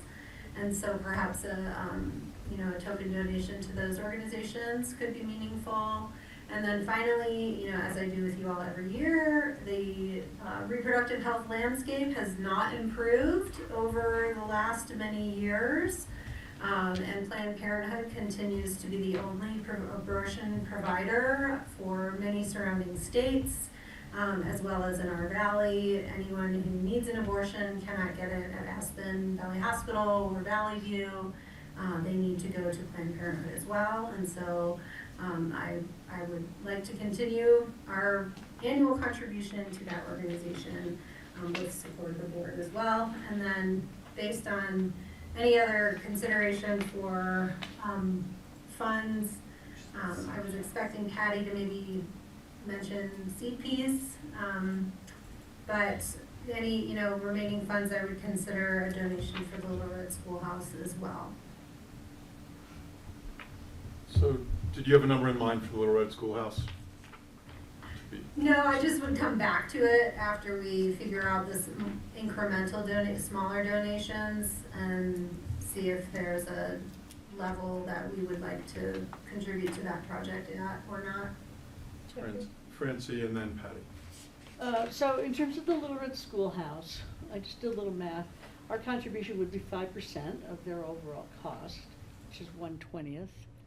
And they have 80 kids planned for there, so I don't know how they go down to 1. I don't know what the algorithm was in Basalt, but I do think if they want us to make substantial gifts, that they need to be a little bit more open-minded about what are the underlying premises of that much money going to a child care center in Snowmass. So that was pretty much of a turnoff for me. One kid for $408,000.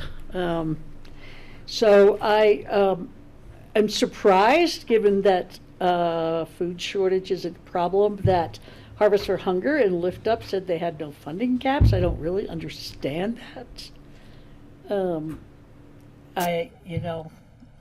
If we're going to prioritize food shortage and they're saying they don't need our money, I don't understand that at all.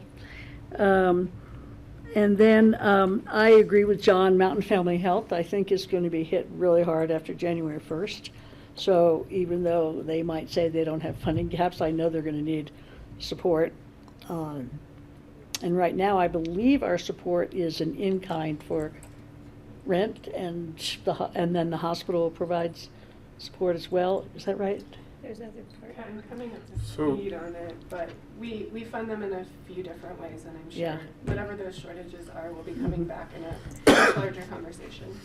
And I wouldn't have a problem giving them money and honoring John with it. I think that's a nice idea, Kelly. Aspen Public Radio, I give quite a bit every month to Aspen Public Radio, and I believe in it 100%. I know we've already given them some money, but I would be willing to give them some money. I think, unfortunately, the big ask comes from Snowmass, so we have to figure that out, to figure out what else we want to do. But I would like to contribute to these other entities. So the community health services ask right now is 10,000? That's all they need to close their gap? And she's with us shaking her head yes. Yeah, and the part of the paragraph later on there kind of says, Logan and team are really thankful for the support from the Healthy Community Fund so far with Aspen One, City of Aspen, and Rocky Mountain Health Foundation. So still just have that $10,000 gap specifically for cancer screening and family planning.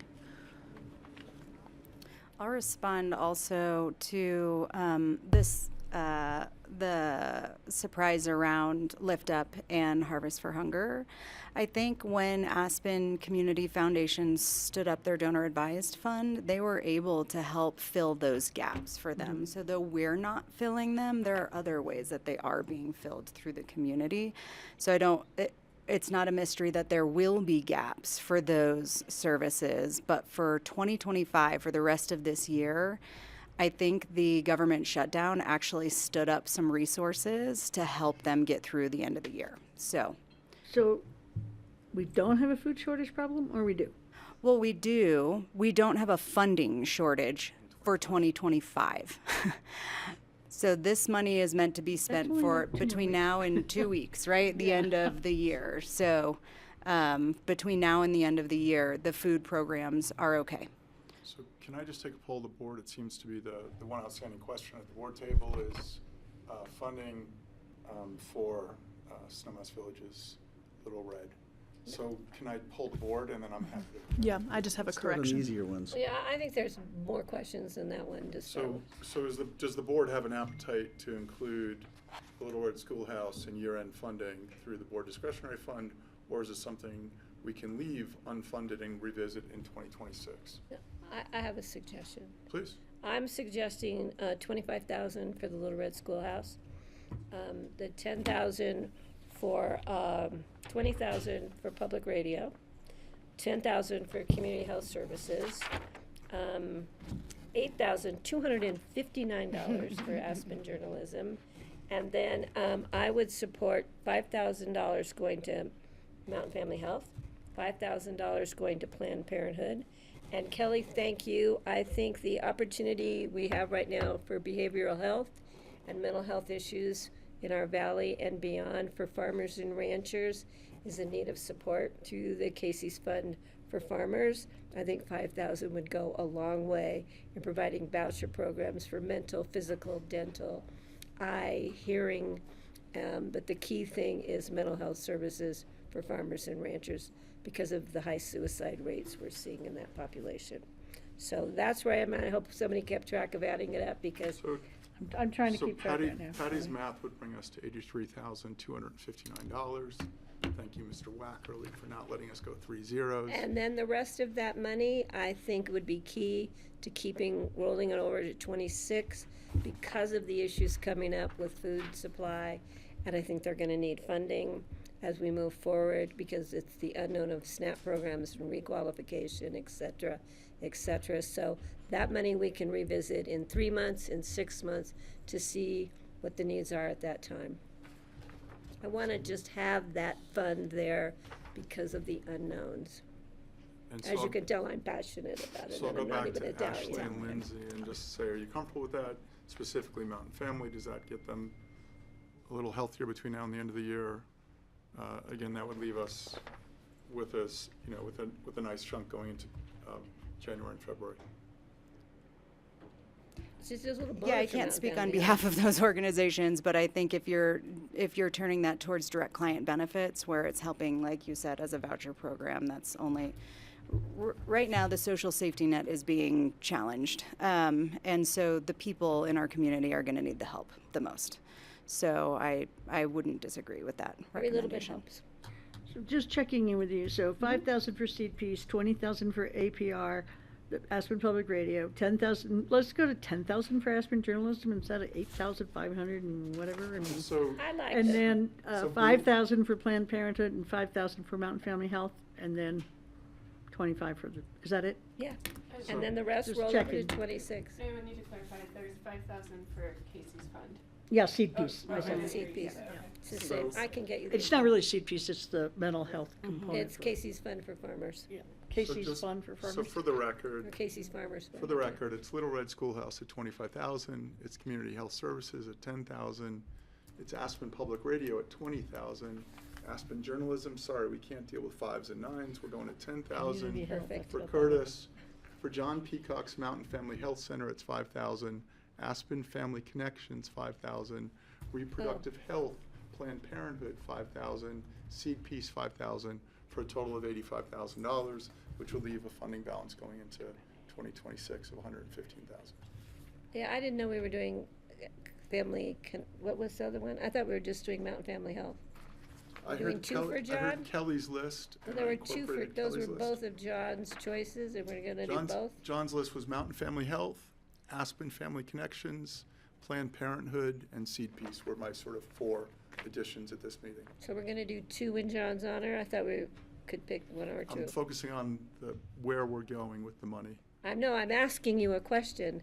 I thought it was, John said either or, not both. Kelly asked him what his choice would be, and he said Mountain Family Health or Family Connections. But if you want to do both, we just need to clarify that we're doing both in John's honor. What's the Connections one? What is that called? Aspen Family Connections. And what is that? That's the school resource center for the Aspen School District. They connect families with services and support systems. They're pretty amazing. They're our upstream for all child welfare things, so they really help keep kids out of the system. They're like the one in Carbondale, It's the school resource center in the Carbondale. Roaring Fork District. That's what it's called. Here it's called the Aspen Oh, I Family see. Connections, Okay. run by Catherine Sand. So if we Run want to by do what? both, I'm okay. I Catherine just wanted Sand to clarify is the we're doing executive both in director. John's honor, I guess. Or You good moving forward? And I'm happy to repeat if I need to repeat. No, I'm fine with it. I could speak at length on any one of these things, but I think I'll just zip it until a future date. Commissioner Future Woodruff. date. What will, A future date, what will inspire the future date? What do you, when I feel like talking about it.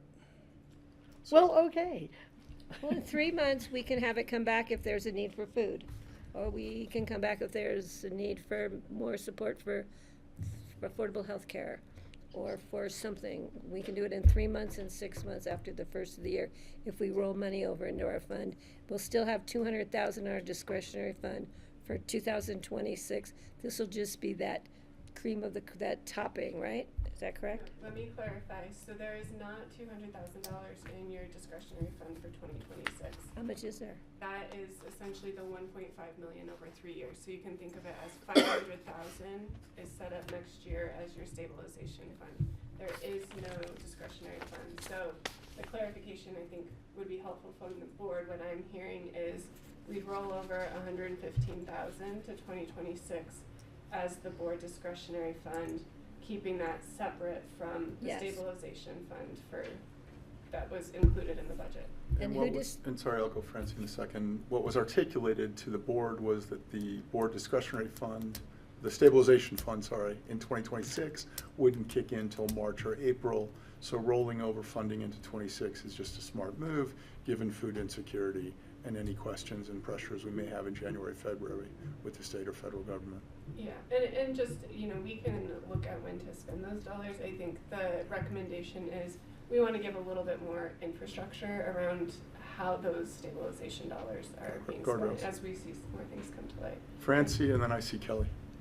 I would like to suggest a larger amount to Snowmass in an effort to be good neighbors, not 200,000, but, you know, I don't know, maybe 50,000. And that would still leave us a balance for January and February, and then in March, we have access to more money, so I'd like to recommend 50,000 to Snowmass, and everything else that was on this list. So I have Kelly next, unless it's related to Francie's comment. It's directly Patty? related to Francie's comment, and I'll be brief, Kelly. I'm not necessarily comfortable with that. How is this other fund determine the use? I mean, is it like a discretionary fund, but it's called something different? I mean, it essentially is what we want to do, and where we came up with $1,500,000 over County is that we want to give a little bit of structure, keeping that very focused on the reason it was created was because of the federal funding gap. So we want to make sure it's really staying in what is that framework that you all are making decisions as it relates to those federal funding gaps, which, case in point today, it stretches all across our community. Well, I thought 25 was a good start for Snowmass. They have some other projects out there that it's not my business, but I do read what's going on in Snowmass. That maybe they need to shift. And I don't know how their funding is dedicated in Snowmass, but yeah, I think they'll probably be able to build. The problem is they're going to build 80 new spaces, and the recent survey that came out said what we need are teachers, because we have spaces we can't fill because we don't have teachers, because some of them get paid $30,000-$40,000 a year and expected to live here. I'd like to So Yeah, here. that's where I would like to see funds going, but this is not the case for childcare that's before us right now. I think I had a rebuttal from Francie, and then I'll go to Kelly. I would like to hear from Kelly. So, and just, sorry, as you come off Two mute. things. go I ahead. can rebut on I can jump in on the Snowmass if we want to keep that conversation flowing. I might propose that the contribution be 42,000 to bring us to a total contribution of 150,000 to that project. A nice round even 250. number that kind of threads the needle between Francie and Patty. I think it's And then 250. say- It's 250, right? If we go, I think it's 250, Kelly, not 150. I thought we had 108 in the 208 project was the already. original. 208. Okay. Okay. Thanks. Well, Mhm. great. So 42. Yeah. I can go there. I do think it makes sense to roll some of this over for when there are projects that come to us that are not related to the federal funding gap that we may think are important to fund anyway. To have some, to have some funds available to be responsive. Which if we spend all this right now, we won't be able to do that next year. So do we have a path forward? I have total capital allocated to Little Red Schoolhouse of $250,000, which is $208,000 in DARPA funding, $42,000 at the table today, $10,000 for community health services, $20,000 for Aspen Public Radio, $10,000 for Aspen Journalism, long form. John Peacock's Mountain Family Health, $5,000, Aspen Family Connections, $5,000, Reproductive Health, Planned Parenthood, $5,000, and Seed Piece of $5,000. That would bring today's spending to $102,000 and leave next year, January, February, of $98,000. More Excel, less powerful. I like more rolled over, but I can compromise, believe it or not. I'm okay with that list. Greg? Awesome. Kelly? Awesome. Can I ask a clarifying question? Please. I did not mean to mischaracterize Snowmass as unwilling to work with us on the numbers. I think we were they've decreased their numbers from 80 some kids to a smaller number that I don't have on hand. And when we used just the same equation we used at Stotts Mill, it didn't come out to a ton. And so I just wanted to manage expectations, but I think they're willing to consider spots. So my question would be for the money, 42, sorry. Answer to everything. Are you all thinking you'd like to ask for something in return for that total of I don't need a spot for 250,000? 1/4 of a child. So I think we have direction. Snacky. I think we have, thank you to the organizations that support our community, and thanks for sticking with us, and really appreciate you being here today. Kelly, final words. Yeah, sorry, I don't think I heard Casey's fund in your final roundup. C-Piece was there, yeah. It's actually, yeah, I'll clarify the name and all that. Can I just clarify the question for Patty? Is that money going to be spent within our valley? Yes. It's not. The voucher program this will go to is for providers within the Roaring Fork Valley. They also have a branch at his family's home in Virginia. That's separate voucher program because you don't have to have a voucher to go to Virginia to get your teeth cleaned. Is it a 501c3? Mm-hmm. Just got it. Excellent. We look forward Great to seeing you question. back to talk about food security, and given, the anthroposophic moon cycles, we'd love to know earlier rather than later whether we're planting crops for our senior citizens. They already planted garlic. And so if they're just not eating garlic next year, but they get additional fruits and vegetables, Let's that would plan be for lovely. fruits and vegetables. That's a pretty big part of the system Garlic of is care good is for their blood healthy pressure, their produce blood- for older adults. So And let's Ashley, plan for that. Lindsay, Did you Amy, eat your thank you garlic? for your Did you work wipe on the your community's behalf in pulling this together. Let's get you and some more next time. Really I come in. appreciate They it. have a whole bunch. I always have extra vegetables. And if Breeze or My Curtis God. want to come up because you guys are here, Hi, is Rose. it Logan? Please invite You're them welcome to up. come up and say hi and wish us happy holidays. That's okay too. Yeah, sorry. No PowerPoint though. No PowerPoint. None. Red light's on and yeah. Hi, Logan Hood with Community Health Services. Thank you so much for the opportunity to have discretionary funding. I am really proud of the community coming together with our major funding cuts that we experience with breast and cervical cancer and reproductive health. It takes a village, literally. And there was just this little piece left. I went to Garfield County and asked for. They encouraged me to apply to just a regular grant next year, but this really does round it out so that we'll be whole at the end of the year. So thank you. Great. And happy holidays to all of you. Thank you. Thank Happy you. holidays to you and all of yours. Thank you for the work you do. Thank you. Thank Yeah, you, it's Logan. awesome. Hello, Breeze Richardson. Likewise, thank you so much, both for the opportunity to work with staff on an application for these funds and to support the radio station. I also am trying to be bold with my peers to the role of public comment, that it was because I came and shared news with you that the conversation kind of transpired from them, and I'd like to see more of my peers updating the board with what's happening. But I came before you in October. October 1 is when we launched the Resiliency Fund. We lost about $200,000 annually in federal fund, previously allocated federal funds, and I'm delighted to say I'm headed over to Aspen City Council next, where they too had some discretionary funds that will put us over our $400,000 goal, so $500,000 goal. So I think when this day is over, we will have met what we set out to do in 90 days, which is really a testament to this community and how much they value daily news and the role the radio station has played for 45 years in this community, and that is not lost on my staff and I. So thank you for this support. It's going to let us end the year a little closer to neutral, and then allow for some of the funds we've been able to secure from the community to be used next year in lieu of federal funding. Maybe while I'm on the mic, I'll also say I proudly represented our community in Washington last week at a hearing in the 10th Circuit District Court against the Trump administration for the violation of our First Amendment rights. And we felt like the court proceedings went really well. Both the judge, obviously our legal counsel, but was really impressed that all of the Colorado defendants were in the courtroom. And so the ability to go and participate in that, like while we were in the middle of fundraising season, was a big lift, but I was really, really proud to be there. And we got a lot of national press as well. And I think that conversation will continue. But this is the story in small communities all across this country of saying, that's not right, that's not American, that's not what I signed up for. And I think more and more of these stories are going to come out as judges make rulings in these cases. My mom asks me literally every day what's happening with the case, and she's a doctoral professor. You'd think the woman would know. I'm like, that's not how it works, Mom.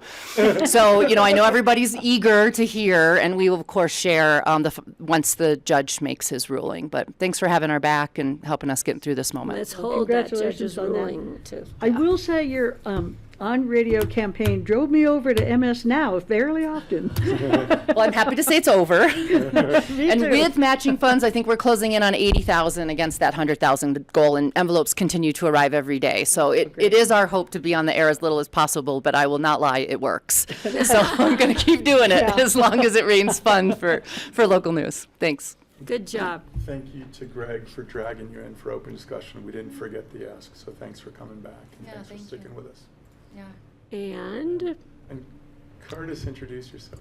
I'm Curtis Wackerly, the editor and executive director of Aspen Journalism, and I just want to say thank you to all of you, and thank you to Ashley. Thank you especially to Jeffrey. I think you helped push forward that media should be part of this conversation, and to me that's really heartening because I feel like we have to recognize that this is a critical part of our infrastructure, is the ability to have a healthy media ecosystem, journalists out there telling stories, reflecting the community.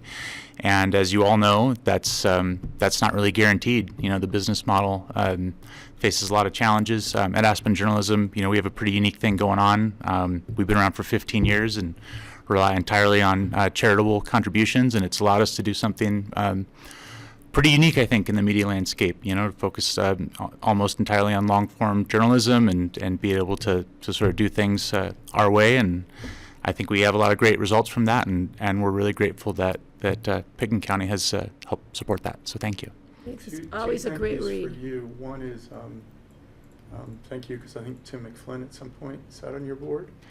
He was a founder, and he went to every board meeting until his passing. So thank you. Yeah. And then also a thank you. We as a board spend a lot of time talking about water, and I know you as journalists spend 6 hours in board meetings with us. So you're not missed when we see you at the table. So thank you for coming to the round table. Thank you for all your coverage of water this year. Yeah, Heather's article on the Crystal River water, that was phenomenal. They do I a still great refer to job. that. She's great. Oh, the breakdown using the satellite data. Isn't that fabulous? And, yes. Yeah. I keep it right on my desktop so I can. Oh, look at thank it you. all the I'll let her know. She's at Crua in Vegas right now with all the water buffaloes. So. And I just want to remind you guys that it's not our money, it's the taxpayers, and we have very generous taxpayers in Pickens County, not just because of the value of their property, but because they pass ballot tax measures on a regular basis. So that's really who needs to be thanked. Yeah. Well, we are a reflection of our community, so. Yeah, and we follow through what is a reflection of what our community wants. Counterpoint. Uh-oh. I think local coverage of the doings of elected boards is pretty paltry and has been. I kinda like it's nice it to that see way. you guys in here. But Curtis, Aspen Journalism is doing long-form reporting across the West. So it's not really Aspen Journalism focused, it's focused across the West. So I may be being a little bit unfair there, but I'd like to see more reporting on what's happening in this room, in the city council chambers, on some of the boards. There's a lot of important stuff happening that just blows right by the media locally, and it blows right by the public. And so then months later, when we make a decision, people come in and say, "You never told me you were going to do this." And it's like, where were you? It was a public meeting. But and I'll go back all the way back to Bill Dunaway, who was considered the 6th commissioner or the 6th councilman or the 4th commissioner back then, because he was there every day. He was there. His life was devoted to it. I'm not seeing that nowadays, and I know you've got a women's desk, a water desk, a climate desk, arts and social justice. You've got all these desks that are funded because people want to focus specific things they're interested in, which is great. But who's going to fund the local government desk? And if we do it, it may seem a little bit, that we may be trying to buy something. But I think it needs to be done. And so, and we need to hear it. For you, this is for the entire journalism community. It's like, I think we need to up the game. Personally, it just seems like just now. maybe it's just me, but a lot seems to be missing. No, it's not just you, and it's actually well timed. So, Curtis evoked the business models, and we're all trying to innovate and do things differently. And one thing I've done for the last year is partner with David Cook and hire his beat reporter, teach him radio, and have him deliver city and county news. That position has been vacant for the last 3 months. It's reflecting on our airwaves that we don't have as much county specifically. But that's not an excuse. It's why we engaged in the collaboration in the first place, to try to get more local government coverage, because it's what our listeners are saying they want. So I want to take that back to my newly christened news director and Hallie Zander. And as David looks to hire and replace that person and we bring them into our ecosystem, we make it clear that our bar's high and we want good coverage. Lucy Peterson covers the city, and I think she's cut her teeth well on that beat. But again, a year, maybe a year and a half tops. So as you guys know, these beats take some time to learn all the nuances. And so I think we should hold our standards high to what we expect out of those reporters in the year ahead, and keep engaging with us. Tell us when it's a work session you think is going to be particularly meaty and the kind of thing that 3 months from now you want press coverage showing you've been talking about it. And I think as a new county manager comes in, and, my team, at least, I'm, in the daily news space, can work with the comms team and just remind them we don't just need pretty press releases about a big, huge announcement. We also need breadcrumbs along the way of what's going on and what might be of interest. And so let's get our new news director and that new county management, as it rebuilds, kind of connected, and make sure we up the game. I'd love to be sitting in front of you a year from now with us going, wow, I really noticed there was more coverage. Me saying, please stop. Yeah. Yeah, Well, when thank you. I appreciate you go to the grocery store and people think you're the mayor, that needs to be clarified. Happens all the time. City council, right? You miss city council. I'm Thank like, you was you both for supposed to be coming there? in. Happy and healthy holidays. And Dora is reminding us that we're already moving on to open discussion because there's another meeting that will start here. Oh, sorry, you're not on Dora. I don't want to shortchange Curtis Starts at here. 5 o'clock. No, any final wisdom?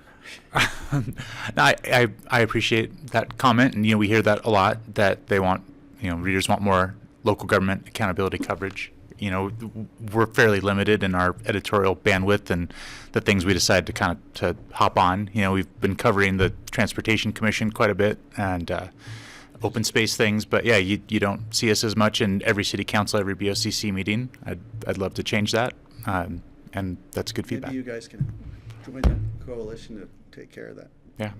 That'd be great. We can always expand that table behind you to accommodate. Happy. A whole press gallery empty over as there. of late. Thanks, guys. Thank you guys. All right. Thanks a lot. Nice to see you. Happy holidays, y'all. Thank you. Bye-bye. We have one more item, which is open discussion. We're hoping to wrap up at 4:45 for a 5 o'clock planning and zoning meeting. I don't have any open discussion because we have to wrap up at 4:45 for a meeting that starts at 5. Any open discussion items? The only item I have, but I believe there is clarity during future agendas, was just regarding the APSHA position decision, so I think we've got clarity there. You're talking about the board position? The APSHA Interview. interview, yes. So it's Sorry. We have one more Six. interview. one more interview next week. Is the 5th or 6th interview for APSHA? Not next week.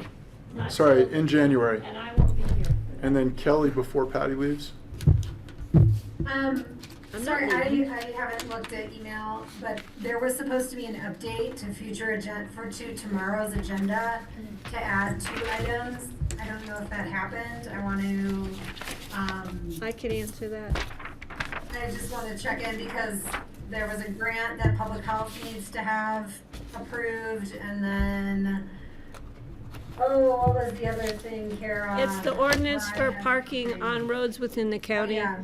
Both have been Yeah. added. I just received a phone message from Jeanette Jones saying since they had to put on the ordinance, they decided to open it up for the grant, which will also be an emergency grant to accept a grant.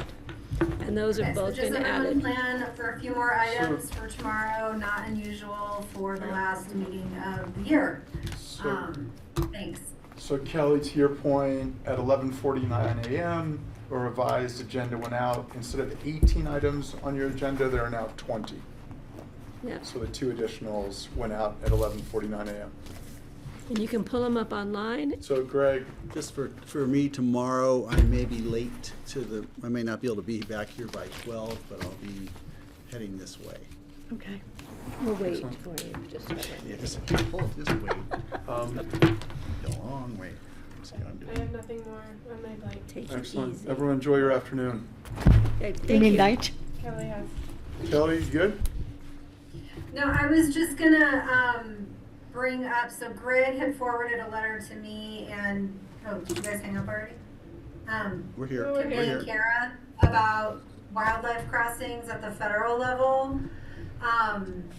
And, you know, I just wanted to circle back because this is sort of a first instance in practice following on our retreat with Cozen last week about handling those. And so Kara, I think appropriately in this case, said she would forward that letter on to Cozen. It's a request for her to co-sponsor a wildlife crossing funding bill. Because I think as a board, we've said we want to help, you know, Roaring Fork Safe Passages figure out funding mechanisms, and so lending our support in that way makes sense. I do just want to take a moment to clarify what I think I understand as our process moving forward, which is if we receive letters, we bring them to the board that don't have kind of an active board position on them. We bring them to the board to decide if we want Cozen to look at them or not. So I just wanted to kind of close the loop on that. So can we look at that at Yeah, open I appreciate discussion that. tomorrow? Appreciate you reminding us about making that commitment, and I definitely support any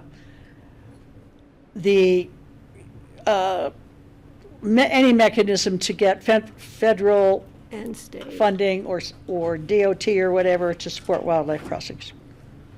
Is that what I was supposed to say? Or fencing or underpasses or any of that. Yeah, I just want to clarify that if there are other letters that we don't have an active board position on, we should bring them to the board to decide if we want that to go to Cozen or not.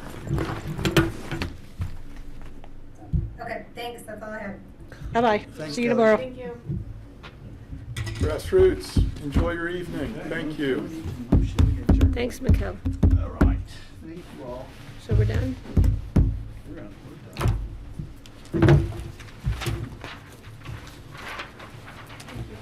Well, I double booked tonight, and I'm trying to clarify that. No, we I have double till booked for Thursday. tonight, so I'm trying to clear my schedule here and figure out what it is I really need. They're quick to get a good And spot. if we're off television, the monastery is under contract for $120 million.